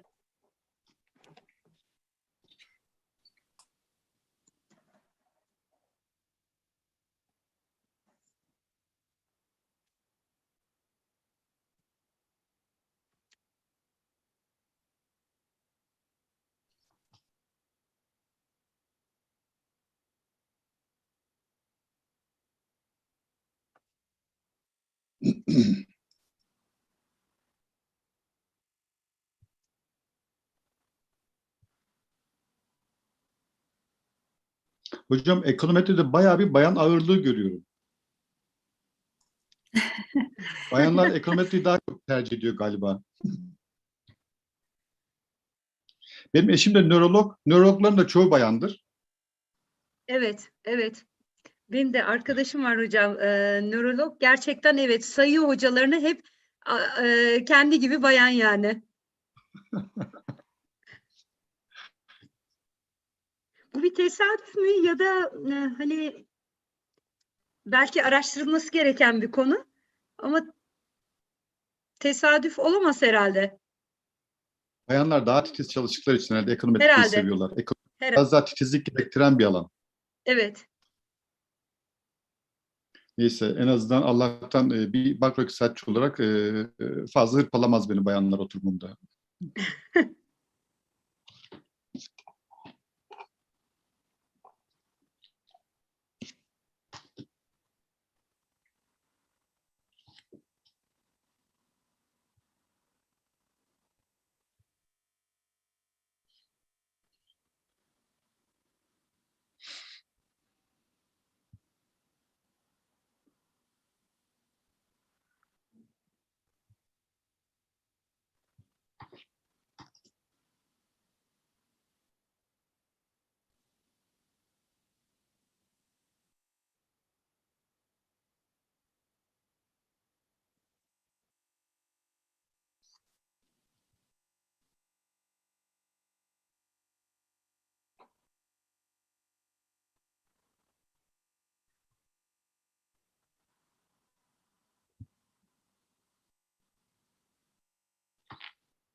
Merve Hocam şöyle yapalım dedi Murat Hoca.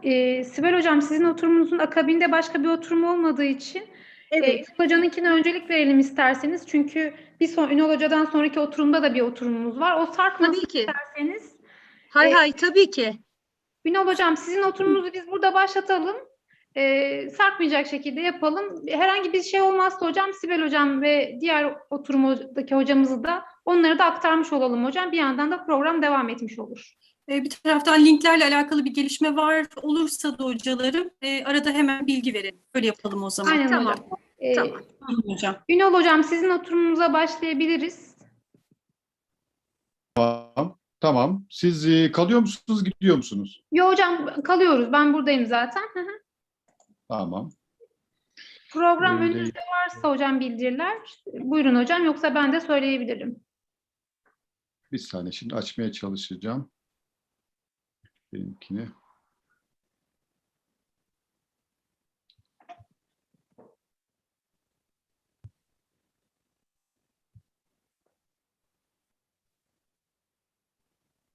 Evet arkadaşlar.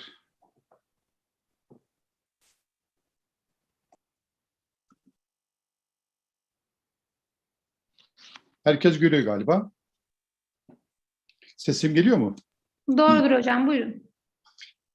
Evet arkadaşlar, ben zaman serilerinde eşik model uygulamalarına ilişkin kısa bir değerlendirme, bir çalışmayı sizlere sunmak istiyorum. Bildiğiniz gibi pek çok arkadaşın, hocaların bildiği gibi birçok zaman serisinde gözlemlenebilen olağan dışı hareketler söz konusu serilerde eşik değerlerin varlığına işaret edebilir. Bir zaman serisinin ne tür davranışlarının normal koşullardan sapmalarını yansıttığını veya eşik değer noktaları oluşturduğunu tespit etmek ve söz konusu anormal davranışları modelleyebilmek için ekonometri literatüründe çeşitli yaklaşımlar önerilmiş. Bir zaman serisi içerisinde bilinen bir T zaman noktasında rejim değişikliğinin meydana geldiği deterministik durumlar için genelde doğrusal zaman serisi modelleri kullanılırken rejim değişikliğinin meydana geldiği noktanın kesin olarak bilinemediği stokastik durumlarda ise daha karmaşık hatta non-lineer modellemeler kullanılıyor. Zaman serilerinde rejim değişimine olanak tanıyan söz konusu çalışmalar arasında pek çok konu sayabiliriz. Evet, niye gitmiyor?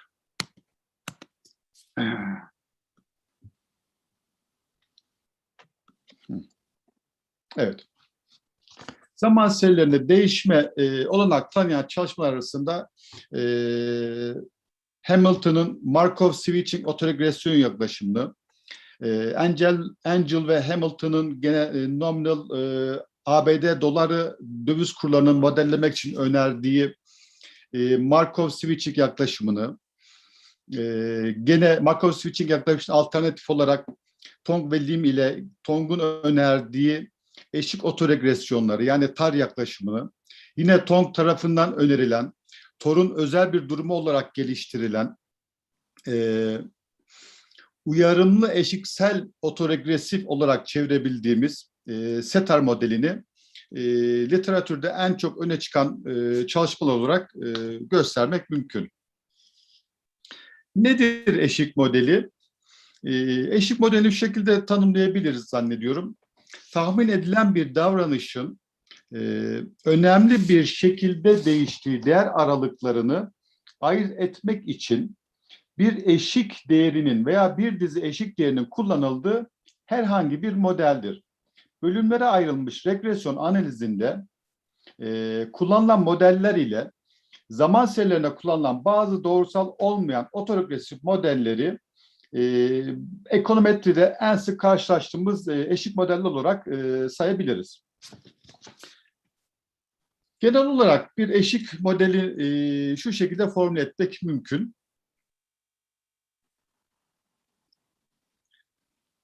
Eşik modelini oluşturmanın araştırma konusunun amacı ve kapsamına göre tercih edilebilecek birbirine denk ya da yakın ama farklı yöntemleri bulunduğunu söylemek mümkün. Burada J zaman indikatörü, beta değişkeniyle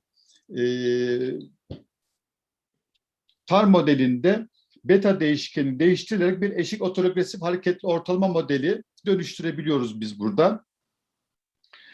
Bunu ekonometrik uygulamalara elverişli biçimde de en son alttaki kısımda şekilde yazabiliyoruz. Burada yavaş yavaş getirmek istiyorum. Gamma ifadesi 1 ve gammaların P'ye kadar gecikmeli değerlerinden oluşan bir vektörü temsil ediyor. TAR denklemi gamma eşik değişkeni, bağımlı değişkenin kendisini bilinen bir fonksiyonu olduğunda kendinden uyarımlı eşik otoregresyon olarak biliniyor. Aslında SETAR modellerinin içerdiği bu unsur bir tür eklemeli, additif, nonlineerlik durumu olarak ifade edilebilir. Bu konuda yapılmış çok farklı alanlarda çalışmalar mevcut. Mesela Tong ve Lim'in 1980'de yaptığı bir Kanada vaşaklarına ilişkin bir çalışma var. Yine aynı yazarların güneş lekeleri, vizon misk sıçanları, kandan nehir akışı ve yağışları verilen uygulaması var. Potter'in 1995 yılında yaptığı ABD milli gelir verilerine, Teras Virta'nın 13 OECD ülkesinin sanayi üretim verilerine, Kajitani, Kate ve McLeod'un yapay sinir ağırlarına uygulamalarına ilişkin pek çok alanda TAR ve SETAR gibi eşik model uygulamalarını görebilmemiz mümkün. Eşik modelleri kullanılarak doğrusal olmayan zaman serisi modellemesindeki temel sorun nuisance denilen sıkıntılı parametrelerin sıfır hipotezi altında tanımlanmamasından kaynaklanıyor. Sıkıntılı parametreler çalışmada ilgilenilen parametrelerden olmamakla birlikte söz konusu parametrelerin analizine ve modele ilişkin çıkarımlara dolaylı etkide bulunduğu için dikkat alınması gereken diğer parametreler olarak ifade edebiliriz. Genel olarak sıkıntılı parametre sorununu çözmek amacıyla çeşitli yöntemler kullanılıyor. İşte marjinalleştirme, koşullandırma ve eliminasyon yöntemleri bunlar arasında saymak mümkün. Bu amaçla SETAR modellerine ilişkin hipotezlerin test edilmesi için kritik değerlerin temelde bootstrapping olmak üzere bazı simülasyon yöntemleriyle elde edilmesi gerekebiliyor. Hansen 1996 yılındaki tarihli çalışmasında koşullu olasılık ölçümüne dayalı bir dönüşüm, sıkıntılı parametrelerden arındırılmış bir asimptotik dağılım verdiğini ve bu dönüşümü simülasyon yoluyla kolayca tahmin edilebileceğini göstermiş. Ve bu yaklaşımı SETAR gibi eşik modellerini uygulayarak sonlu örneklem dağılımlarını değerlendirmek için Monte Carlo yöntemlerini kullanmış. Bu çalışma pek çok sonraki çalışmaya da öncülük etmiş tabii ki. Biz bu çalışmamızda SETAR modelini tahmin etmek için ve test etmek için geliştirilen teknikleri Türkiye ekonomisine ilişkin olarak uygulamak istiyoruz. Ve bu amaçla enflasyon ve parasal istikrar çalışmalarında kullanılan bazı zaman serisi verilerini kullanıyoruz. Dolayısıyla biz bu çalışmada Türk ekonomisindeki enflasyon sürecinin doğrusal olmayan modellemesine bir tür giriş yapmış oluyoruz. Evet, çalışmada Türkiye ekonomisine ilişkin nominal döviz kuru, sanayi üretimi, nominal para arzı M1 ve M2, reel para arzı M1 ve M2, ISO bileşik endeksi ve toptan satış fiyat endeksi zaman serilerini inceledik. Hisse senedi verileri 86-2003 dönemini, diğer seriler ise 87-2004 dönemini kapsamakta. Veriler niye bu kadar eksik diye sorabilirsiniz. Çünkü biz bu çalışmayı ikiye ayırdık. 2003 öncesi ve 2003 sonrası şeklinde. Biraz da işte siyasal iktidarın değişimi öncesindeki o yoğun enflasyon dönemini incelemek istedik. O yüzden 2004'te bitirdik biz bunu. Hisse senedi verilerini Borsa İstanbul'un web sitesinden aldık. Diğer verileri de Merkez Bankası'ndan temin edildi.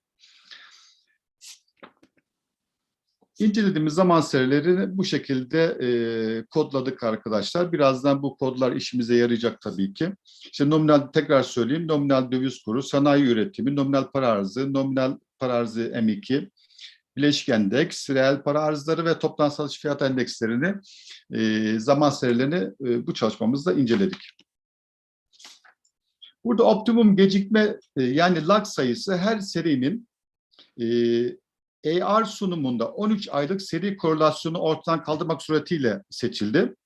Seri korelasyon içinde Brosh-Godfrey seri korelasyon elem testi kullanıldı. Serilerin lag adetlerini de buraya koymamışım.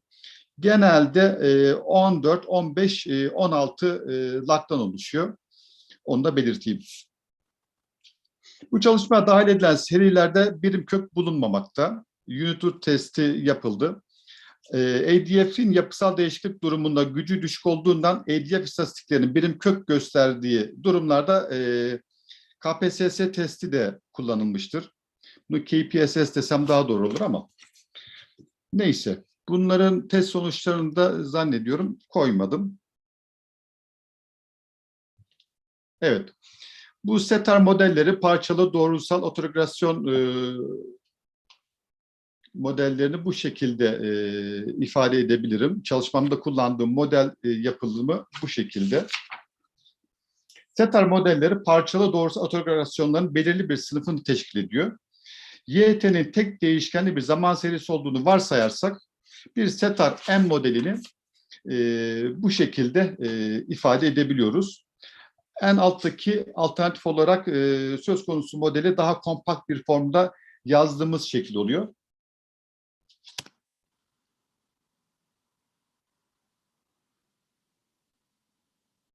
Evet. Modelin çeşitli tabii varsayımlar var ama bu varsayımları rakamsal olarak koymadım. Biraz da kısa tutmak istediğim için.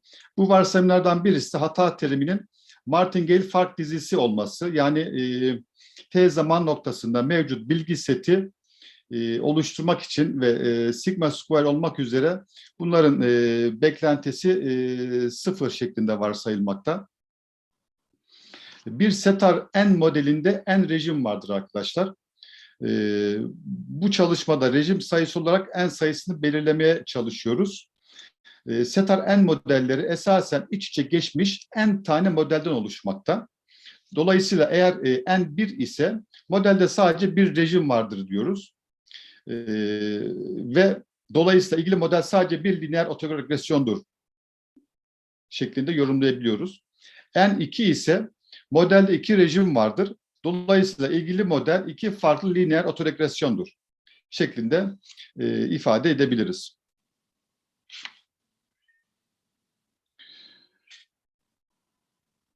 Evet. Çalışmada doğrusal otoregresyon, setar 1, tek eşik otoregresyon, çift eşik otoregresyon tahminlerini gerçekleştirdik. Tahmin edilen ana parametreleri şurada gösterebilirim. Hemen bir sonrasında. Evet, çalışmada tahmin edilen parametreleri burada özet bir şekilde vermeye çalıştım. Test dağılımları varyans yapısına bağlı. Bu test tablosu da bir sonraki sayfada zannediyorum var. Yaptığım bu çalışmaya göre setar 1, setar 2'ye karşı test edildi. Nominal M1 için setar 2'yi setar 3'e karşı test ettik. Endüstriyel üretim için heteroskedastik varyanslar kullandık. Diğer tüm testleri homoskedastik varyanslara dayandırdık.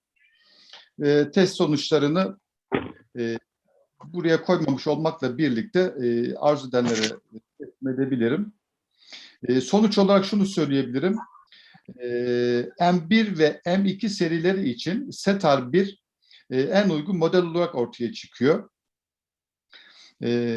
Diğer seriler için ise setar 2 en iyi alternatif olarak sesim geliyor mu? Geliyor hocam, sıkıntı yok. Buyurun. Tamam. Diğer seriler için ise setar 2'nin daha uygun bir model olduğunu tespit ediyorum. Diğer taraftan M1 ve üretim serileri için test sonuçlarına göre diğer modellere göre SETAR 3 daha avantajlı bir model olarak ortaya çıkıyor.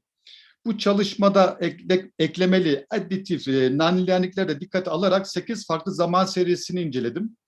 SETAR modelleriyle yürütülecek tahminlerde doğrusal nonlinearliklerin oldukça önemli olduğunu burada ortaya koyduk.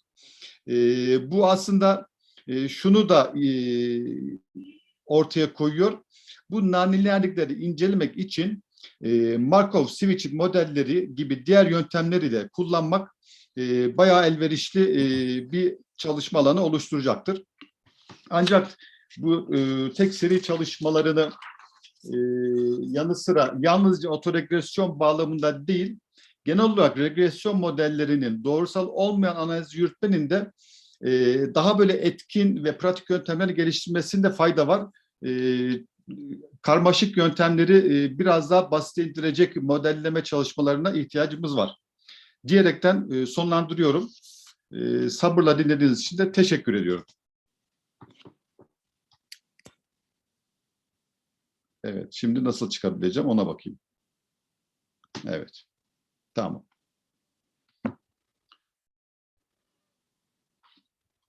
Soru yoksa, Deniz soru yok değil mi? Hemen geçiyorum. Gülşah Sedefoğlu. Gülşah, kademeli kırılmalı doğrusal olmayan eş bütünleşme testi önerisi çalışmasını sunacak bize. Evet. Zannediyorum bu çalışmayı Burak Giriş Hoca ile birlikte yaptın değil mi Gülşah? Evet hocam. Şimdi paylaşıyorum İstanbul hemen. Üniversitesi'nde. Ekranım geldi sanırım değil mi hocam? Evet. Doktora çalışması nasıl gidiyor Gülşah? Hocam doktora tezimi Temmuz ayında tamamladım. Şimdi ondan bahsedecektim zaten giriş kısmında. Bu doktora tez çalışmanın bir parçası mı? Evet, bir bölümünden alıntı yaparaktan onu anlatıyor olacağız hocam. Tamam, söz sende. Teşekkür ediyorum. Teşekkürler Buyur. hocam. Merhabalar, ben Gülşah Sedefoğlu. İstanbul Üniversitesi Ekonometri bölümünde doktora öğrencisiydim. Profesör Doktor Burak Gürüş danışmanlığında yürütülen tezimi Temmuz ayında tamamladım ve savundum. Bugün sunumda bahsedeceğim, anlatacağım konu kademeli kırılmalı doğrusal olmayan eş bütünleşme testi önerisi. Kısa bir girişin ardından kademeli kırılmalı eş bütünleşme testi önerisine ve simülasyon sonuçlarına yer veriyor olacağım. Ardından önerdiğimiz Fourier-Estar eş bütünleşme testi ve kırılmaların dikkate alınmadığı Maki-Estar eş bütünleşme testi karşılaştırmasını anlatıp sonuç bölümüyle sunumu sonlandırıyor olacağım. Zaman serisi analizinin tarihsel gelişimi incelendiğinde çalışmaların çoğunlukla doğrusal yapıyı açıklamak üzere yapıldığı görülmektedir. Doğrusal zaman serileri analizi literatürün her ne kadar önemli bir bölümünü oluşturursa da zaman serileri her zaman doğrusal özellik göstermemekte ve bu durumda da doğrusal olmayan modellere ihtiyaç duyulmaktadır. Özellikle teknolojide yaşanan gelişmelerle birlikte bilgisayar programlama ve kodlamada da ilerlemelerin yaşanması duyulan bu ihtiyacın karşılanmasını sağlamaktadır. Doğrusal olmayan modellere yönelik yaşanan gelişmeler birim kök ve eş bütünleşme literatürünün de hızlı bir gelişim sürecine girmesine vesile olmuştur. Doğrusal modellere dayalı testlerde her ne kadar gelişmeler yaşansa da yapısal kırılmaları modellenmesinde karşılaşılan sorunlar doğrusal olmayan modellere dayalı testlerde de karşımıza çıkmaktadır. Özellikle yapısal kırılmalar kukla değişkenleriyle modellenirken kırılmaların sayısı, tarihi ve şekli için önsel bilgiye ihtiyaç duyulması, ekonomideki şokların ani ve sert olduğunun varsayılması ve kukla değişken sayısı arttıkça testlerde güç kaybı yaşanması alternatif yöntem arayışlarını da beraberinde getirmektedir. Bu noktada Fourier yaklaşımı kırılma sayısı, tarihi, şekli fark etmeksizin kırılmaların modellenmesinde alternatif bir yöntem olarak önerilmektedir. Ekonometri literatürüne baktığımızda Fourier yaklaşımı ile kukla değişken kullanımından kaynaklanan problemlerin üstesinden gelineceğine dair Gallant ve Souza, Becker, Enders ve Lee literatüre önemli katkılar yapmıştır. İlk olarak birim kök testlerinde kırılmaları modellenmesinde kullanılan bu yaklaşım, birim kök testlerinden elde edilen güçlü sonuçlarla birlikte yaklaşımın eş bütünleşme testlerinde de kullanılmasının önünü açmıştır. Literatüre baktığımızda yumuşak geçişli otoregresif modellere dayalı eş bütünleşme testlerinden yalnızca Kapatonöris ve Makin'in çalışmalarıyla karşılaşmaktayız. Kırılmaların Fourier yaklaşımı ile modellendiği eş bütünleşme testlerinde ise oldukça güncel iki çalışma var. Toussaint ve Banerjee'ye ait. Fakat literatürde kırılmaların Fourier yaklaşımı ile modellendiği, doğrusal olmayan yapının star yapı ile açıklandığı herhangi bir çalışmaya rastlanılmamakta. Literatürde görülen bu eksiklik de bizim motivasyonumuzu oluşturmakta. Kademeli kırılmalı eş bütünleşme testi önerisiyle amaçlarımız öncelikle doğrusal olmayan yapının üstel star süreç ve bilinmeyen yapı ve sayıdaki yapısal kırılmaların Fourier fonksiyonu ile modellendiği, Fourier fonksiyonunda tanımlanan frekans değeri K için tam sayı değerleri yanında ondalık sayıların da kullanıldığı, 2'den fazla değişken olması durumunda kritik değerlerin hesaplandığı ve gözlem sayısındaki farklılığın boyut ve güç özellikleri üzerindeki etkisini görmek adına farklı gözlem büyüklüklerinin ve farklı parametrelerin kullanıldığı, test istatistikleri hesaplanırken grid araştırma yönteminin izlendiği bir test süreci önermektir. Star modellerde eş bütünleşme ilişkisi araştırılırken 3 farklı durum üzerinden hareket edilmektedir. Eşitlik 1 ve 2 ve 3'te görüldüğü şekilde. Burada YT ve XT değişkenleri eş tümleşme temel varsayımı gereği ilk fark ile durağan kabul edilmektedir. YT skaler bir değişken, XT ise birden fazla olabileceği için vektör olarak tanımlandı burada. Biz Toussaint ve Banerjee'nin çalışmalarını takip ederekten kırılmaları Fourier fonksiyonu ile modellerken Fourier fonksiyonunu temel regresyon modelinde deterministik terim içerisinde tanımladık. Burada denklem 4'te dt olarak ifade ediliyor. Modele Fourier fonksiyonun dahil edilmesinden dolayı artık üzerinde çalışılan model sayısı 3'ten 2'ye düşmekte. Eşitlik 5 ve 6'da gördüğümüz şekilde. Burada alfa t Fourier fonksiyonunu temsil etmekte. Eşitlik 7'de Fourier fonksiyonunda K Fourier frekansını, T gözlem sayısını, küçük t trendi ve pi yaklaşık 3.1416 değerini göstermektedir. Bu fonksiyonu dikkate alaraktan durum 2 ve durum 3'ü tekrar yazdığımızda denklem 8 ve 9'u elde ediyoruz. Burada durum 2 ya da durum 3'ün tahmininden elde edilen artıklarla artık denklem 10'u yazabiliyoruz. Burada denklem 10'da artık doğrusal olmayan yapı star süreç devreye girmekte ve geçiş fonksiyonu G ile tanımlanmakta. Geçiş fonksiyonu farklı fonksiyonel formlarda tanımlanabiliyor. Ancak literatürde en çok önerilen üstel fonksiyon ve lojistik fonksiyon. Bunun sebebi de iki fonksiyonun ekonomik yapıyı daha iyi açıklıyor olması gösterilmekte. Biz de çalışmamıza üstel geçiş fonksiyonu ile başladık. Denklem 11'de geçiş fonksiyonu üstel olarak görebiliriz ve bunun 10. denkleme açık olarak yazılması da denklem 12'de olduğu şekildedir. Denklem 12 üzerinden konuştuğumuzda burada iki temel varsayım ortaya çıkıyor. Birinci varsayım Phi1'in 1 olduğu varsayımıdır. Phi1 1 olduğunda ve geçiş fonksiyonu sıfıra eşit olduğunda burada artık Phi1'in bu birim değeri birim kök problemine sebep olmakta. Dolayısıyla UT durağan değildir. UT'nin durağan olmayan bu yapısı da yine ekonomik yapıya uygun olmaktadır. İkinci varsayım olarak ise geçiş fonksiyonundaki geçiş parametresi gamma'nın sıfırdan büyük olduğu varsayımıdır. Aksi durum söz konusu olduğunda geçiş fonksiyonu 0 ve 1 gibi sabit değerlere yakınsadığından denklem doğrusal olmayan yapıdan doğrusal yapıya yakınsayacaktır. Dolayısıyla bu varsayımın da geçerli olması beklenmektedir. Bu iki varsayımı temel alaraktan artık 13. denklemi yazabiliyorum. Burada eş bütünleşme yoktur temel hipotezine karşı S-star eş bütünleşme vardır alternatif hipotezi sınanmakta. Kritik değer üretim sürecine geldiğimizde durum 2 ve durum 3 üzerinden elde edilen artıklarla birlikte denklem 15'e dikkate alıyoruz burada.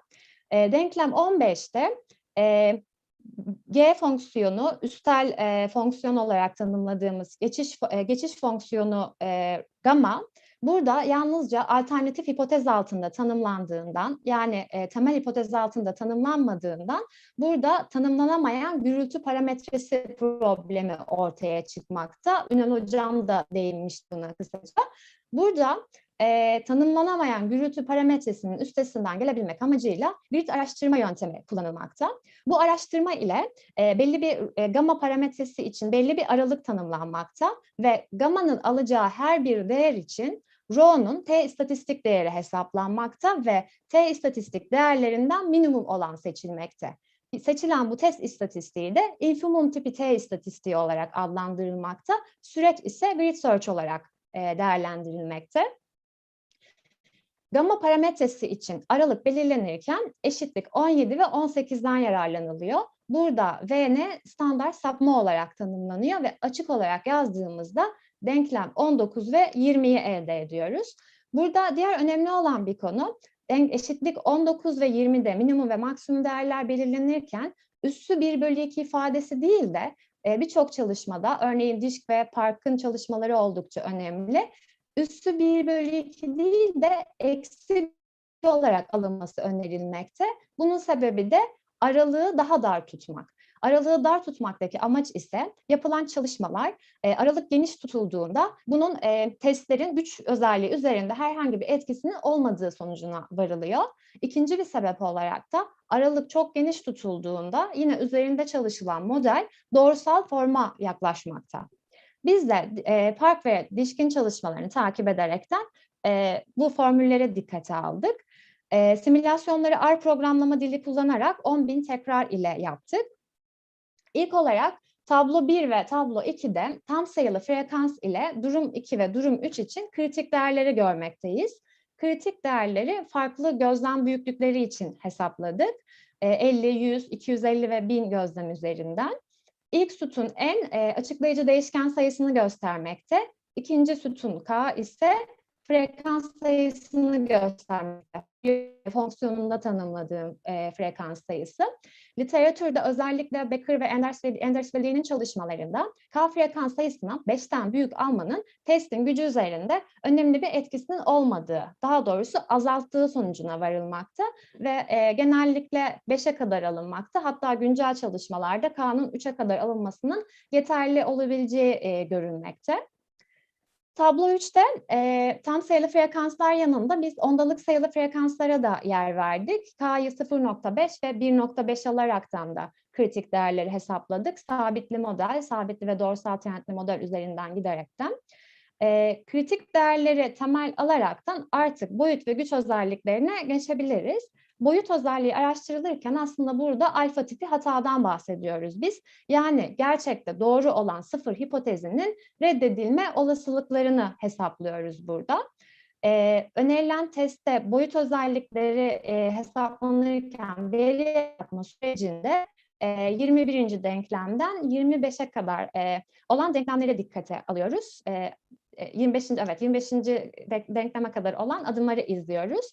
Burada denklem 23'te alfa değerini hem 0, eksi 0.5 ve 0.5 olarak aldık. Bunun sebebi de olası otokorelasyonun testin boyutu üzerinde herhangi bir etkisinin olup olmadığını görmekti. Bununla birlikte denklem 24 ve 25'te varyansı 1 olarak almanın yanında bir de 4 olarak aldık. Burada da varyanstaki değişimin testin boyutu üzerinde herhangi bir etkisi var mı yok mu bunu görmek istedik ve ardından veri yaratma sürecine devam ettik. Nominal büyüklük %5 olarak alındı çalışmamızda. Şimdi tablo 4A ve 4B'de tam sayılı frekanslar ile boyut özelliklerini görmekteyiz. Tüm gözlem büyüklüklerinde ve farklı parametrelerde değerlere baktığımızda boyut özelliklerinin değerlerin nominal büyüklüğünden %5'e yakın olduğu görülmekte. Dolayısıyla önerilen testin boyut özelliklerinin oldukça iyi olduğu söylenebilir.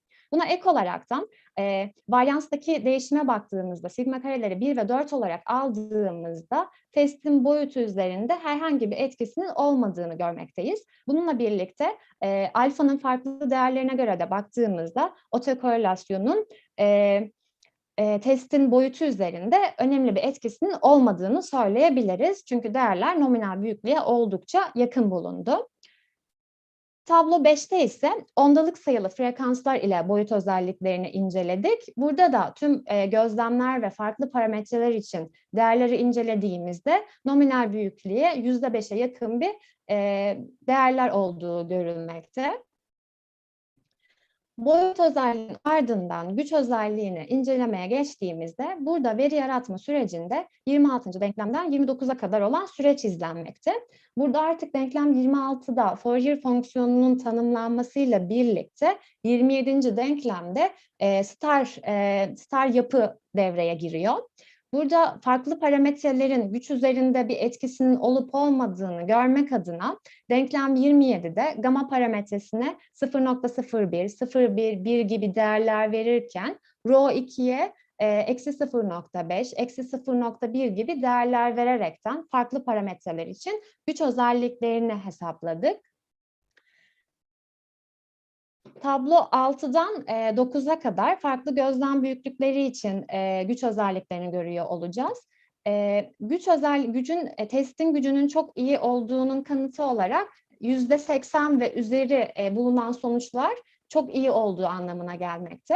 Şimdi genel olarak 1000 gözlem ile tablo 6'yı değerlendirdiğimizde en iyi sonuçların 1000 gözlem ile elde edildiği görülmekte. Diğer slaytlara da baktığımızda tabii. Diğer yandan gözlem sayısı düştükçe testin gücünün zayıfladığı sonucuna vardık. Literatürle benzer olaraktan 250 gözlem için burada, 100 gözlem için ve 50 gözleme geldiğimde artık testin gücünün gittikçe zayıfladığı ve en zayıf sonuçların 50 gözlemde bulunduğu görülmekte.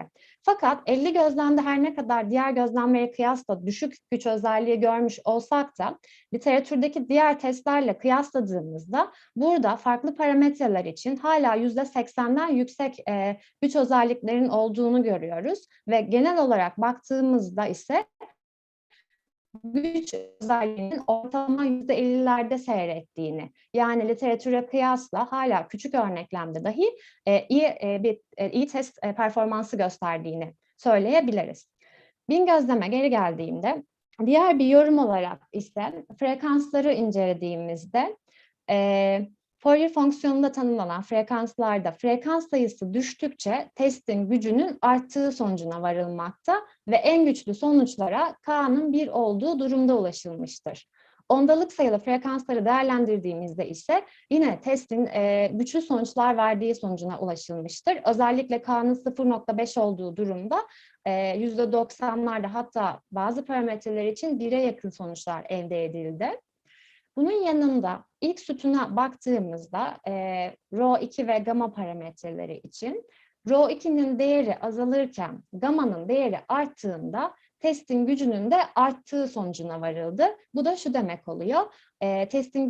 Testin gücü artıyor olması eştümleşme ilişkisinin bulunmasının kolaylaştığı anlamına gelmekte. Diğer bir yorum olarak da alfa 1 ve alfa 2 parametrelerinin de Fourier frekanslı parametrelerinin de farklı değerler vererek güç özelliklerini araştırdık. Alfa 1 ve alfa 2 parametrelerinin değerleri değiştiğinde güç özelliklerinin çok fazla değişmediği görülmekte. Yani bunun güç üzerinde bir etkisinin olmadığı söylenebilir. Yapılan yorumlar diğer gözlem büyüklükleri için de benzer şekildedir. Şimdi Fourier SR önerilen test ile kırılmaların dikkate alınmadığı Maki 2010 SR eşbütünleşme testini kıyasladığımızda tablo 10'da boyut özelliklerinin kıyaslamasına yer verdik. Burada önerilen test ile kırılmaların dikkate alınmadığı Maki SR testine baktığımızda tüm örneklem büyüklüklerinde ve farklı parametrelerde önerilen testin boyutunun Maki 2010 SR testinden daha iyi olduğu, %5'e daha yakın olduğu sonucuna vardık. Buna ek olarak küçük örneklemde T'nin 50 olduğu durumda 4. satır son sütuna baktığımızda kırılmaların dikkate alınmadığı Maki testinin boyutunun varyanstaki değişimden etkilendiğini görüyoruz. Yani gerçekte doğru olan sıfır hipotezinin yanlışlıkla reddedilme olasılığı %90 olarak bulundu Maki testinde. Güç özelliklerine baktığımızda tüm gözlem büyüklüklerinde ve farklı parametrelerde önerilen testin gücünün kırılmaların dikkate alınmadığı Maki-Ester testinden daha iyi olduğu sonucuna vardık. Gülşah, Genel biraz... olarak tamam hocam, geldim sonuca. Tamam. Genel değerlendirmeye kısaca yaptığımda hemen 1 dakika olarak literatürde kırılmaların Fourier yaklaşımı ve doğrusal olmayan yapının Ester modeliyle modellendiği bir eş bütünleşme testinin olmayışı bu çalışmanın ortaya çıkışında bir etken olmuştur dedim. Genel olarak simülasyon sonuçlarını değerlendirdiğimizde testin boyut özelliklerinin nominal büyüklüğe yakın olduğu, varyanstaki değişimden ve hata terimindeki sayılar arası korelasyondan etkilenmediğini ve iyi bir güç performansı gösterdiğine değindik. Özellikle küçük örneklemde literatürden farklı olarak güçlü sonuçlar elde edildi. Ve Fourier frekansına baktığımızda ise en güçlü sonuçlara K'nın 1 olduğu durumda ulaştık. Bunun yanında ondalık sayılı frekanslara da literatürde ilk defa yer verdik. Ondalık sayılarıyla çalışıldığında da güçlü sonuçlar elde ettik ve ulaşılan bu güçlü sonuçlar uygulamada ondalık sayılı frekans ile çalışılmasının gerekli olduğu durumda bu ondalık sayılı frekansının kullanımını mümkün kılmaktadır. Ve son olarak önerilen test ile Maki'nin testini kıyasladığımızda önerilen testin boyut ve güç özelliklerinin kırılmaların dikkate alınmadığı modelden testten daha iyi olduğuna sonucuna vardık. Bunu da şöyle yorumlayabiliriz. Eğer uygulamada her iki testi kullandıysak ve özellikle farklı sonuçlar bulduysak, kırılmaların dikkate alındığı testin sonucunun daha güvenilir olduğu şeklinde yorum yapılabilir. Dinlediğiniz için çok teşekkür ederim. Ünal Hocam. Gülşah, teşekkür ediyoruz. Güzel bir çalışma yapmışsın. Sen sunarken diğer çalışmalarına da baktım. Bir doktora öğrencisi için çok üretken bir akademisyensin. Herhalde iyi bir mikroiktisatçı yetişiyor. Tebrik ediyorum. Ünal Hocam, kısa bir bilgilendirme yapabilir miyim? Sibel Atan Hocamın oturumundaki arkadaşlar, o link açıldı. Eğer burada o oturumda olan varsa diğer oturuma geçebilirler arkadaşlar. Teşekkür ederim hocam. Bir şey değil. Evet, şimdi Nijat Gasim ve Gamze Karagöz. Zannediyorum Nijat burada değil mi? Gamze'yi görmedim galiba. Gamze Karagöz'de var mı? Yok hocam, ben varım. Nijat, yalnızsın galiba değil mi? Evet hocam. Tamam. Çevresel Kuznets eğrisinin Fourier ARDL ve Fourier tabanlı TVC koentegrasyon yaklaşımı ile tahmini, Türkiye örneği. Nijat, söz sende. Buyur. 10 dakika.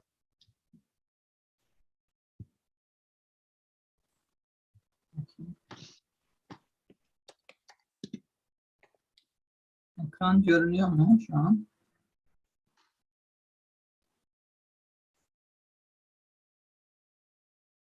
Ekranım görünüyor mu hocam? Görünüyor, evet.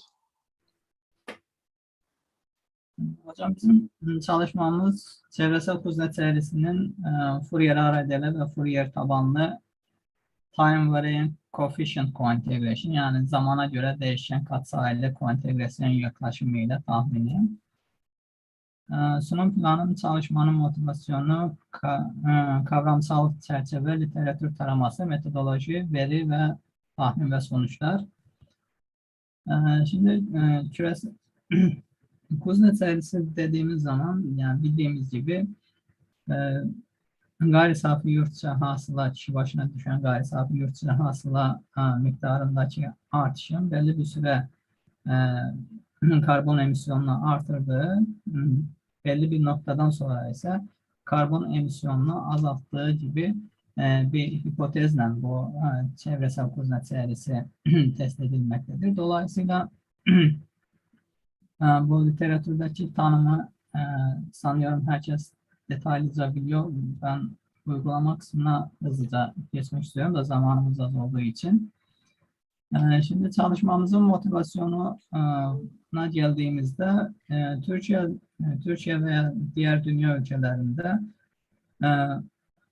çevresel Kuznets eğrisi hangi yaklaşımlarla tahmin edilmiş literatür taraması yaptığımızda genelde Johansen veya ARDL yaklaşımlarının sıklıkla kullanıldığını görebiliyoruz.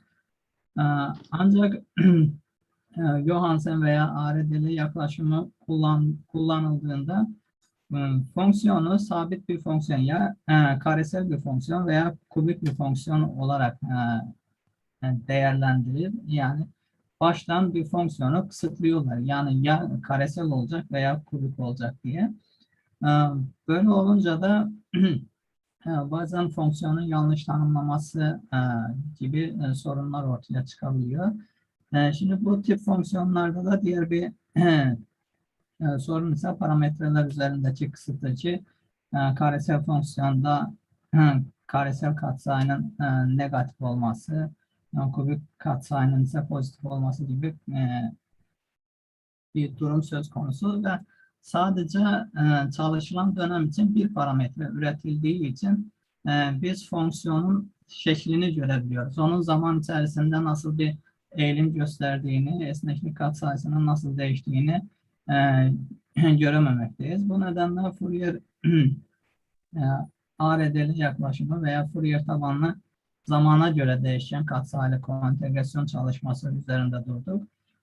Burada Fourier tabanlı zamana göre değişen katsayılı koentegresyon yönteminde sinüs ve kosinüs fonksiyonları modelin içerisinde yer aldığından dolayı fonksiyon tipinin karesel veya kubik olması, dolayısıyla grafiğin bu terso veya en şekilli olmasından bağımsız olarak gerçekte olan ilişkiyi ortaya çıkarmaya fırsat veriyor. Aynı zamanda zaman içerisinde nasıl bir eğilim gösterdiğini görebilmekteyiz. Şimdi Kuznets serisinin literatürdeki tanımına baktığımızda karesel veya kübik olarak değerlendirildiğinde ilk kısım scale effect dediğimiz, yani birinci dönemde ülke ekonomilerinde yatırılan yatırımların, yeni gelen teknolojinin üretilen her birim başına düşen karbon emisyonunu ilk başlarda artırdığı, belli bir süre sonra ise artık sanayileşmiş ekonomiye geçiş sürecinde birim başına düşen karbon emisyonu miktarı azalmaya doğru gitmektedir. Sanayileşme sonrası devirde ise en şekilli bir grafik karşımıza çıkmaktadır ki burada da üretimde kullanılan teknolojinin eskimesi veya yaşam süresini bitirmesi sonucu birim başına düşen karbon emisyonu tekrar artmaktadır ki bizim karşımıza en şekilli veya U şekilli veya ters şekilli grafiklerle karşılaşmaktayız.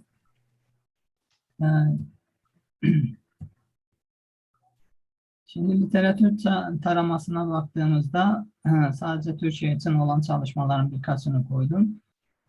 EKC genelde ARD'li yaklaşımı veya Johansen yaklaşımı, VCM yaklaşımı gibi yaklaşımlarla tahmin edilmiş ve genellikle EKC yaklaşımının geçerli olduğu ve ters U grafiğinin geçerli olduğu görülmektedir. Burada az önce de dediğim gibi fonksiyonu sınırlıyor, yani baştan GDP'nin karesini modele koyduğumuz zaman. Şimdi Park ve Hand'ın 1999 çalışması ve bu çalışmaya Banerjee'nin yaptığı katkılar dolayısıyla biz zamana göre değişen parametreli koentegrasyon yaklaşımını çeşitli modeller uygulayabiliyoruz. Buradaki temel farklılık fonksiyon içerisinde konulan, az önce de arkadaşımızın anlattığı gibi sinüs ve kosinüs fonksiyonları. Burada pi 3.14 değer almakta. K genellikle integer, yani tam sayılar almakta ve arkadaşımızın da söylediği gibi maksimum 5'e kadar, yani 1 ile 5 arasında değer alması önerilmektedir literatürde. T'miz ise trendi göstermekte olur. Bizim gözlem sayısı kadar bir trend oluşturmakta. Büyük T'miz ise gözlem sayımız veya en de yazılıyor bazı literatürde. Şimdi burada zamana göre değişme katsayısı buradaki çarpımlardan meydana gelmektedir. Fi ve fi katsayıları, kosinüs ve sinüsün katsayıları bunun zamana göre değişmesini sağlayan bizim bu kosinüs fonksiyonunun içerisinde olan trend katsayıları.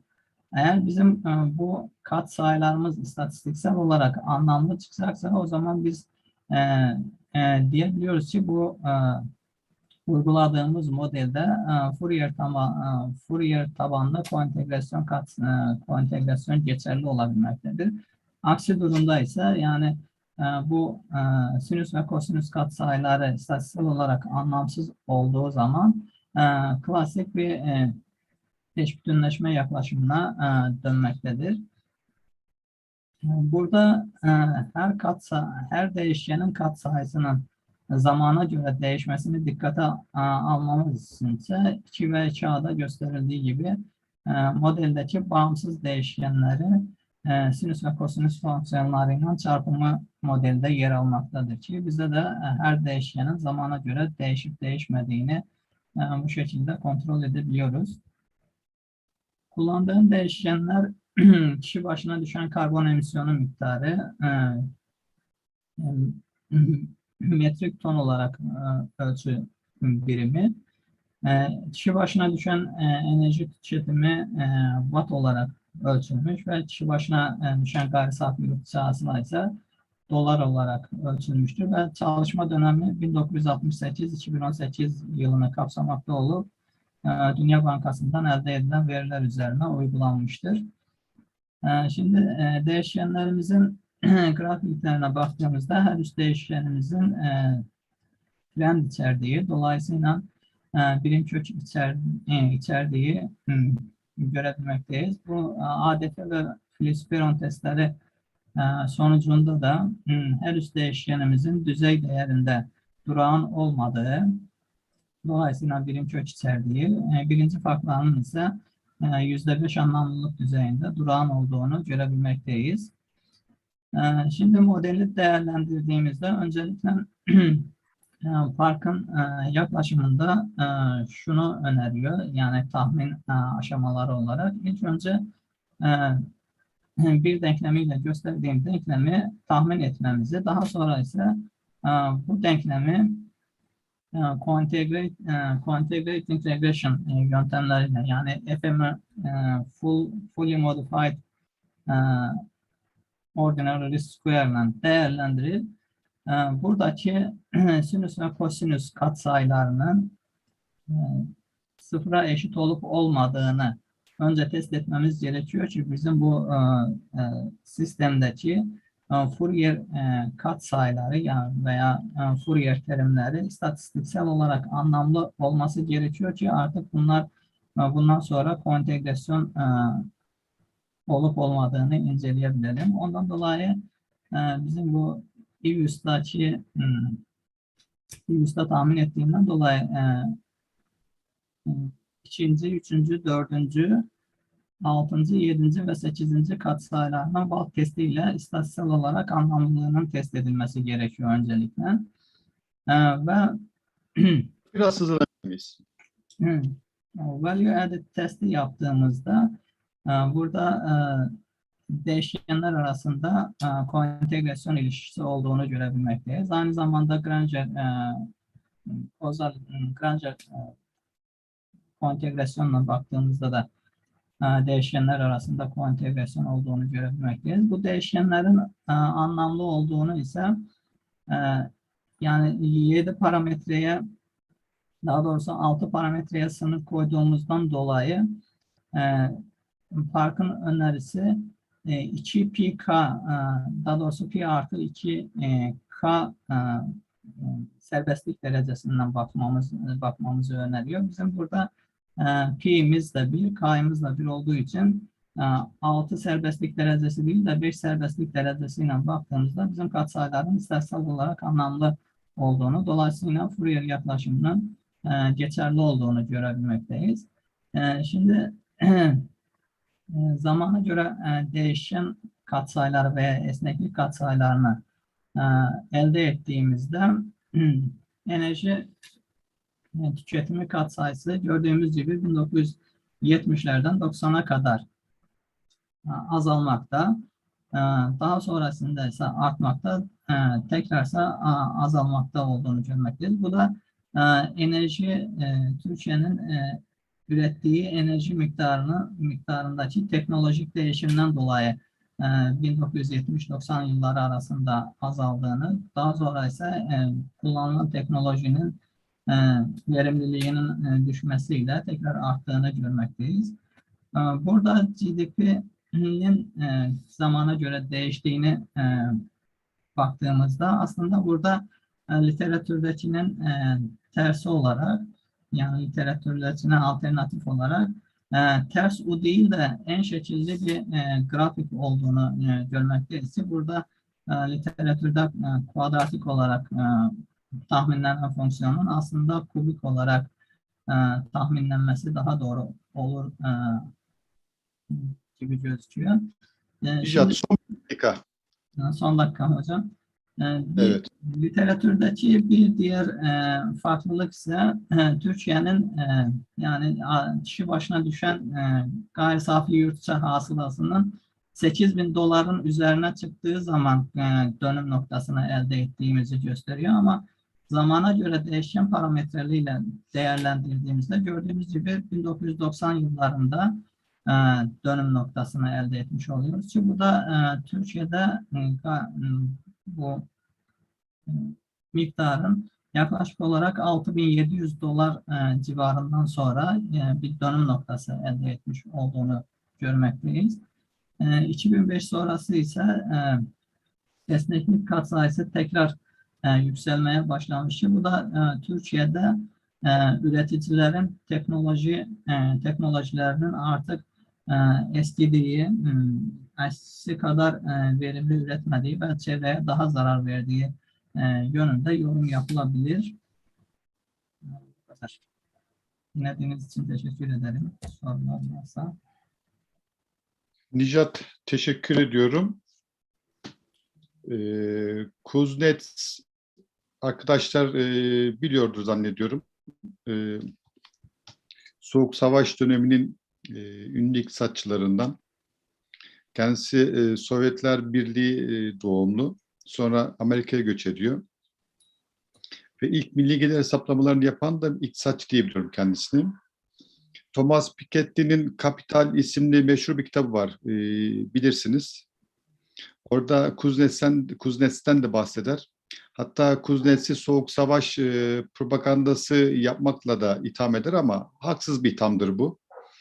Biraz serbest piyasanın iyimser bir yaklaşımı olarak görür.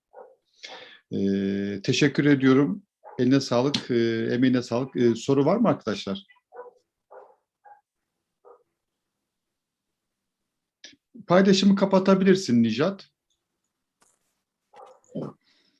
Evet, bir sonraki sunumumuz Deniz Şükrüoğlu. Deniz. Hocam. Burada mısın? Evet hocam. Sesim geliyor mu?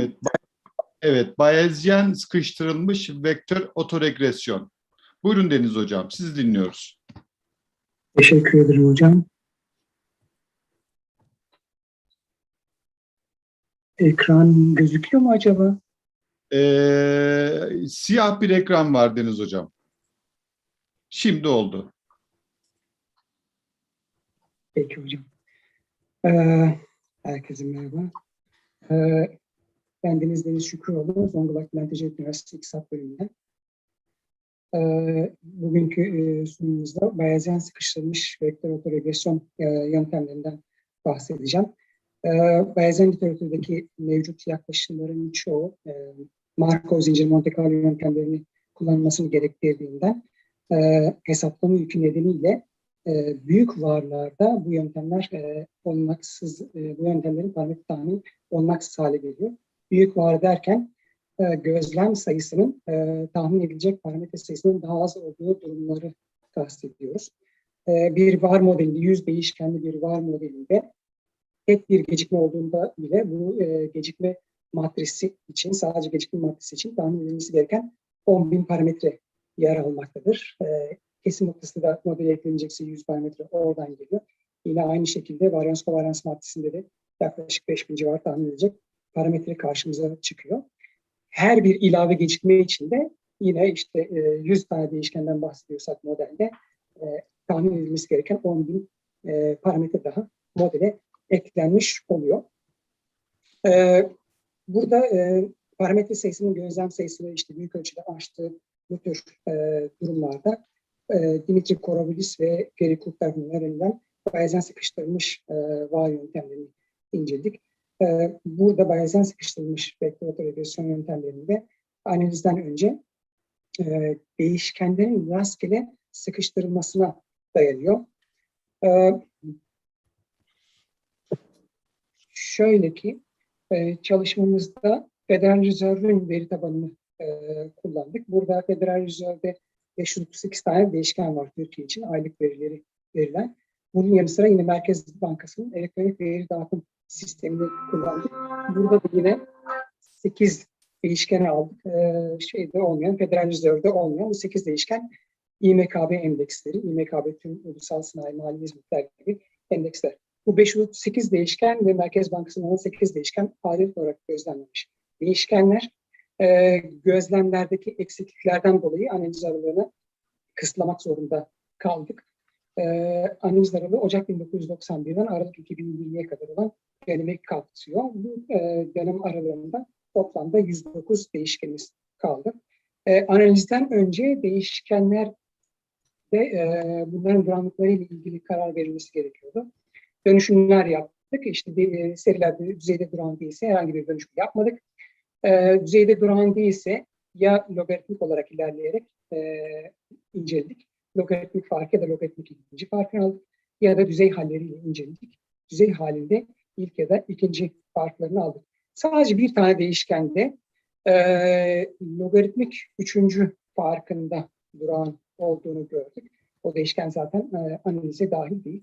Bu değişken dönüşümlerinden sonra, duran hale getirilmesinden sonra model sonuçları tüm değişkenler için verilmedi. Burada 109 tane değişkenimiz kaldı analize dahil edilen. Fakat hepsi için değil de endüstriyel üretim, enflasyon, işsizlik, faiz, M3 para arzı, dolar TL kuru ve BIST 100 tüm endeksi için elde edilen sonuçları verdik. Bu sonuçları da Bayesian sıkıştırmış vektör regresyon modellerini diğer mevcut literatürdeki modellerle karşılaştırarak verdik. Örneğin işte dinamik faktör modellemesi, faktör augmented var modeli, Bayesian var ile karşılaştırarak verdik. Neleri karşılaştırdık? Bayesian sıkıştırılmış varı ve Bayesian sıkıştırılmış varın aynı zamanda varyans kovaryans maddesinde de sıkıştırmaya izin veren şekli üzerinde bunu yaptık. Bu karşılaştırmalar için özür dilerim. Evet. Tahmin performansları burada verilmiş. Mean Square Forecast error'ları, ortalama tahmin hatasını verdik. 1, 2, 3, 6, 9 ve 12 dönem boyunca tahmin için bunlar verilmiş durumda. Her 5 tane model için 7 tane değişken için. Örneğin bir dönem ileriye yönelik tahmin için endüstriyel üretime baktığımızda elde edilen tahmin hataları arasında minimum Bayesian sıkıştırılmış varlığı olduğunu görüyoruz. Enflasyon değişkeni için baktığımızda bir dönem ileriye yönelik tahmin hatası yine Bayesian sıkıştırılmış varlığı en düşük olarak karşımıza çıkmış. İşsizlik için baktığımızda varyans kovaryans maddesinde de sıkıştırmaya izin veren Bayesian sıkıştırılmış varlığı en düşük elde edilmiş. Faiz oranı için sadece dinamik faktör modellemesinde M3 para arzı için baktığımızda yine Bayesian sıkıştırılmış vardı. Kovaryanslı sıkıştırmaya izin veren model için böyle olduğunu görüyoruz. Döviz kuru için baktığımızda dolar TL kurunda yine Bayesian sıkıştırılmış vardı. En sonunda BIST 100 endeksi için baktığımızda bir dönem ileri yönelik tahminde minimum değerin Bayesian sıkıştırılmış varda kovaryanslı dönüşüme izin veren modelinde olduğunu görüyoruz. Tahmin performansları 2, 3, 6, 9 ve 12 döneme göre burada verilmiş. Baktığımız zaman tabloyu incelediğimizde genel olarak sıkıştırılmış var yöntemlerinin, Bayesian sıkıştırılmış var yöntemlerinin kovaryanslı sıkıştırma izin veren değerlerin daha çok ağırlıkta olduğunu görüyoruz. diğer modellerden, mevcut modellerden daha iyi bir tahmin performansına sahip olduğunu görüyoruz. Bu 109 modelle, 109 değişkenle yapılan tahminin sonucunda etki tepki Bayesian sıkıştırılmış var için, etki tepki sonuçlarını görüyoruz burada. Sadece biraz önce belirttiğim 7 değişken için buradaki sonuçları verdik. Buradan anlaşılması mümkün olacağı için şöyle ayrı bir şekilde ve bu etki tepki analizlerini yine burada vermeye çalıştım. Burada ne için verdik? Endüstriyel üretimde bir birimlik şok meydana geldiği zaman bu şoka değişkenlerin tepkisi ne olduğuna baktığımızda endüstriyel üretimin kendisine meydana gelen bir birimlik şoka yine olumlu yönde bir etki verdiğini, pozitif yönde bir etki verdiğini görüyoruz. Enflasyonda ne tür bir tepki olduğuna baktığımızda endüstriyel üretimdeki bir birimlik şokun enflasyonda yine pozitif yönlü bir tepkiye sebep olduğu gözükmekte. Benzer şekilde baktığımızda işsizliğin yine endüstriyel üretimde bir birimlik şok karşısındaki cevabı negatif yönde oluyor. İşsizlik oranlarının artırıcı yönde bir etkisi var. Endüstriyel üretimindeki bir birimlik, işsizlik oranlarının azaltıcı yönde etkisi var. Endüstriyel üretimdeki bir birimlik şokun.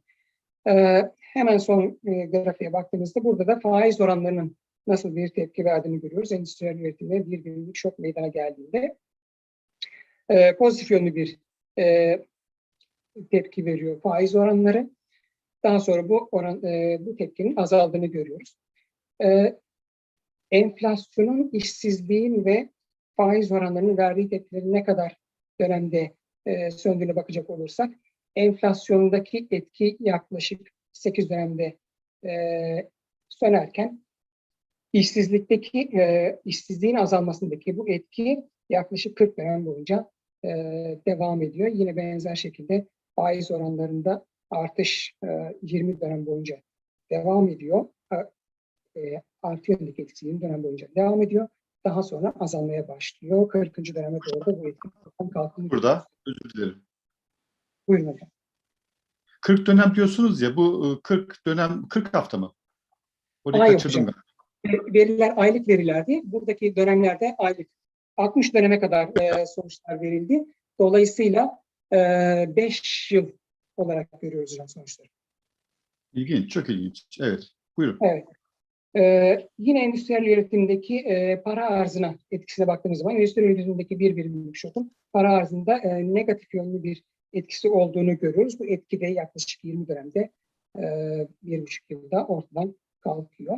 Yine benzer şekilde baktığımız zaman döviz kuru üzerinde nasıl bir etkisi olduğuna baktığımız zaman endüstriyel üretimin burada yine negatif yönde bir etkisi var. Bu etki biraz da sabit kalıyor. 60 dönemde bile ortadan kalkmadığını görüyoruz. Yani 5 yılda. Son olarak da BIST 100 endeksi üzerindeki etkisine baktığımız zaman endüstriyel üretimde bir birimlik şok meydana geldi.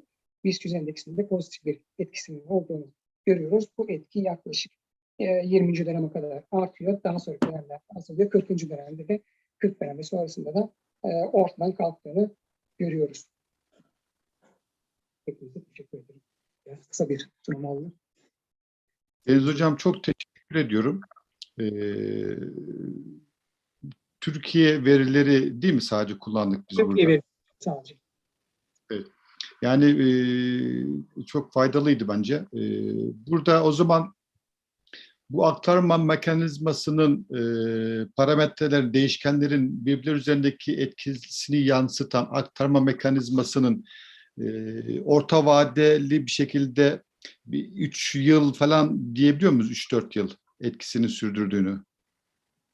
Söyleyebiliriz hocam. Şöyle genel olarak baktığımızda evet 20 dönemle 40 dönem arasında ortadan kalktığını görüyoruz genel olarak. Burada bir tek enflasyonun etkisi yaklaşık 10 dönemde ortadan kalkıyor. Endüstriyel üretimde meydana gelen değişiklik için verdim bunları. Diğer değişkenlere de bir birimlik şoka karşı sonuçlar verilirdi ama bu sunuma yetişmeyeceği için sadece endüstriyel üretimdeki bir birimlik şoka karşı meydana gelen tepkileri verdim.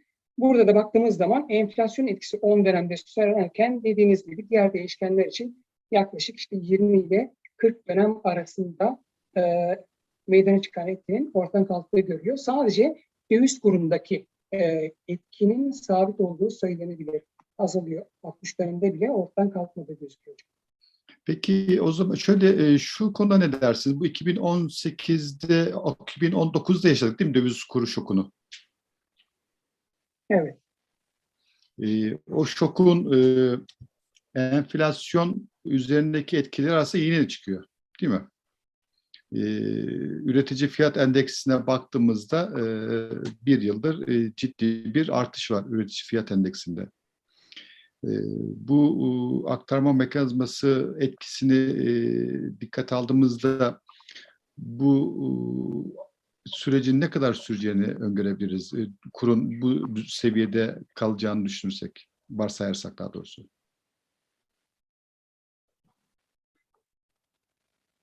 Ben bir şey söylenebilir mi onunla ilgili olarak? Emin değilim hocam. Şeye baktınız mı? Döviz kurunun enflasyon üzerine etkisi yok değil mi herhalde sizin şeyler arasında? Şimdi buradan nasıl bulabilirim bilmiyorum. Şöyle onlar evet. Evet. Tamam. Enflasyon da vardı. Sonuçlarını verdiğiniz değişkenler arasında enflasyon da vardı. Dolayısıyla bir saniye enflasyon ikinci değişken, döviz kuru ise sondan ikinci değişken. Döviz kurunun enflasyona ve etkisi hangisi? Hangisi? Response of inflation to exchange rate var mı? Evet. Şu response of exchange rate.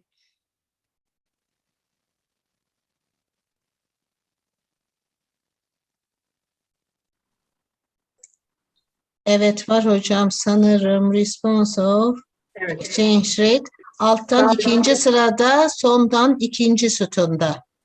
Evet, Alttan ikinci sırada. Gördüm hocam. 30 ay yaklaşık 30 aylık bir etki söz konusu. Evet. Faizlerde bir birimlik bir şok meydana geldiğinde bu döviz kuru üzerine negatif yönlü yaklaşık dediğiniz gibi de 20 dönem 20 ay boyunca etkisi süren bir etki meydana getiriyor. Elinize sağlık, emeğinize sağlık hocam. Çok teşekkür ediyorum. Bizim çıkabiliriz paylaşımdan. Hocam bizim kısım bitti. Bizi beklediğiniz için teşekkür ediyoruz. Beklettiğimiz için de kusura bakmayın. Söz sizin. Siz kusura bakmayın hocam. Aynen 16.30'daki hocalarımız, ana salondaki hocalarımız bu oturum üzerinden devam edebilirler hocam. Diğer oturuma teşekkür ediyoruz katıldığınız için. Yani istatistik grubu devam edecek değil mi? Tabii bundan hocam, sonra hemen, sırada görünen. Evet hocam aynen. Hemen yanlışlık teyit olmasın. bakayım. Bir teyit eder misiniz? 16.30 COVID-19 pandemisiyle evet. Esen Yıldırım başlıyor. hocamın moderatörlüğünde COVID-19 salgını diye başlıyor hocam. Aynen. Burası. Tamam. Evet, size iyi çalışmalar, iyi sohbetler diliyorum. Teşekkür ediyoruz. Sağ olun.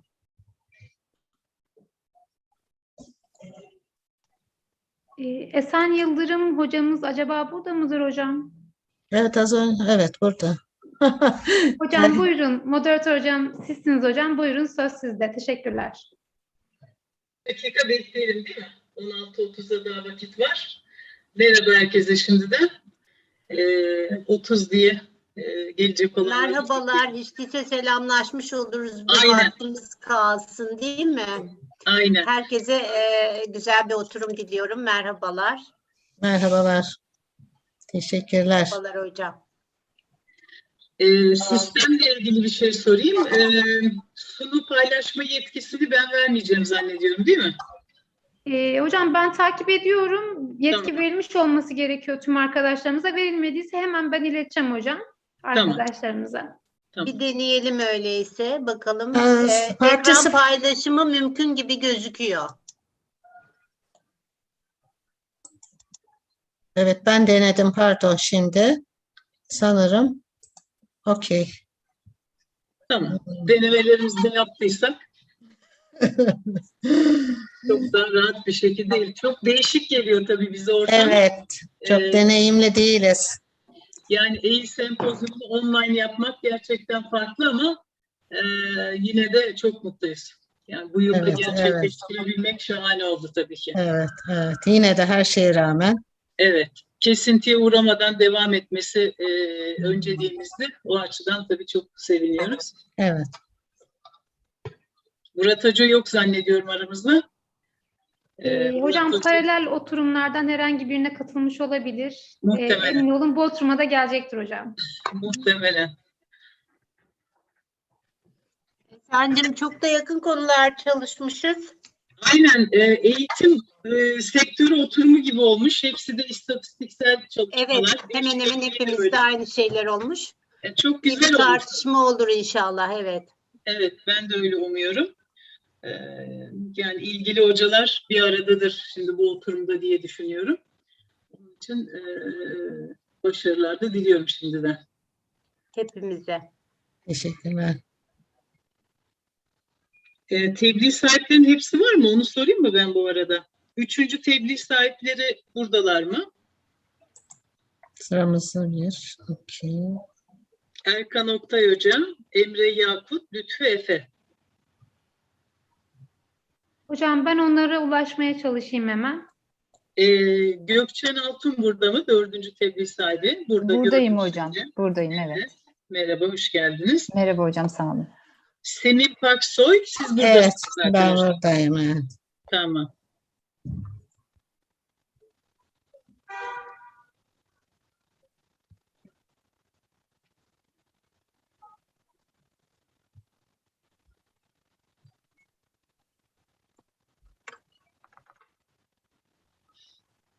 Evet.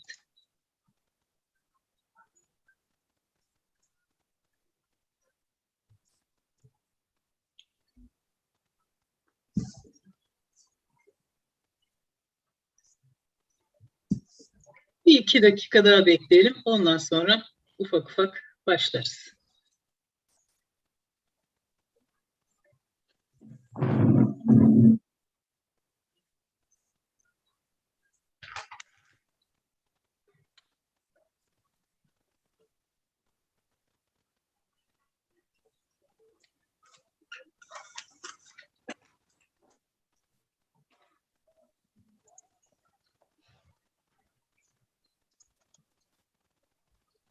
Merhaba Özlem Hocam. Yeni Merhaba katılan hocam. ekranda açılırsa fark edebiliyorum. Evet, merhaba hocam, nasılsınız? Biz iyiyiz, sen nasılsın? İyiyim hocam, teşekkür ediyorum. Merhabalar diliyorum tüm hocalarıma. Özlem bizden de sana merhaba. Çifter çiftire adaşın da burada. Özlem de burada. Evet. Merhaba herkese. Merhaba hocam. Benim ekranımda yan yana oldunuz şimdi, bak güzel oldu. Evet.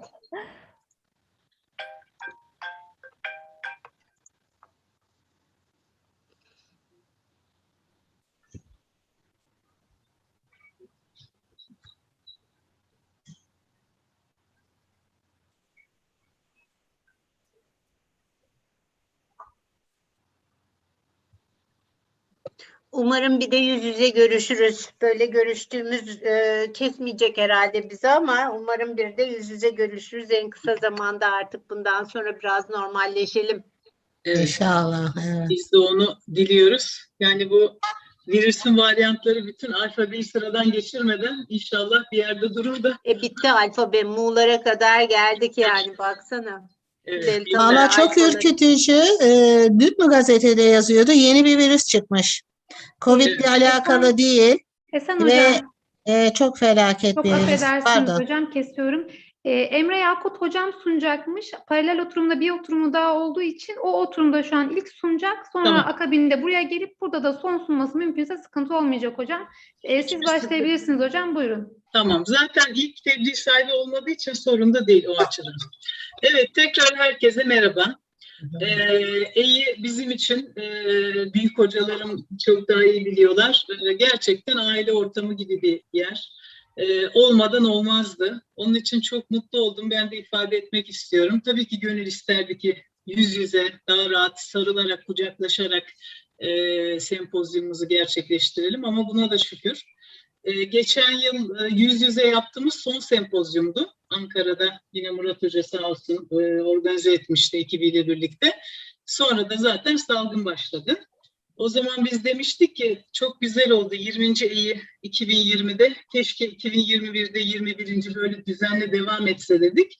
Sağ olsun o bize bir öneriyle geldi. Ben bu görevi üstlenirim eğer sizler de desteklerseniz dedi. Onun için ben Murat Atan Hoca'ya, şu anda yok burada ama başka zaman da zaten hep teşekkür ediyoruz.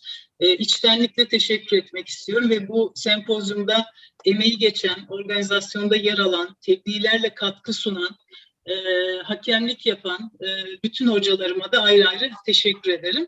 Bu şekilde inşallah uzun yıllar yine devam eden bir sempozyum olur diye biliyorum. Evet. Bu süreçte tabii isimlerini anmadan geçemeyeceğim maalesef. Aydın Ünsal Hoca'yı kaybettik. Mehmet Aksaraylı Hoca'yı kaybettik.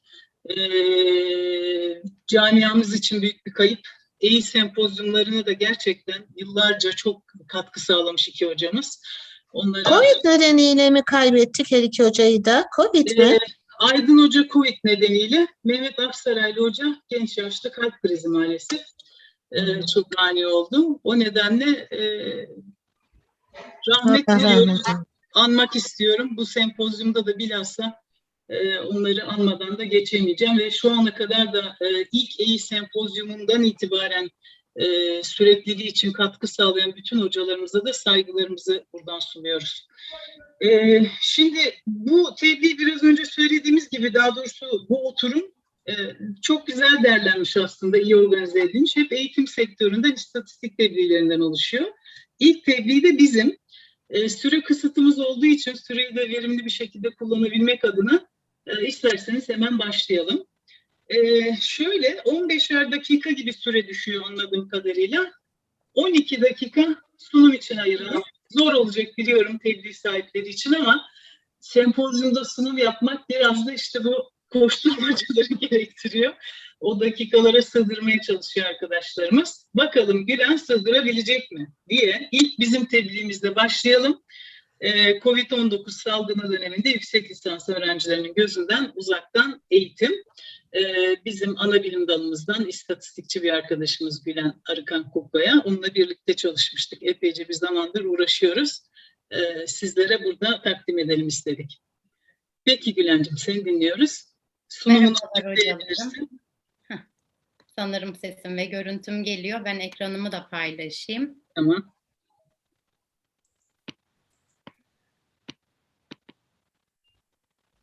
Sunumum da geldi sanırım. Evet. Şöyle yapacağım hocam, bir saniye. Bu hale de getireyim. Merhabalar tekrardan. Ben Marmara Üniversitesi Ekonometri Bölümünden araştırma görevlisi Gülen Arıkan Kokkaya. Bugün size Esen Hocam'la birlikte uzun süredir uğraştığımız COVID-19 salgını döneminde yüksek lisans öğrencilerinin gözünden uzaktan eğitim isimli bildirimizi sunacağım.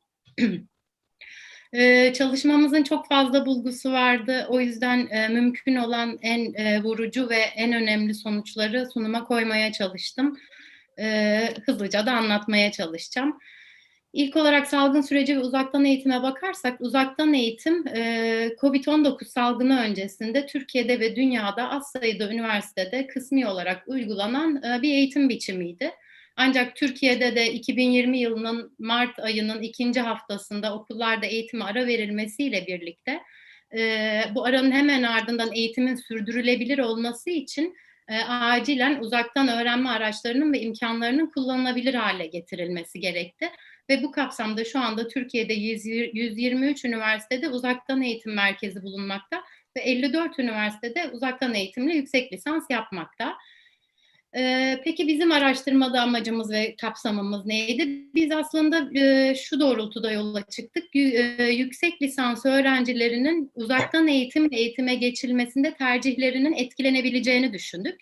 Ve bu doğrultuda hedef kitle olarak 2020-2021 eğitim öğretim yılı bahar döneminde, yani pandemi başladıktan bir sene sonra, yani eğitimin uzaktan sürdürüleceğini bilerek başvuran öğrenciler, yüksek lisans öğrencileri bizim hedef kitlemizdi. Ve biz bu kapsamda bu öğrencilerin uzaktan eğitime adaptasyon süreci, yüz yüze eğitimle uzaktan eğitimi karşılaştırmalı olarak değerlendirmelerindeki değişiklikler ve uzaktan eğitimin bazı demografik değişkenler açısından ilişkisi araştırıldı bu çalışmada. Yapılan literatür taramaları incelendiğinde ilk dediğim gibi biz bu çalışmaya başladığımızda uzaktan eğitim ve yüksek lisansla ilgili çalışma yok denecek kadar azdı. Ama tabii ki anketin toplanması, verilerin analiz edilmesi uzun bir süre aldı ve bu süreçte de birçok çalışma yapılmış oldu. Bunların büyük bir çoğunluğu lisans öğrencileri ile alakalı. Lisans öğrencileri ve lisansüstü öğrencileri bir arada değerlendiren çalışmalar da mevcut. Ama burada da örneklem hacmi çok düşük. Açıkçası bu kadar geniş örneklem hacmine sahip başka lisansüstü öğrencilerinin uzaktan öğrenim deneyimlerini değerlendiren başka bir çalışmaya rastlamadık. Bunun yanında hocalar açısından bakış açıları, interaktif öğrenme, uzaktan eğitim stratejileri gibi birçok alanda çalışmalar mevcut. Bizim aslında bu çalışmada iki temel hipotezimiz vardı. Covid-19'la birlikte uzaktan eğitimin yüksek lisans program türü açısından, yani tezli ve tezsiz yüksek lisans programları açısından ve programın ilgili olduğu alan açısından, yani sosyal bilimler, sağlık bilimleri, fen bilimleri ve güzel sanatlar alanlarında öğrencilerin bakış açılarında anlamlı bir fark olup olmadığını değerlendirmek istedik. Ama tabii ki bunu yaparken görmüş olduğumuz hipotezlerin hepsini test etmiş olduk. Biz araştırmanın verilerini toplarken e-posta yoluyla anketi kullandık ve toplam 501 tane tam anketimiz mevcut. Bunlardan veri setinin izin verdiği ölçüde betimsel istatistikleri çıkarıp bazı analizler yaptık ve dediğim gibi en önemlileri sunuma koydum. Baktığımızda medyan yaş 27 olarak görülüyor ve en yüksek sıklığa, frekansa sahip yaş grubu 23-27 yaş grubu görünüyor. Katılımcıların %59'unun kadınlardan oluştuğu görülüyor. Medeni durum açısından öğrencilerin çok büyük bir çoğunluğunun bekar olduğunu, %54'ünün tam zamanlı bir işte çalıştığını ve %33'ünün de yarı zamanlı bir işe sahip olduğu bilgisine ulaştık. Yine katılımcılarımızın büyük bir çoğunluğu %74'ü tezli yüksek lisans alanında yüksek lisans yapıyor. Yine %71'i sosyal bilimler alanında çalışıyor. Bunu %18'i yaklaşık %19'la fen bilimleri, daha sonra sağlık bilimleri ve %2.2 ile güzel sanatlar takip ediyor. Biz güzel sanatlar 11 kişi olduğu için bazı analizlerde güzel sanatlar cevabını veren bütün cevaplarını çıkardık. Daha sonra öğrencilere sorduğumuz sorulara gelince salgın sürecinin eğitim hayatına etkilerini sorduğumuzda iki tane eşit orana, eşit büyüklüğe sahip grup olduğunu gördük. Burada bir kısım eğitim sürecime olumsuz etkisi oldu dedi, bir kısmı eğitim sürecime olumlu etkisi oldu dedi. Baktığımızda tezsiz yüksek lisans öğrencilerinin ve çalışan öğrencilerin eğitim sürecine olumlu etkisi olduğunu gördük uzaktan eğitimin.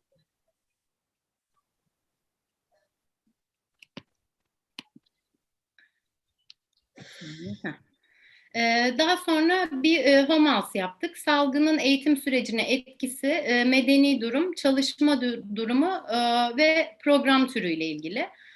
Burada bekar öğrencilerin, tezli yüksek lisans yapanların ve çalışmayanların olumsuz etkilendiklerini beyan ettiğini, öte yandan tam zamanlı çalışanların, tezsiz yüksek lisans yapanların ve evlilerin olumlu etkilendiğini gördük.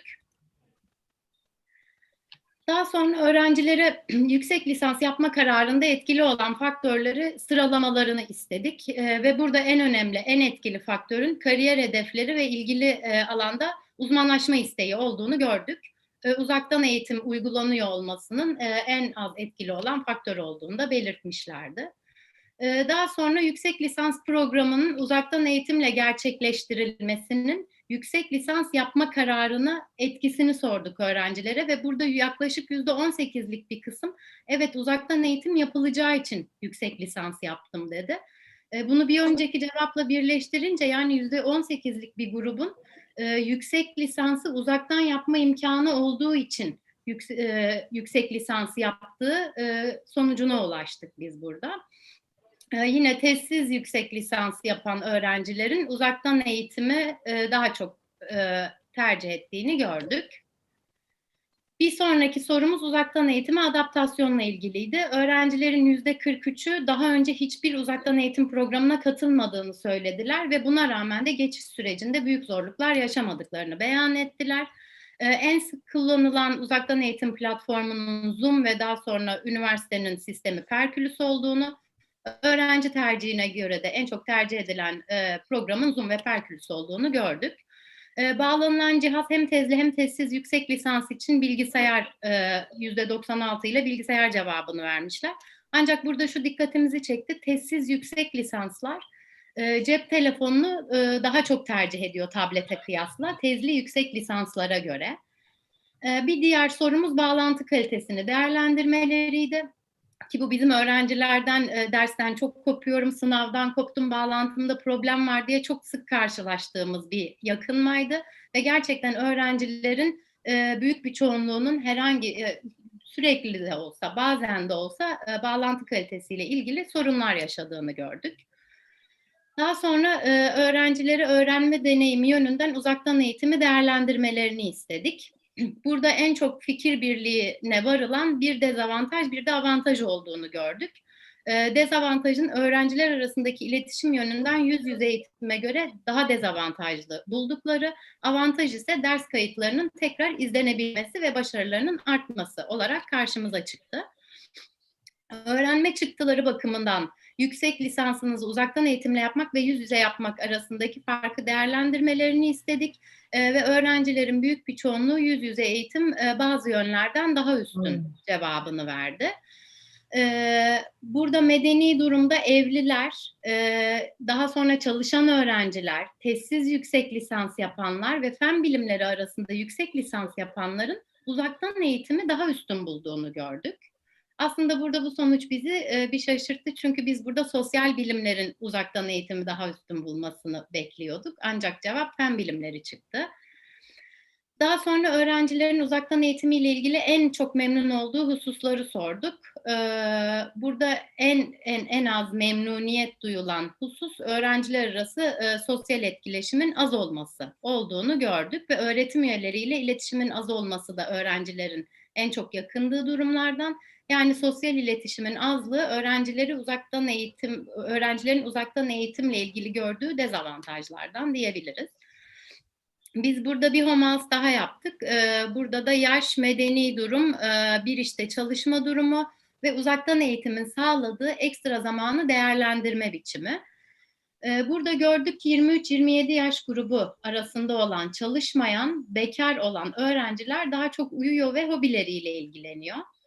Öte yandan yarı zamanlı çalışan 28-32 yaş grubu belirli bir faaliyetle değerlendirmediğini belirtti.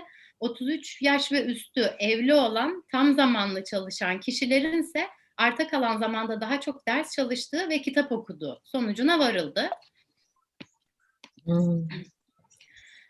Daha sonra yüksek lisans eğitiminin genel olarak beklentilerini karşılama düzeyini sorduk öğrencilere ve genelinin çok memnun olduklarını gördük daha doğrusu. Özellikle çalışanların çalışmayanlara göre çok daha memnun olduğunu gördük. Çalışmıyorum diyenler aynı zamanda uzaktan eğitimden de çok memnun değiller diyebiliriz. Ve bunun üstüne yüksek lisans eğitiminden memnuniyeti yaş, çalışma durumu ve yüksek lisans programı alanı ile birlikte değerlendirerek bir homals daha yaptık. Burada gördük ki sosyal bilimleri ve fen bilimleri alanında eğitim gören, tam zamanlı çalışan 33 yaş ve üstü kişiler yüksek lisans eğitiminden memnun. Sağlık bilimleri alanında eğitim gören, çalışmayan 23-27 yaş arasında olan kişiler memnun değil. Ve yarı zamanlı çalışan 28-32 yaş grubu arasında olan kişiler memnuniyetlerini orta düzeyde olarak belirledi. Daha sonra öğrencilere gördüğünüz sorular için bir beğeni puanı vermelerini istedik 1 ile 10 arasında ve daha sonra bunun ortalamalarını aldık. Ortalama açısından en çok beğendikleri şey öğretim elemanlarının yetkinliği ve eğitim programının içeriği olduğunu belirttiler. Bizim en çok merak ettiğimiz sonuçlardan birisi buydu. Salgın sonrası eğitim biçimi tercihi. Öğrencilerin %48'i hibrit eğitimi tercih edeceklerini söylediler. Aslında uzaktan eğitim hayatımıza çok yeni giren bir kavram olmasına rağmen Görüyoruz ki yüz yüze eğitime verilen cevap yalnızca %34'te kalmış. Yüz yüze eğitimi tercih eden kişi sayısı oldukça az, uzaktan eğitim yeni bir kavram olsa da. Ve bu doğrultuda biz bir HOMAS daha yaptık. Salgın sonrası eğitim biçimi tercihi, medeni durum, çalışma durumu, program türü ve programın ilgili olduğu alanla birlikte buna göre fen bilimleri alanında eğitim görenler, tam zamanlı çalışanlar, evli olanlar ve tezsiz yüksek lisans yapanlar gelecekte uzaktan eğitimi tercih ediyorlar. Öte yandan bekar olan, tezli yüksek lisans yapan, sosyal bilimler alanında eğitim gören ve çalışmayanlar yüz yüze eğitimi tercih ediyorlar. Yarı zamanlı çalışanlar ve sağlık bilimleri alanında eğitim görenler ise hibrit eğitimi tercih ediyor. Bu bizim hipotezlerimizin biriyle ters düştü. Biz sosyal bilimlerin uzaktan eğitimi tercih edeceğini öngörmüştük. Ancak durum tam tersi. Fen bilimleri uzaktan eğitimi tercih ederken sosyal bilimlerin yüz yüze eğitimi tercih ettiğini görmüş olduk. Gülencim son 1 dakika. Tamam, çok hızlı. Bir de memnuniyeti ölçmek için Likert ölçekli ölçtüğümüz 29 değişken ve 501 gözleme faktör analizi uyguladık. Güvenilirlik katsayımız ve faktör analizi için örneklem yeterliliğimiz ve veri setimizin uygunluğu çok iyi çıktı. Yamaç grafiğine göre 6 faktör yeterli çıktı. Burada ilk faktör, en önemli faktör, varyansın %15'ini açıklıyor. Öğrencilerin birbiriyle sosyal iletişimi ve hocalarla iletişimiyle ilgili. İkinci faktör, bireysel uzaktan öğrenme becerisiyle ilgili. Üçüncü faktör, zaman ve mekan fark etmeksizin öğrencilerin dersleri tekrar izleyebilmesi, derslerin kaydedilmesi gibi konularla ilgili. Dördüncü faktörümüz eğitimleriyle veya herhangi başka bir alanla ilgili hocalara erişimle ilgili. Beşinci faktörümüz üniversitenin teknik hizmetleri ve uzaktan eğitimle ilgili sağladığı altyapılarla. Altıncı faktörümüz ise uzaktan sınav uygulamalarıyla ilgili olarak belirlendi. Faktör yükleri grafiğimiz bu şekilde. Çok hızlı geçmek gerekiyor, kusura bakmayın. Sonuca gelelim Gülencim. Tamam. Faktör skorları yönden cinsiyet hiçbir anlam ifade etmedi bu arada ve yüksek lisans programının alanı bazından da sağlık bilimler çok farklı çıktı. Aslında sonucu zaten anlatırken vermiş oldum. Burada son olarak şunu söyleyebilirim. Salgın sürecinin gerektirdiği zaruriyet ortadan kalksa da yüksek lisans düzeyindeki öğrencilerin hibrit eğitim ya da uzaktan eğitimi gelecekte tercih edecekleri öngörülebilir. Bu çalışma kapsamında ortaya atılan işte sınav türünün uygulanış şekli, sınav metotları, teknik altyapı ihtiyaçları, etkin öğrenme gibi konularda karar vericiler için bir yararlanılacak bir çalışma niteliğinde olabilir. Kaynakçam bu şekilde. Dinlediğiniz için teşekkür ederiz. Biz de sunumun için teşekkür ederiz. Biraz hızlı ve her şeyi tabii ki sunmak mümkün olmadığı için çok detaylı giremedin ama metinde tabii ki var. Yayınlayacağız çalışmayı. Arzu edenler bizden de temin edebilirler diyeyim ben. Evet. Soru varsa şimdi bir soru alayım. Vaktimiz varsa yine konuşuruz, tartışırız. Oturumun sonunda zaman kalırsa. Sorusu olan hocamız var mı? Murat Hocam hoş geldin. Seni görmek her zaman güzel. Evet, hoş bulduk hocam. Bu ara böyle koşuşturuyoruz. Hanım öbür tarafta oturum yönetirken ben çocukları okuldan aldım geldim. Şimdi tekrar devam ediyoruz. Güzel bir çalışma olmuş bu arada Gülen. Ama benim kendi kişisel kanaatimi söyleyeyim. Buradaki öğrencilerden sosyal bilimciler yüz yüzeyi tercih ediyorlar. Uzaktan eğitim istemiyorlar. İstemiyorlar. İstemiyorlar. Öyle çıktı. Bizde de zaten. Peki, teşekkür ediyoruz. Sembolik olarak şöyle ben alkışlayayım Gülen seni. O zaman hemen zamanımızı iyi kullanabilmek için ikinci tebliğimize geçelim. İstanbul Üniversitesi'nden Handan Yolsal Hocam'la Özlem Yorulmaz Hocam'ın çalışmaları COVID-19 pandemisinin yükseköğretim öğrencilerinin performansı üzerine etkileri. Buyurun hocalarım.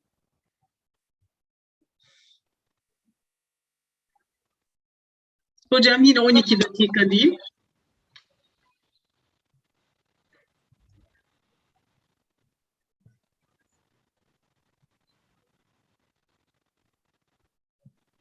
Hocam sesiniz açık değil. Evet.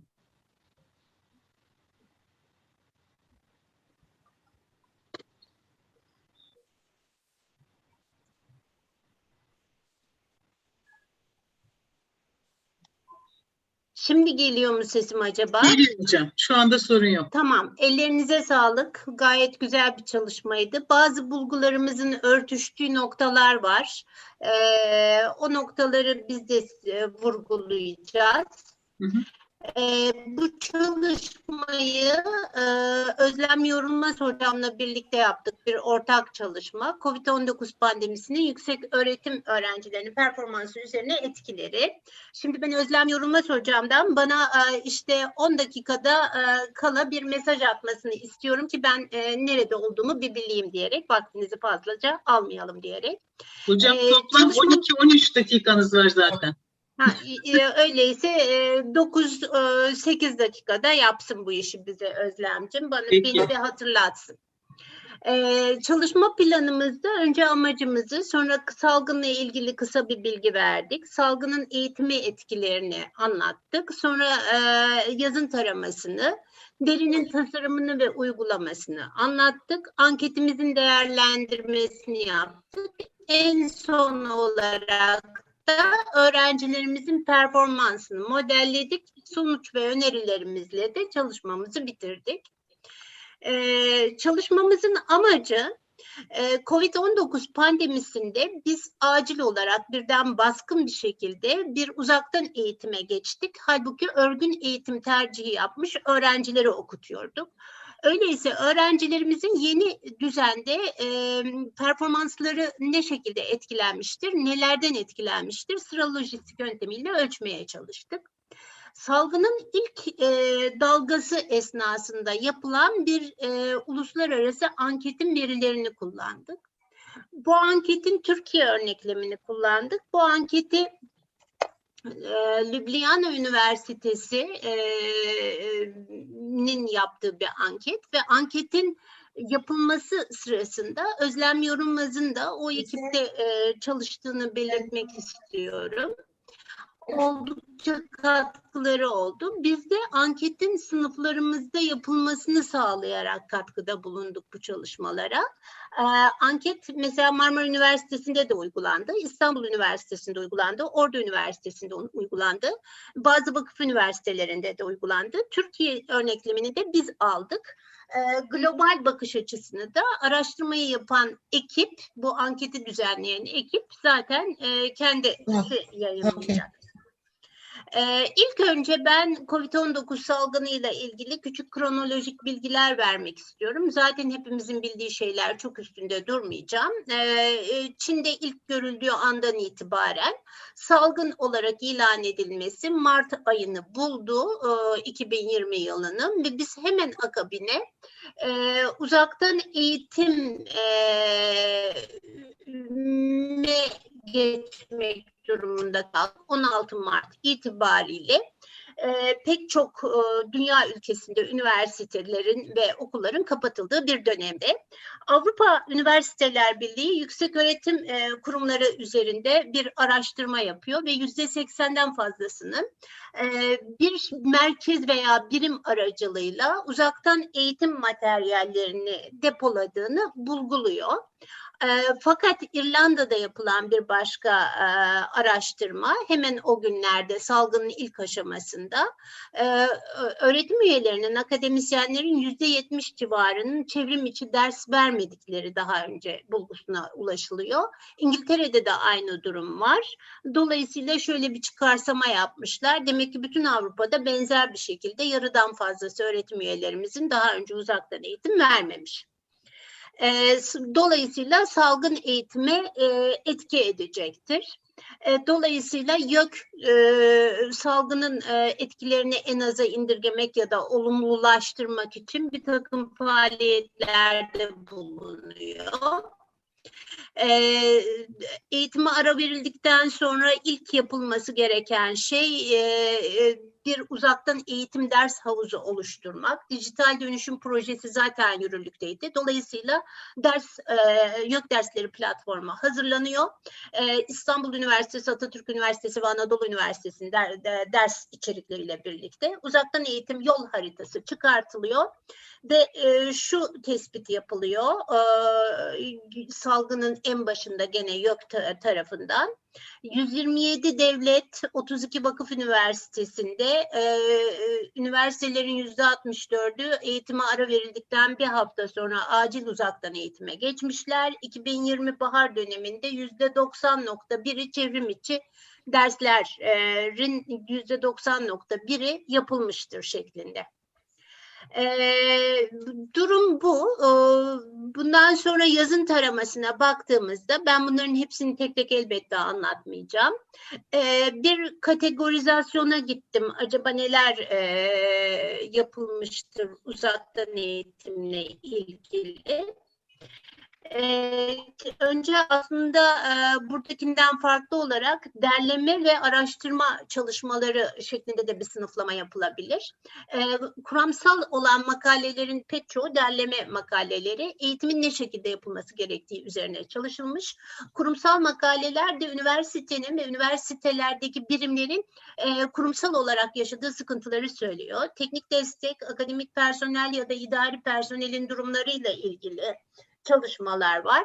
Özellikle öğrencilerle ilgili olan çalışmalar, araştırma çalışmaları ve bunlar anket düzeyinde oluyor. Bulguları yorumladığımız zaman şöyle ortak bir şekilde neler var bu çalışmalarda? Dijital ders tasarımı konusunda salgının ilk başlarında ciddi sıkıntılar var. Ders içeriklerinin tanımlanması, tasarlanması, öğrenci odaklı ders içeriklerinin yaratılması, çevrim içi bilgilerin sunumunun etkin olabilmesi ve ders materyallerinin kalitelerinin arttırılması. Öğrenenle öğreten arasındaki ilişkinin iyi kurulmasının gerektiği, yani ilişki ve iletişimin kopuk olmaması gerektiği özellikle vurgulanıyor ki ancak öğrenci bu durumda memnun olsun. Çevrim içi platformların işte internet bağlantılarının kopması vesaire gibi durumlarda teknik destek sağlayacak ve bunlara karşı önlemler alacak bir yol haritası çizilmesini istiyorlar. En çok tartışılan şeylerden biri ölçme ve değerlendirme sisteminin iyileştirilmesi. Benim kendi görüşüm, kişisel görüşüm, yumuşak karnı acil uzaktan eğitim durumunun bu durum. Üniversiteler kurumsal olarak birbirleriyle uluslararası hareketliliği nasıl sürdürecek, araştırma faaliyetlerini nasıl sürdürecek bir başka tartışma konusu olmuş. Biz anketi... Çok keyifli dinliyoruz ama 5 dakika var. Öyleyse anketimizi kısaca açıklayayım. Bu araştırmacı kurumun izniyle Türkiye örneğini biz Özlem Yorulmaz'da 2000 içerisinde olduğu için aldık. 10 kıtadan 100 ülkede 160 üniversite üzerine yapılmış bir anket. Türkiye'den 1708 kişi katılmış, sosyo-demografik, akademik özellikler, akademik yaşamlar, altyapı yani bilgisayar becerileri kullanabiliyorlar mı? Evden çalışma koşulları, sosyal akademik yaşam koşulları gibi başlıkları var. Baktığımızda istatistiksel dağılımlarına cinsiyette %70 oranında kızlar var. Ve yüksek lisans, yüksek lisans doktora programlarına baktığımızda dağılımımız %82 lisans öğrencilerinden oluşuyor. Elbette bizim sayılarımız her şeyde farklı çünkü 1696 kişi cinsiyete cevap vermiş, 1691 kişi hangi seviyede olduğuna cevap vermiş.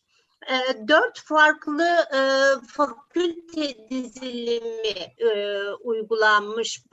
uygulandı bu ankette. Sanat ve beşeri bilimler, tarih arkeolojiyi, sosyal bilimler, eğitim işletmeyi, uygulamalı bilimler, mühendislikleri, doğa ve yaşam bilimleri, biyoteknik, eczacılık gibi bölümleri kapsıyor. Onların dağılımını da burada görüyorsunuz. %69 oranında sosyal bilimler öğrencileri mevcuttur. Öğrencilerin olanaklara erişimi sorulmuş. Hangi olanaklar? Sağlıklı internet bağlantısı, sessiz çalışma ortamı, bilgisayara erişim sorulduğunda öğrencilerimizin her zaman bilgisayara erişimi %56,05 oranında, tersten okuduğumuz zaman %44 civarı bir internete her zaman erişemeyen kütlemiz olduğunu görüyoruz. Uzaktan erişimin en büyük handikaplarından bir tanesi. Çevrim içi platformları kullanmaktaki güven düzeyimizi cinsiyete bağlı olarak gözlemledik. Görüyorsunuz ki erkeklerimiz kendilerine daha yüksek güven taşıyorlar bu konuda. Gene fakülte bazlı inceleme yaptığımızda orada gördüğümüz şey bizi şaşırtan mühendisliklerin de dahil olduğu uygulamalı bilimlerin çevrim içi platformları kullanmakta diğerlerine göre biraz daha az güvene sahip olması. Halbuki mühendisliklerin bu yetisinin daha yüksek olduğunu düşünmüştük. Öğrencilerimizin psikolojik durumuna baktık. Çünkü hiç kimsenin bilmediği bir koşulun altına girmiştik. Psikolojik açıdan ne şekilde öğrencilerimizin durumu var dediğimizde bir takım negatif ve pozitif duygu durumlarını kıyasladık öğrencilerimizin. Bilmiyorum ekranımı tam görüyor musunuz? Bıkkın, kaygılı ve umutsuzları üst panelde, umutluların cinsiyete göre ayrımını alt panelde gösterdik. Görüyorsunuz öğrencilerimizin neredeyse %27'si her zaman bıkkın olduğunu, %6,85'i hiç bıkkın olmadığını söylüyor.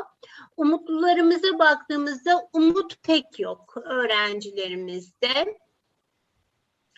Peki bazı kişisel durumlar hakkında ne şekilde endişe hissediyorsunuz durumu sorusu var. En az fiziksel koşullardan endişe ediyorlar. Halbuki pandemi dönemiydi ama bunlar genç olduğu için fiziksel koşullardan çok endişe etmiyorlar. En yüksek endişe ettikleri nokta kariyer ve gelecek bağlantıları. Memnuniyetlerine baktık biz öğrencilerimizin. Dersin hocasından, teknik ekip memnuniyetlerinden ve öğrenci işlerinden memnuniyet. Öğrenci işlerini hep günah keçisi yapmış öğrencilerimiz. Dersin hocasından memnuniyet ve teknik ekipten memnuniyet peş peşe geliyor. Öncelikle dersin hocasından memnunlar. Peki biz modellememizi ne yapacağız? Nasıl yapacağız? Bu anketle yüz yüze yapılan eğitim birdenbire kesilip acil olarak uzaktan eğitime geçtiğimizde yüz yüze yapılan eğitimlere göre öğrenci performansı artmıştır ifadesini biz bağımlı değişken olarak aldık. Likert tipi bir ölçekle ölçülmüş. Şunu düşündük biz bunu alırken, bu soruyu alırken, öğrenci performansım her zaman artmıştır diyen öğrenci, ya kesinlikle katılıyorum diyen öğrencinin hakikaten performansı arttı. Kesinlikle katılmıyorum diyen öğrencinin performansı düştü diyerek algıladık. Ve bu bağımlı değişkenle birlikte bağımsız değişkenlerimiz, fakültelerimiz, cinsiyetimiz, bilgisayar becerisi kullanabilme. Bitti mi? Yoksa bir dakika mı var? Bitti hocam maalesef. Çok bulgu var tahmin ediyorum ama süre maalesef bitti. En önemli bulgunu istersen. En önemli bulgum sonucumu söyleyeyim. Paralellik testi yaptık sıralı regresyonumuz için. Spearman korelasyon katsayısı yaptık. Katsayılarımızı şöyle bir bakarsak, fakültelerde sosyal bilimlerin anlamlı etkisi var performansa, doğa bilimlerinin anlamlı etkisi var, cinsiyetin hiç anlamlı etkisi yok. Pozitif duyguların anlamlı etkisi var, negatif duygular düştükçe, negatif duygularımız düştükçe performansımızın arttığını gördük. Öğretim üyesi anlamlı etki yapıyor, öğretim üyesinden memnuniyet, teknik destekten memnuniyet anlamlı etki yapıyor. Modelimizin Macfadden rekaresi %60, %6,7, yaklaşık %7. Likelihood oranımız %95. Modelimiz uygundur dedik. Gerekli testlerimizden geçti.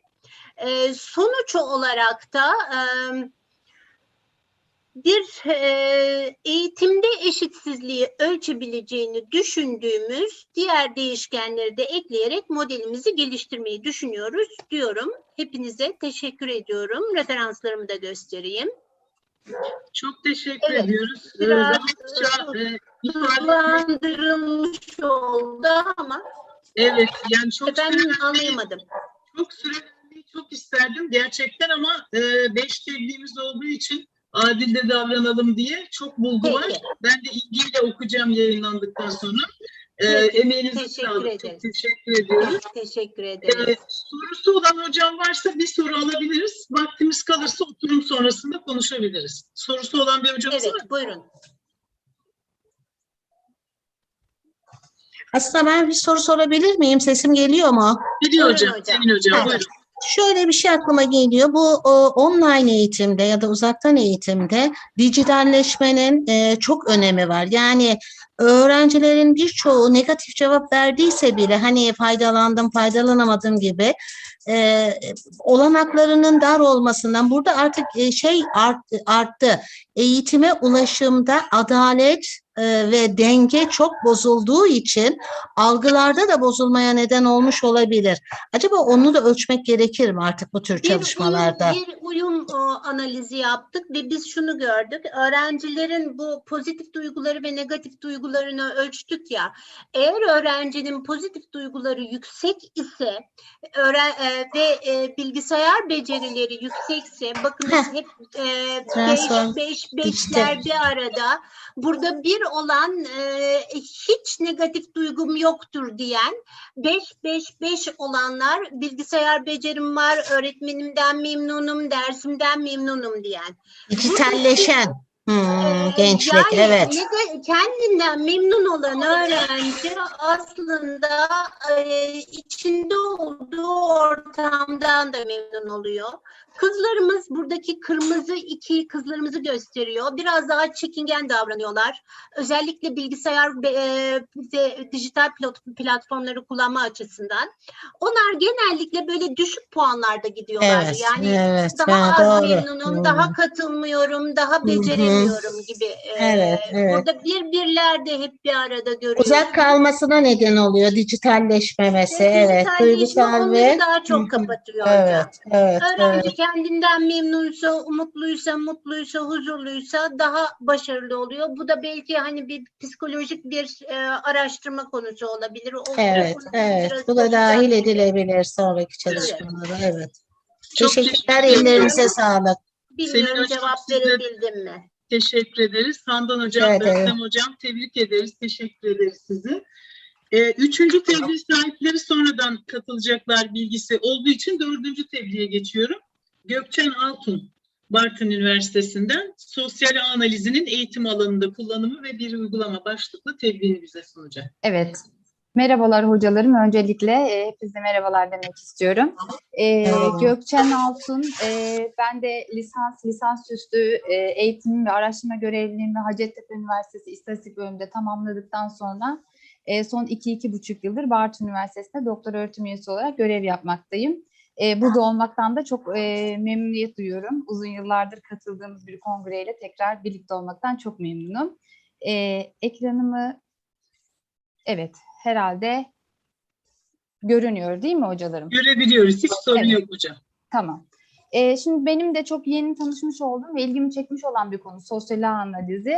Bunun anlatımından biraz bahsedeceğim ve bir uygulama yaptım. Ondan bahsederek sunumumu tamamlayacağım. Süre kısıtlaması nedeniyle hızlı olmaya çalışıyorum. Sunumda biraz giriş yaptıktan sonra sosyal ağ analizi ve sosyal ağ analizine ilişkin terimler ve ölçümlerden bahsedeceğim. Eğitim bilimlerinde sosyal ağ analizinin nasıl kullanıldığından bahsedip uygulama yaparak sunumu sonlandıracağım. Şimdi sosyal ağ analizi karmaşık etkileşim kalıplarını anlamak için kullanılan bir yöntem olmasından dolayı son zamanlarda oldukça popüler hale gelmiş durumda. Burada en popüler olmasının sebebi tabii dünyanın giderek daha fazla birbirine bağımlı hale gelmesi önemli bir etken olmakta. Ağ analizinin giderek daha fazla yaygınlaşmasını etkileyen bir başka faktör de farklı birimler ve düzeydeki aktörlerin karşılaştırılmasında analiz edilmesine olanak sağlayan bir yaklaşım olmasıdır. Ağ kavramını en genel tanımıyla, en sade tanımıyla varlıklar arasındaki bağlantı olarak tanımlayabiliriz aslında. Sosyal ağ analizi karmaşık etkileşim kalıplarını anlamak için genel bir araştırma yaklaşımı ve yöntem olarak giderek daha popüler hale gelmektedir. Burada biz aktörler olarak, yani teorik olarak anlamlı herhangi bir analiz birimi olarak bireyleri, grupları, örgütleri, toplulukları veya ülkeleri düğümler olarak ele alabiliriz. Bu düğüm ve aktörlerden neyi kastettim birazdan bahsedeceğim. Sosyal ağ üyeleri akrabalık, arkadaşlık, iş, ticaret gibi birçok değişik ilişki ile birbirine bağlıdırlar. Bu karmaşık ağ yapısının incelenebilir ve araştırılabilir hale gelmesi için araştırmacılar tarafından sosyal ağ analizi yöntemi kullanılmaktadır. Sosyal ağ analizinin odaklandığı nokta sosyal varlıklar arasındaki ilişkiler ve örüntülerdir. Bu ilişkileri anlamlarını açıklamaya çalışmaya yarayan bir analiz türüdür. Burada analizler yardımıyla ortaya çıkan sonuçları ağdaki aktörler belirlenerek kullanıldığı alanın geliştirilmesi ve iyileştirilmesi için fikirler sunulmaktadır. Şimdi bir takım terimler var kullanılan. Bunlardan kısaca bahsedeceğim. Düğüm dediğimiz toplumsal yapı içerisindeki aktörler, yani aslında kişilerden bahsediyoruz. Ayrık dediğimiz aktörler arasındaki ilişkiler, yani bağlardan bahsediyoruz. Komşuluk matrisi bir ağdaki düğümler arasındaki bağları temsil eden matristir. Derece merkezliliği ağ içerisindeki en aktif, en güçlü varlıktır. İç derece dediğimiz şey ağın içerisinde kiminle daha çok ilişki kuruluyorsa ona bakıyor. Dış derece dediğimizde kim daha çok ilişki kuruyor ona bakıyor. Diameter dediğimiz, yani çap dediğimiz şey birbirine bağlı olan düğümler arasındaki maksimum mesafeyi ifade ediyor. Yakınlık merkezi bir düğümün ağdaki diğer düğümlere doğrudan veya dolaylı olarak yakınlığının derecesi, closeness dediğimiz. Betweenness dediğimiz arasındalık merkezliği de bir düğümün iki düğüm arasındaki en kısa yolda olma derecesini ifade ediyor. Birçok alanda kullanıldığı gibi eğitim alanında da, yani bu ben uygulamamı yüksek öğretimdeki öğrenciler üzerinde yaptım ama genellikle yapılan çalışmalar, bu zamana kadar yapılan çalışmalar ilk öğretim ve lise düzeyinde yapılmış olan çalışmalar. Sosyal analiz yapılarak elde edilen ölçüm sonuçları öğrencilerin öğrenme etkinliklerine ilişkin fikir vermekte ve öğrencilerin öğrenme ortamlarındaki rollerinin belirlenmesine yardımcı olmaktadır. Eğitim alanında sosyal analizi kullanarak ne yapabiliriz? Öğrenci etkileşimleri incelenebilir, gruptaki fikir liderlerini belirleyebiliriz. Öğrencilerin saygınlık ve merkezlik rolleri araştırılabilir. Öğrencilerin sanal ortamdaki ilişkilerini de takip ederek gerçek sınıf ortamındaki ilişki ve rollerini sanal ortamdakiyle benzerlik gösterip göstermedi. Yani şu andaki durumla karşılaştırırsak yüz yüze eğitimdeki öğrencinin sınıftaki tavrıyla uzaktan olduğu zaman ki tavırlarını karşılaştırarak, bunları belirli sorular sorarak, yani kimisi uzaktan olduğu zaman ya da sanal ortamda iletişimi çok daha kuvvetli olabiliyorken kimisi yüz yüzeyken daha kuvvetli olabiliyor. Bunları analiz etmek için veya bir okul veya yerleşim bölgesinde eğitimciler arasındaki öneri ilişkilerine yansıtan bir öneri ağı oluşturulabilir. Öğrencilerin aralarındaki iletişim yapısının ve öğrenme ortamındaki üstlendikleri rollerin öğretmen tarafından bilinmesi de öğrenme sürecinde öğretmene kolaylık sağlayacaktır diyebilirim. Öğrenci ve eğitimci olarak iki tane örnek söyleyecek olursam, mesela öğrenciye soru sorulup işte okulda meydana gelen olaylarda sorunları tartıştığınız kişinin ismini yazın. Veya okulda meydana gelen olaylarda veya sorunlarda tavsiye için başvurduğunuz kişinin ismini yazın. Ve yakın ilişki kurduğunuz, arkadaş olarak gördüğünüz bir kişinin ismini yazın diyerek yapılan sonucunda kime daha fazla öneride bulunuyor, kim daha fazla kişiden tavsiye alıyor, kimle daha fazla arkadaşlık yapılıyor gibi sonuçları elde edebiliyoruz. Eğitimci arasından baktığımızda da mesela sınıf yönetimi hakkında tavsiye almak için kimden yararlandınız? Ders içeriğinin seçilmesi, düzenlenmesi olarak kimlerden yardım aldınız?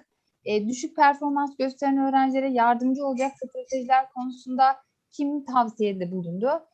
Okul dışında sosyal ortamında hangi arkadaşlarınızla görüşüyorsunuz şeklinde sorular sorarak yine benzer sonuçları elde etmeye çalışabiliyoruz.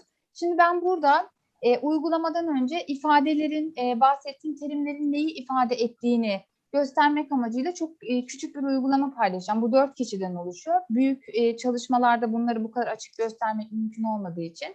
Burada sosyal medyada birbirlerinin fotoğraflarını beğenen 4 kişiden bahsediyoruz. Burada kişilerin isimlerini ben kendim verdim bu şekilde. Taner ve Leyla Didem'in paylaştığı bir fotoğrafı beğeniyor. Hale Taner tarafından paylaşılan bir fotoğrafı beğeniyor. Ve hem Hale hem de Didem birbirlerinin sosyal medyadaki fotoğraflarını beğeniyor. Bunun için programa bu arada programını kullandım, Stüdyo'yu. Bunu programda işte Taner Leyla, Taner Didem, Hale Taner, Hale Didem ve Didem Hale şeklinde yaptığımız zaman program bize bu görseli çıkartıyor. Bunu gördüğümüz zaman hangisinin, kimlerin birbirinin fotoğrafını beğenip beğenmediğini bu şekilde görüyoruz. Bu yandaki çıktıda az önce bahsettiğimiz matrisi ifade ediyor. Burada işte Taner'in Didem'in, Didem'in Hale'nin fotoğrafını, Leyla'nın Didem'in fotoğrafını, Hale'nin Taner ve Didem'in fotoğrafını beğendiğini görebiliyoruz. Bunlar az önce bahsettiğim derece merkezli, iç derece ve dış derece. Aslında işte burası, yani bu şunu ifade ediyor. Derece merkezli dediğim şey o kişinin, bu örnek üzerinden konuşursam, o kişinin beğendiği fotoğraf sayısı ve kendisine gelen beğeni sayısı olarak düşünebiliriz. Mesela bir tanesine örnek verecek olursam, Taner Didem'in fotoğrafını beğenmiş ve Hale de Taner'in fotoğrafını beğendiği için bu 2. Dolayısıyla iç derece ve dış derece dediğimiz, iç derece yine bu örnek üzerinden söylüyorum, kişinin fotoğrafını beğenenler, dış derece o kişi kaç fotoğrafı beğenmiş şeklinde söyleyebiliriz. Mesela burada iç derecesi en yüksek olan Leyla, Hale ve Taner Didem'in fotoğraflarının üçü de beğendiği için iç derece en yüksek Didem'de. Aslında burada merkezde Didem'in olduğunu görebiliyoruz bu küçük örnekte. Diameter dediğimiz şey bu maksimum mesafeyi söylüyordu. Bunu program 3 olarak hesaplıyor. Çünkü en uzun mesafe burada Leyla Taner'e giderken buradan bir adım, buradan bir adım, buradan bir adım giderek 3 adımda gidiyor. Bu şekilde hesaplanıyor. Edge density dediğimiz şey ağdaki bağların var olabilecek tüm bağlara oranı olarak hesaplanıyor. Ağlar yönlü ve yönsüz olmasına göre 2 farklı formülümüz var. Biz örneklerimizde yönlü olarak kullandık. Yönlüdeki formülümüzü bu şekilde kullanıyoruz. Burada yine örnek vereceğim olursam düğüm sayısı 4 kişi olduğu için, yani aktörler 4 kişi. Bağ sayısı da burada 1, burada karşılıklı olduğu için 2, 3, burada 4, burada 5 olduğu için 5 bölü 12'den programda bize bu sonucu veriyor. Closeness dediğimiz şey az önce bahsettiğim gibi işte bunun yüksek çıkması o kişinin merkezde olduğu anlamına geliyor aslında. Belirli bir düğümden, hocam kaç dakika mı kaldığını öğrenebilir miyim? 2 dakikanız kaldı. Biraz önce işaret etmeye çalıştım. Pardon, ben görüntüyü kenara aldığım için göremedim. O zaman bu hesaplamalar kısmını geçip uygulamam üzerine geçeceğim hemen. Evet. Closeness uygulamaları, bunları açık olarak formülleriyle verdim daha sonra incelenebilmesi adına. Tamam, ben şurada hemen uygulamadan bahsedeceğim. 49 öğrenciyle yaptığımız bir çalışma bu. Öğrencileri bir ders için, bir X dersi için en çok hangi arkadaşlarına soru sordukları, en çok kimden yardım aldıkları, dersle ilgili soruları kimle paylaşıp en çok kiminle paylaşımda bulunduğuna dair soru sorduk. Şimdi şurası, öğrencileri bu şekilde kodladım ben. Yani A, A, D, D, bunların hepsi bir öğrenciyi ifade ediyor. Bu yine bir çıktı görüntüsü ve şurada mesela AA'nın DD'ye soru sorduğunu, AB'nin DD'ye soru sorduğunu ifade ediyor bu görüntü. Bu da matrisimiz, oluşan matrisin görüntüsü. Yine bu satırda da aynı kişilerin olduğunu varsayarsak. Dereceler, bu derece merkezliği. Burada işte en çok soru soran ve soru sorulan kişilerin toplamını gösteriyor. İç dereceye bakalım. İç derecede gördüğünüz gibi CA kişisine en fazla soru sorulmuş. Yani en fazla soru sorulan, kendisine en fazla soru sorulan kişi CA kişisi ve kendisine soru sorulmayan öğrenciler bu şekilde gösteriyor ya da az soru sorulan. Şurada yakınlık merkezli, closeness dediğimde yine bunlar programın sonuçları. En yüksek değeri yine CA'da görüyoruz burada. Bu bize yine onun en merkezde olduğunu gösteriyor. Şunu birazdan da göstereceğim. Yine betweenness dediğim arasındalık ölçümü. Yine burada en yüksek değerin CA'ya, arkasından CC'ye ait olduğunu görüyorum. Tabii ki bunlar hep sayısal sonuçlar. Bunları görsel olarak görmek istediğimiz zaman bize program şu şekilde bir çıktı veriyor. Bunlar öğrenciler ve burada CA'nın en merkezde olduğunu, işte hangilerinin merkeze toplandığını görüyorum. Görseli daha güzelleştirmek adına bir takım kodlara eklemeler yaptığım zaman işte diyorum ki en fazla odakta olanı bana yuvarlak içerisinde koyu renkli olarak göster dediğimde burada CA'yı en belirgin şekilde gösteriyor. Arkadan gözüme çarpan DD, CD bunlar da ortada olan, merkezde olan öğrenciler olarak söyleyebilirim. Bir de şöyle bir şey var, topluluk algılama diye. Bu da yoğun şekilde bağlı düğüm gruplarını kullanıyor. Yani ben bu sınıfın 1, 2, 3, 4, 5, 6 gruba ayrıldığını görüyorum. Bazı grupların iç içe olduğunu ve bazı öğrencilerin gruplar arasında iletişim sağladığını. Yani DD'nin kırmızı grupta olmasına rağmen mavi gruba ve sarı gruba bilgi sağladığını ya da onlarla da iletişim halinde olduğunu bu şekilde de görebiliyorum. Evet, kaynaklarım ve teşekkür ediyorum. Biraz hızlı bir şekilde oldu ama teşekkür ediyorum hocalarım. Sağ olun. Biz teşekkür ediyoruz sunumunuz için. Son derece güncel bir analiz tekniğiyle çalışmışsınız.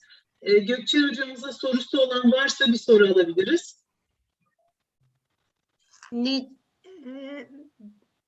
Sesim açık. Hocam açıktı, Evet. şimdi kapattınız. Evet, duyuyorum. Evet. Şimdi. Necmi Gürsakalı hocanın sosyal ağlarla ilgili bir kitabı vardı. Onu okumuştum vaktiyle. O geldi aklıma. Ellerinize sağlık. Teşekkür ediyorum hocam. Çok sağ olun. Teşekkürler. Gökçen Hocam, Buyurun merak hocam. için şöyle bir soru soracağım. Bu mesela önemli kişilerin diyelim ki diyelim ünlü sanatçılar Tarkan'ın ya da Hadise'nin sosyal medya hesapları üzerinden onlara beğen gönderen kişilerin özellikleri üzerinden böyle bir haritalamayla analiz yapmak mümkün mü? Tabii ki, tabii hocam. Yani bu çeşitli WhatsApp grupları falan da kuruyoruz ya okullarda Evet. birbirimize iletişim için. O WhatsApp gruplarında en çok kime cevap verilmiş, en çok kim cevap vermiş ya da ünlülerin fotoğraflarını beğenenlerin demografik özellikleri bunlar üzerinde tabii ki bunlar çok geniş çalışmalar olarak mutlaka yapılabilir. Bu analiz de yapılabilir. EYI2022'ye bekliyoruz Gökçen Hocam. Hocam, Evet Gökçen hocam, sağ Hocam, olun. o zaman şöyle bir şey yapalım.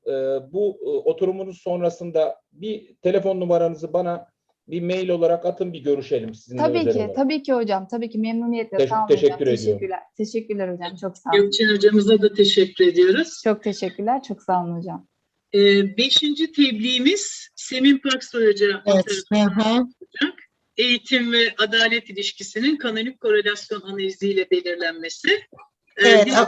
Tebliğ sahiplerimiz de burada. Dolayısıyla yine size de 12 dakika vereceğim hocam. Sunum kısıtı çok zor biliyorum. Şimdi desteğe ihtiyacım olabilir, hata yapabilirim. Önce ne yapmam lazım? Sunumumu açıyorum. Hocam, görünüyor mu sunumum şu an? Henüz gözükmüyor. Gözükmüyor. Screen'imi mi paylaşacağım? Share screen. Ben dosyanızı. Share diyorum. Şimdi görünüyor mu? Şimdi görünüyor hocam. Evet, teşekkür ediyorum. Çok mersi. Hocam 12 dakikanız var. Buyurun. Evet. Çok mersi. Çukurova Üniversitesi'nden katılıyorum. Doçent Doktor Semin Paksoy. Eğitim ve adalet ilişkisinin kanonik korelasyon analiziyle belirlenmesi başlığı altında. Evet, az önce de konu ettik. Eğitim çok önemli bir değer ülkeler için. F5'e bir yandan basmak istedim. Hala basamadım galiba. Function ama böyle mi gidecek? Nasıl yapacağım? Bir saniye. Şöyle mi yaptım? Tamam. Tuşlu olmadı. Evet, önemli değerler, ülkeler için önemli değerlerden olan eğitim ve adalet arasındaki ilişkiye bakmak istedik. Genel olarak bildiğimiz kavramlar ama önemini bir kez daha vurgulamak için bu çalışmayı yaptım. Çünkü adalet gerçekten insanlık tarihinin ile başladığını söyleyebilirim bu kavramın. Adalet çünkü toplumlardaki ilişkilerin ya da toplum içerisindeki farklılaşmanın minimize edilmesi için de gerekli olan bir kavram, duygu. Ve gelişmiş ülkeler buna çok fazla önem veriyor. Çünkü gelişmiş ülkelerde bir uyum ve düzenin sağlanması için adalete yüksek düzeyde önem vermektedirler. Ayrıca yine gelişmiş ülkeler olarak Avrupa Birliği, benim çalışmamda da örneklememde Avrupa Birliği ülkelerini seçmiştik. Evet, bu Avrupa Birliği ülkeleri de hem eğitime, lifelong learning şeklinde ömür boyu eğitime ve 3 yaşından itibaren eğitime önem veriyor. Hem de demokrasiye olumlu etki eden tüm değerlere önem veriyor. Bunu önemsememizin anlamı nedir? Çünkü Türkiye Avrupa Birliği'ne üye olmak aday olan bir ülke ve bu standartları yakalamak zorunda. Bu Avrupa Birliği'nin normlarını, standartlarını yakalamak durumunda.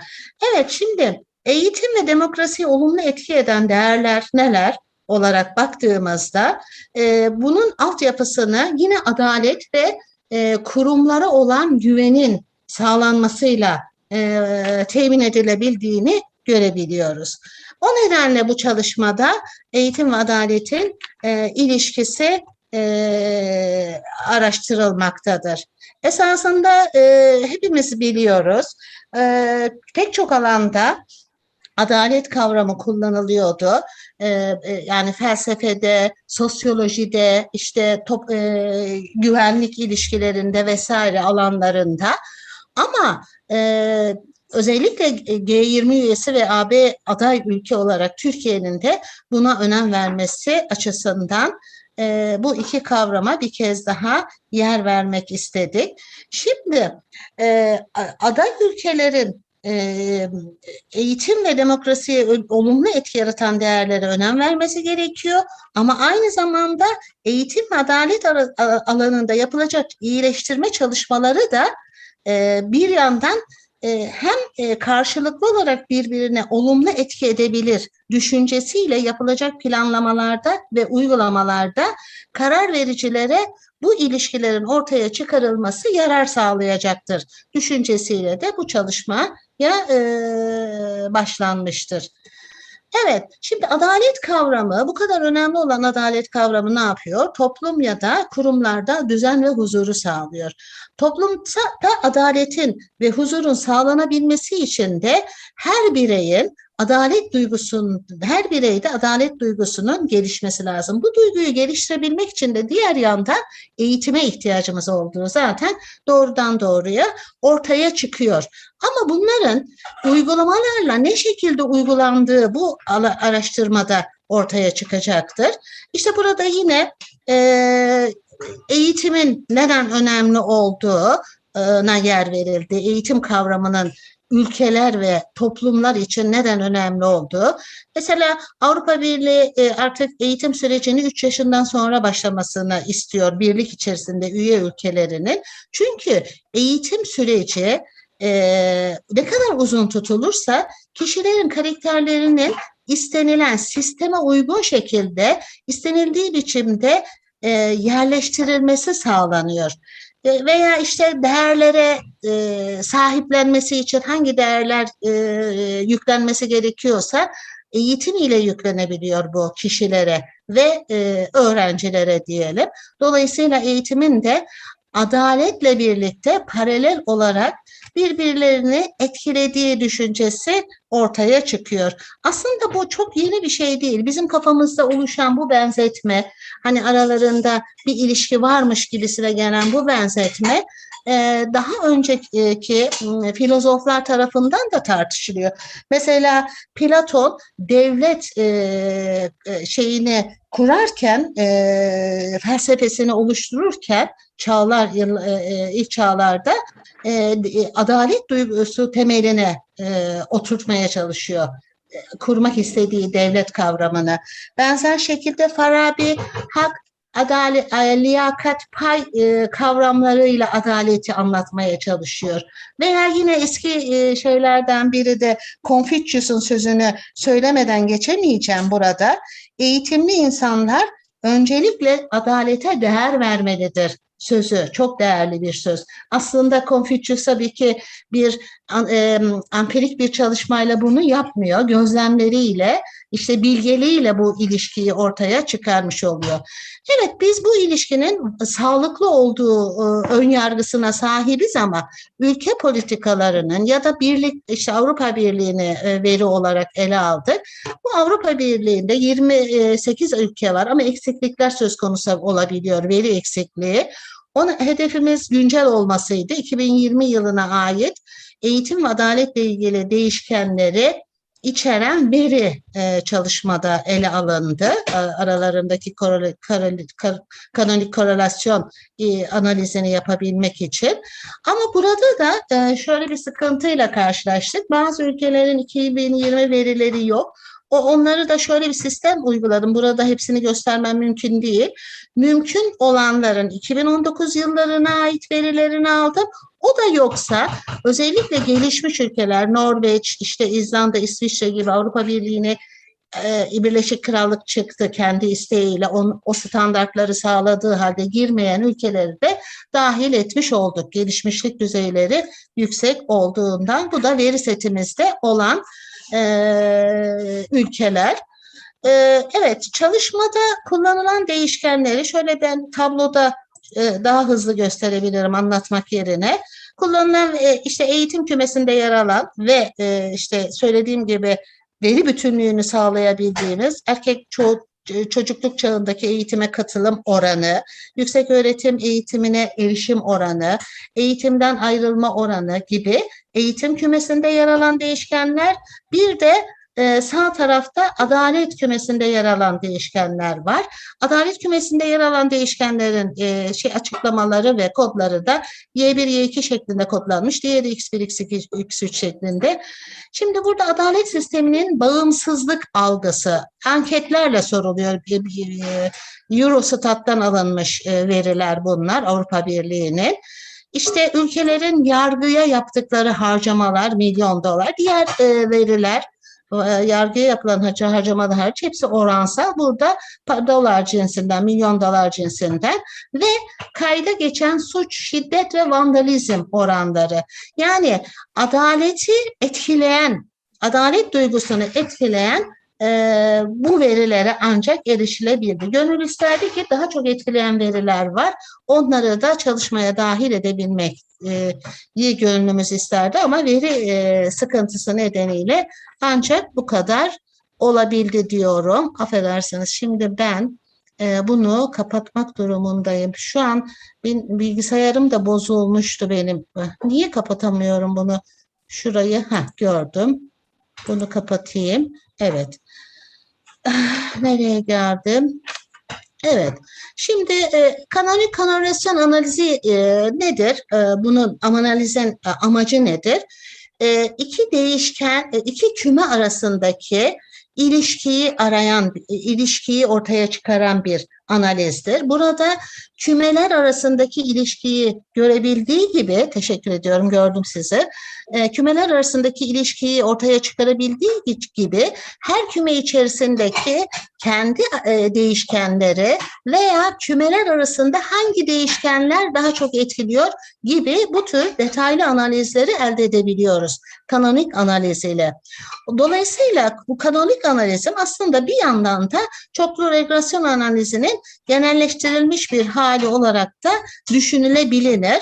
Burada kanonik korelasyon analizinin detayına girmeden hemen kanonik korelasyon analizinin sonucuna odaklanmaya çalışayım. Aslında kanonik korelasyon katsayıları bizim bildiğimiz gibi, niye buradan alamadım? Bir saniye. Şimdi benim bilgisayarım bozuldu 2 gün önce. Başkasının bilgisayarıyla çalışıyorum. Burada göremedim. Slideshow yapayım. Affedersiniz. Niye? Az önceki konuma geçemedim ben. Buradan göstermeye çalışayım diyorum ama pardon, şöyle yapayım. Şimdi oldu. Evet. Şimdi burada tablo korelasyon katsayıları. Burada aslında katsayılar Pearson ya da katsayıları gibi değil. Burada iki tane kanonik değişkenin lineer ilişkilerden, değişkenlerin, kümelerdeki değişkenlerin lineer ilişkilerinden oluşan kanonik değişkenlerin, iki farklı kümedeki kanonik değişkenlerin korelasyonu ele alınıyor. Eğer korelasyon %50'nin üzerindeyse, %60'ın üzerindeyse küme arasında ilişki var demektir. Her kanonik varyetenin oluşturduğu kanonik korelasyonu birinci varyete ya da kanonik ikili çiftin, iki değişkenin oluşturduğu kanonik korelasyon her biri farklı ise sıfır hipotezimize göre evet korelasyon yoktur. Kanonik analiz yoktur. Korelasyon yoktur iki küme arasında diyebiliyoruz.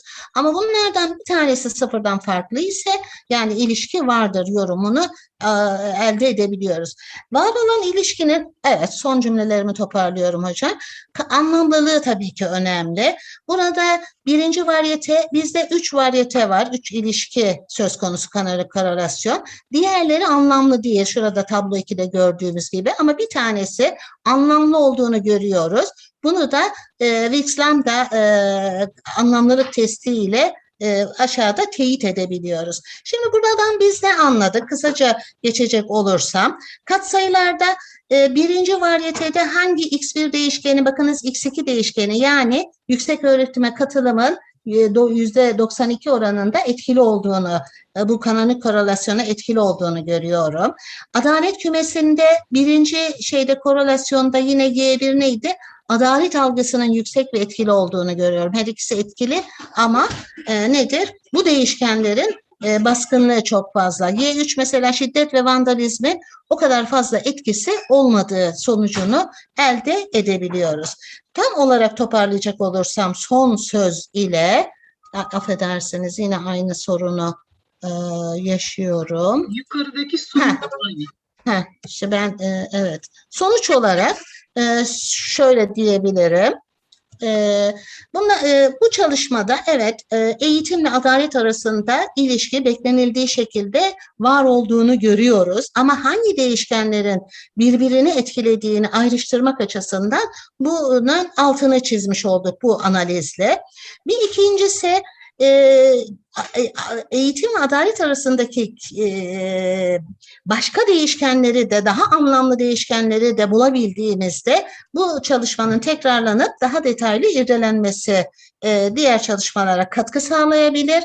Bir diğeri de, en önemlisi de aslında sonuncu olarak ülkeler bazında bu verilere erişebilip tek tek belli değişkenler altında bu verilere erişip birlik içinde AB içerisindeki ülkelerin birbirlerinden uyum adı altında dahi olsa ne kadar farklı olduklarını da ortaya çıkarabiliriz. AB uyumlu görünüyor ama mesela başka çalışmalarda da biliyoruz. Bulgaristan, Yunanistan bazı göstergelerde çok iyi değil. AB'yi aşağıya çekiyor. Bunda da çekiyor mu gibi ülkelerin hangi ülkeler çekiyor, hangi ülkeler katkıda sağlıyor.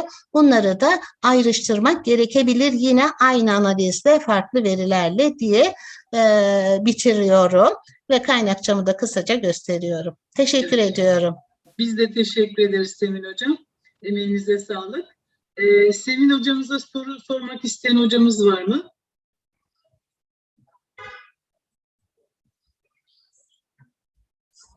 Peki, size de çok teşekkür ediyoruz. Çok mersi, sağ olun. Son tebliğimize geldi sıra. Emre Bey'le kapanışı yapacağız, bu oturumun kapanışını. Üniversite öğrencilerinin mobbing algıları üzerinde etkili olabilecek faktörlerin sıralı lojistik regresyon analiziyle incelenmesi. Buyurun. Hocalar merkeze merhabalar, hoş geldiniz. Bir önceki sunumum başka bir oturumdaydı. O oturumu tamamladıktan sonra geldim. Buradaki oturumum 3. sıradaydı. Son oturum da bu salonu tamamlamaya çalışacağız. Konumuz, hemen açıyorum Sayın Hocam. Evet. Paylaştığım slide ekrana gelebildi mi hocam? Eğer sıkıntı yoksa başlayabilirim. Hiç sıkıntı yok, görebiliyoruz hocam. İsterseniz full ekran yapın. Öyle mi hocam? Full ekran yapıyorum. F5 yapsam herhalde full ekran olacak mı? Olmadı. F5'le olmadı. Az önce ben de yapamadım. Nereden Aşağıdaki, yaptınız? aynen hocam, oradaki ikonu. Evet, onun yanındaki, sağ tarafındaki, en sağdaki. Aynen. Tamam hocam. Hocam ismim Emre Yakut.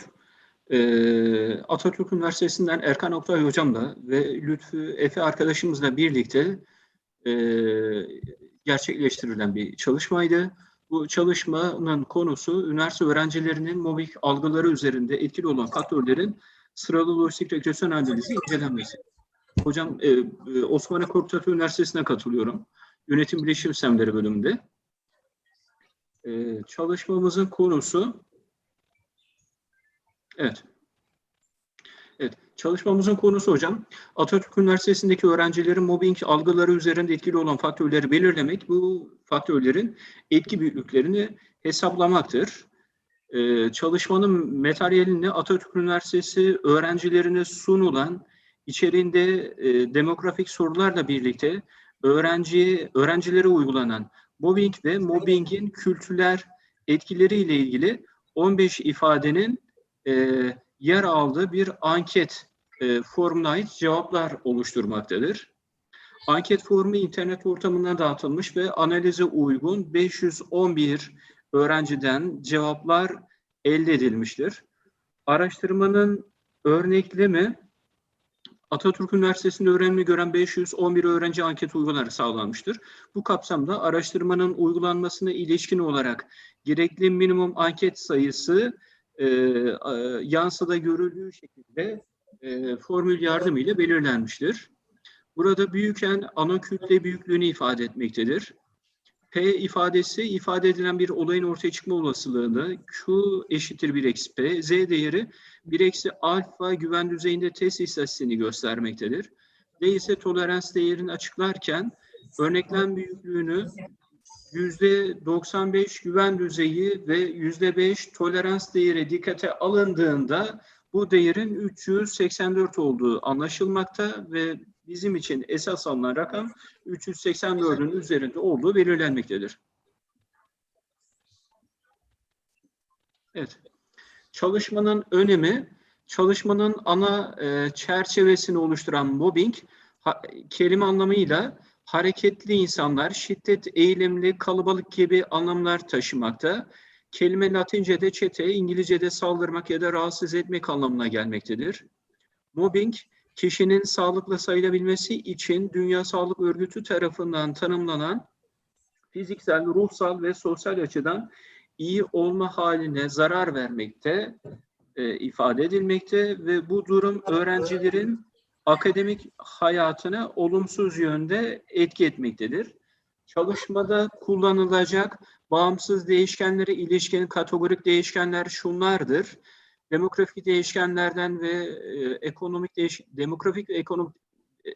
demografik değişkenlerden bahsetmek gerekirse bunlar cinsiyet, sınıf, babanın eğitim düzeyi, anne eğitim düzeyi, pandemi öncesi barınma tipi, söz hakkı tanınmaması değişkeni, yeterli bilgiye erişme engel olunması, üstesinden gelinemeyecek zorlukta öğretim üyeleri tarafından ödevler verilmesi, şive ve etnik kökenden kaynaklı aşağılama, kaba ve uygunsuz şakalara maruz kalma, bunun yanında yanlışlıklardan sorumlu tutulma, görüşlerle alay edilmesi, arkadaşlardan kaynaklı strese maruz kalma, öğretim üyelerinden kaynaklı strese maruz kalma, kültürel ayrımcılığa maruz kalma, inançlarından dolayı kınanma, düşünce veya kişisel tercihten dolayı dışlanma, memleketten dolayı kişilik haklar ve fikirlerin değersizleştirilmesi, etnik kökenden dolayı kınanma, üniversitede bu değişkenler çalışmamızın bağımsız ve kategorik değişkenlerini oluşturmaktadır.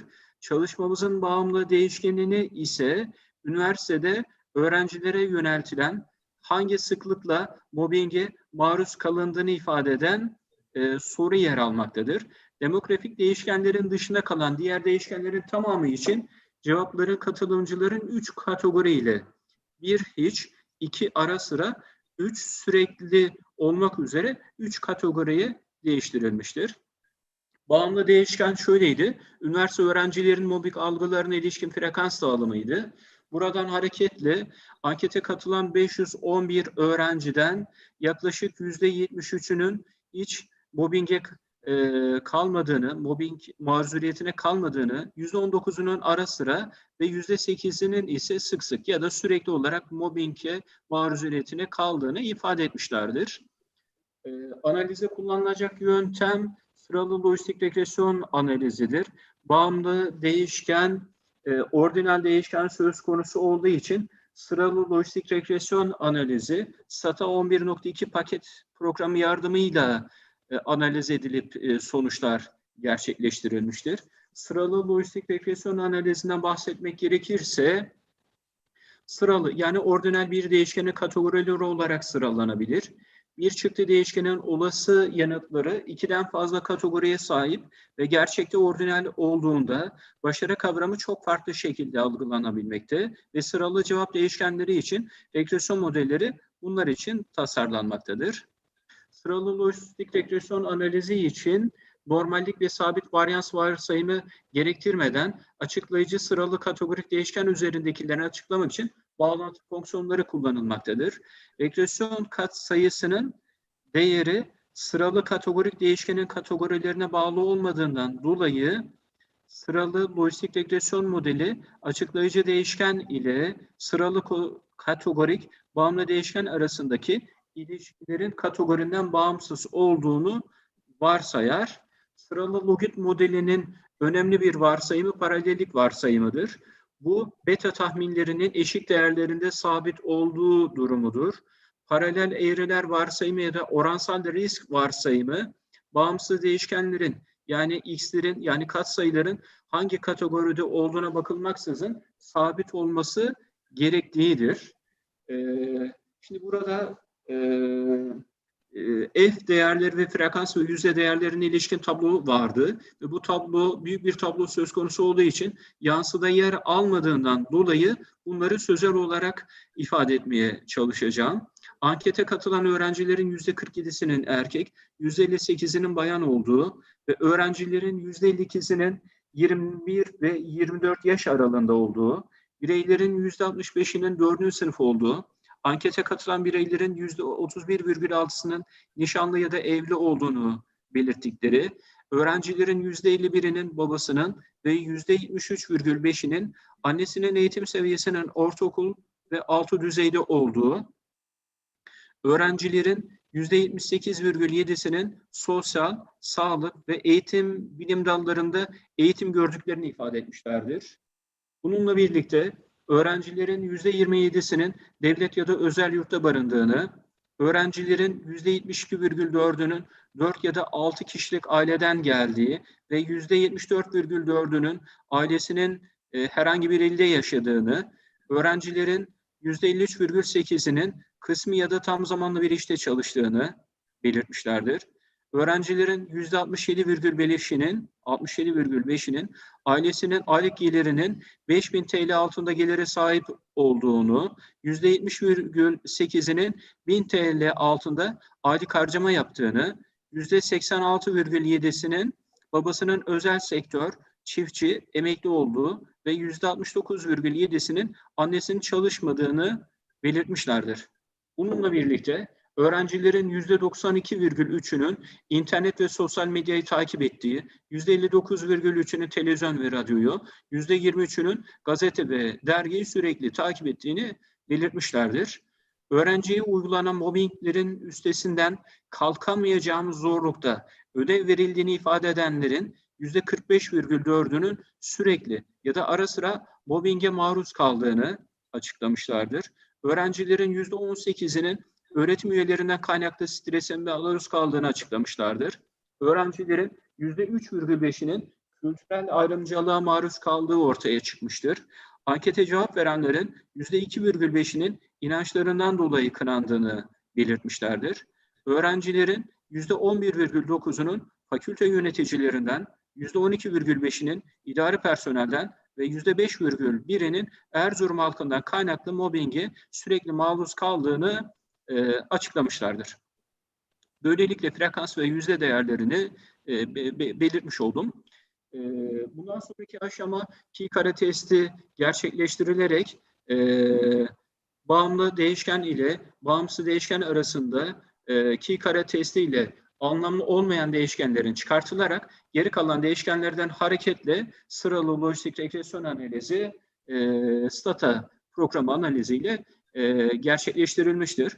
Ankete katılan öğrencilerin sosyodemografik ve ekonomik gösterge, öğrencilere uygulanan mobbing uygulamaları ile mobbinge maruz kalma sıklığına ait bağımsızlık testi sonuçlarına göre cinsiyet, sınıf, baba ve annenin eğitimi, pandemi öncesi barınma yeri, öğrenciye uygulanan mobbing uygulamalarından üstesinden kalkamayacağım zorlukta ödev verilmesi ifadesi. Mobbingin kültürel etkilerinden kültürel ayrımcılığa maruz kalma ve inançlarından dolayı kınanma ifadesi, öğrenciye mobbing uygulayan kaynaklardan üniversite yöneticileri ve üretim üyelerinden kaynaklı mobbing ile mobbinge maruz kalma sıklığı arasında anlamlı bir ilişkinin olduğu belirlenmiştir. Sıralı lojistik regresyon analizi gerçekleştirilirken ilk varsayım paralel eğriler varsayım testiydi. Hasip hipotezi, İlişkili regresyon katsayıları bağımlı değişkenin tüm kategorilerinde aynıdır. Alternatif hipotez, ilişkili regresyon katsayıları bağımlı değişkenin tüm düzeylerinde farklıdır. P değeri %5'ten büyük olduğu için hasip hipotezi kabul edildiğinden dolayısıyla paralel eğriler varsayım testi sağlanmıştır. Sonrasında sıralı lojistik regresyon modeli analizi sonuçlarına ilişkin beta katsayıları, odds ratio değerleri ve BIF değerleri hesaplanmıştır. Buradan hareketle sadece anlamlı olan değişkenler belirlenmiştir. Emre Bey, son 1 dakikanızı işaret ettim ama çok konsantre anlatmaya çalışacağım hocam. Uygulanan sıralı lojistik regresyon analizi sonuçlarına göre öğrencilerden 3'ü 3. sınıfa devam edenlerin 1. sınıftaki devam edenlere göre mobbing maruziyetinin 5.47 kat, 4. ve daha üst sınıflara devam edenlerin ise 1. sınıftakilere göre mobbing maruziyetinin 4,30 kat daha fazla olduğu görülmüştür. Benzer şekilde diğer odds rasyolar da yorumlanabilmektedir.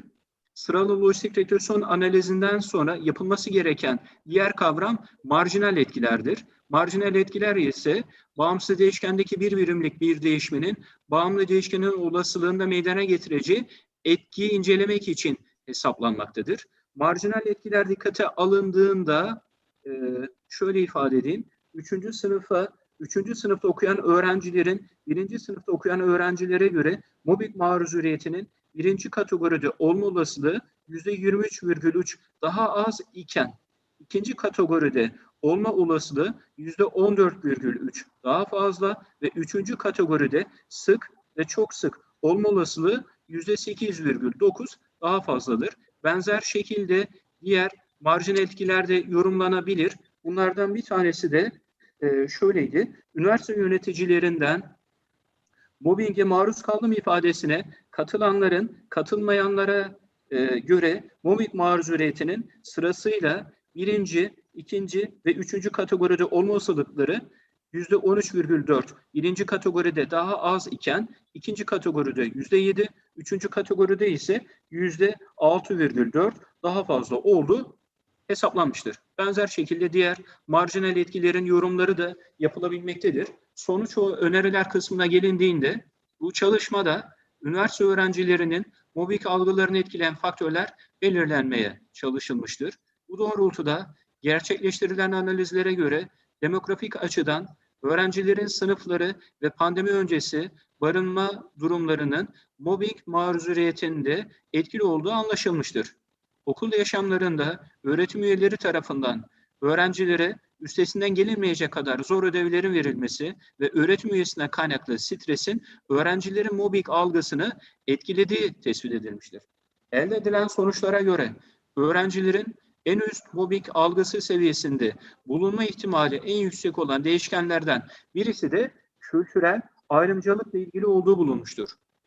Buradan hareketle öğrencileri hem birbirleri arasında yakınlaştıracak hem de öğretim üyeleriyle uyumlaştıracak programların düzenlenmesi önerilmektedir. Bundan sonraki yapılacak çalışmalarda daha fazla değişkenle öğrencilerin mobbing algısının incelenmesi ve öğrencilerin mobbingin psikolojik etkisiyle mobbing sonrası meydana gelebilecek psikolojik sorunların incelenmesi planlanmaktadır. Öğrencilerin mobbing kaynakları net olarak belirlenmesi de iyileştirme önerilerini belirlemek için faydalı olacaktır. Sayın hocalarım, beni dinlediğiniz için teşekkür ederim. Biz de teşekkür ederiz sunumunuz için. Hemen sorayım. Emre hocama sorusu olan hocamız var mı? Yine bir soru alabiliriz. Sorudan ziyade ben bir şey merak ediyorum. Her şeyden önce elinize sağlık hocam. Kültürel açıdan zannedersem %3 bulduk mobbing oranını kültürel farklılıklar dolayısıyla. Bu sevindirici. Ama bizim öğrencilerimiz acaba biraz da verilen her dersi fazla görüp araştırmayı sevmedikleri için biz bunu yüklenemeyeceğimiz kadar ağır bir ödevdir, mobbinge uğruyoruz diyerek bir algı geliştiriyor olabilirler mi? Onu da merak ettim doğrusu. Evet. Bizim öğrencilerimizde çünkü biraz böyle her şeyi hazır ellerine vermeyi çok seven bir yapı olduğunu görürüm zaman zaman. Çok da haklarını da yemek istemiyorum ama acaba bu kadar fazla öğretim üyesinin verdiği ödevden şikayet bu anlamda yorumlanabilir mi? Evet. Hocam ben bir yandan tabii slaytı kapatmaya çalışıyorum derken sizin sorunuzu da almaya çalışıyordum. Herhalde şurada stop şehir dersem, evet şimdi geldi. Hocam kusura bakmayın, sorunuzu tekrar alabilir miyim? Öğretim üyelerinin verdiği ödevden bu kadar şikayet etmeleri, acaba mobbing saymaları, öğrencilerin biraz hazırcı davranmalarıyla açıklanabilir mi diyorum. Güzel bir soru. Şimdi öncelikle şunu ifade edeyim hocam. Öğrencilerin tabii bu ankete katıldıkları ya da cevap verdikleri duruma bağlı olarak bu sonuçları ortaya koyduk. Tabii öğrenciler biraz kendi tarafından olayı düşünüp aslında fazla ödev verildiğini düşünerek bu düşünceyi ortaya koymaya Belki bir çalışıyorlar. kontrol sorusu olabilir. Öyle bir şey sordunuz mu mesela? Sormamışsınız herhalde. Kontrol sorumuz yoktu hocam. Tabii yani bakıldığında verilen ödevin ne kadar fazla olup olmadığı yani subjektif de bir kavram. Yani kişiden kişiye göre de değişebiliyor. Çalışan öğrenci için herhangi bir sıkıntı yokken daha az çalışan bir öğrenci için sanki ödevlerin fazla olduğu ve bu durumun kendileri için bir mobbing olarak algıladıklarını herhalde düşünüyorum hocam. Öyle gözlüyorsunuz. Evet. Peki teşekkür ediyorum. Ellerinize sağlık. Biz de teşekkür ederiz Handan hocam, Emre hocam sunumunuz için. Biraz aksamayla ama zannediyorum verimli bir şekilde bu oturumu tamamlamış oluyoruz. Ben bütün katılımcılara ayrı ayrı teşekkür ediyorum. Önümüzdeki yıl EYI 2022'de yine ama lütfen yüz yüze bir araya gelmeyi İnşallah. bütün dileğimiz herhalde hepimizin ortak olarak bu. İnşallah. Şimdiden tebliğlerimizi hazırlamaya başlayalım. Önümüzdeki yılda sağlıklı bir araya gelelim diye diliyorum. Çok teşekkürler. Hepinize sevgiler, saygılar. Hoşçakalın. Çok keyifliydi. Evet, ellerinize sağlık. Yani teşekkürler. Teşekkür ederim. Bütün hocalarıma selamlarımı, saygılarımı Her sunuyorum. çalışma çok güzeldi. Ellerinize sağlık. Çok teşekkür ederim.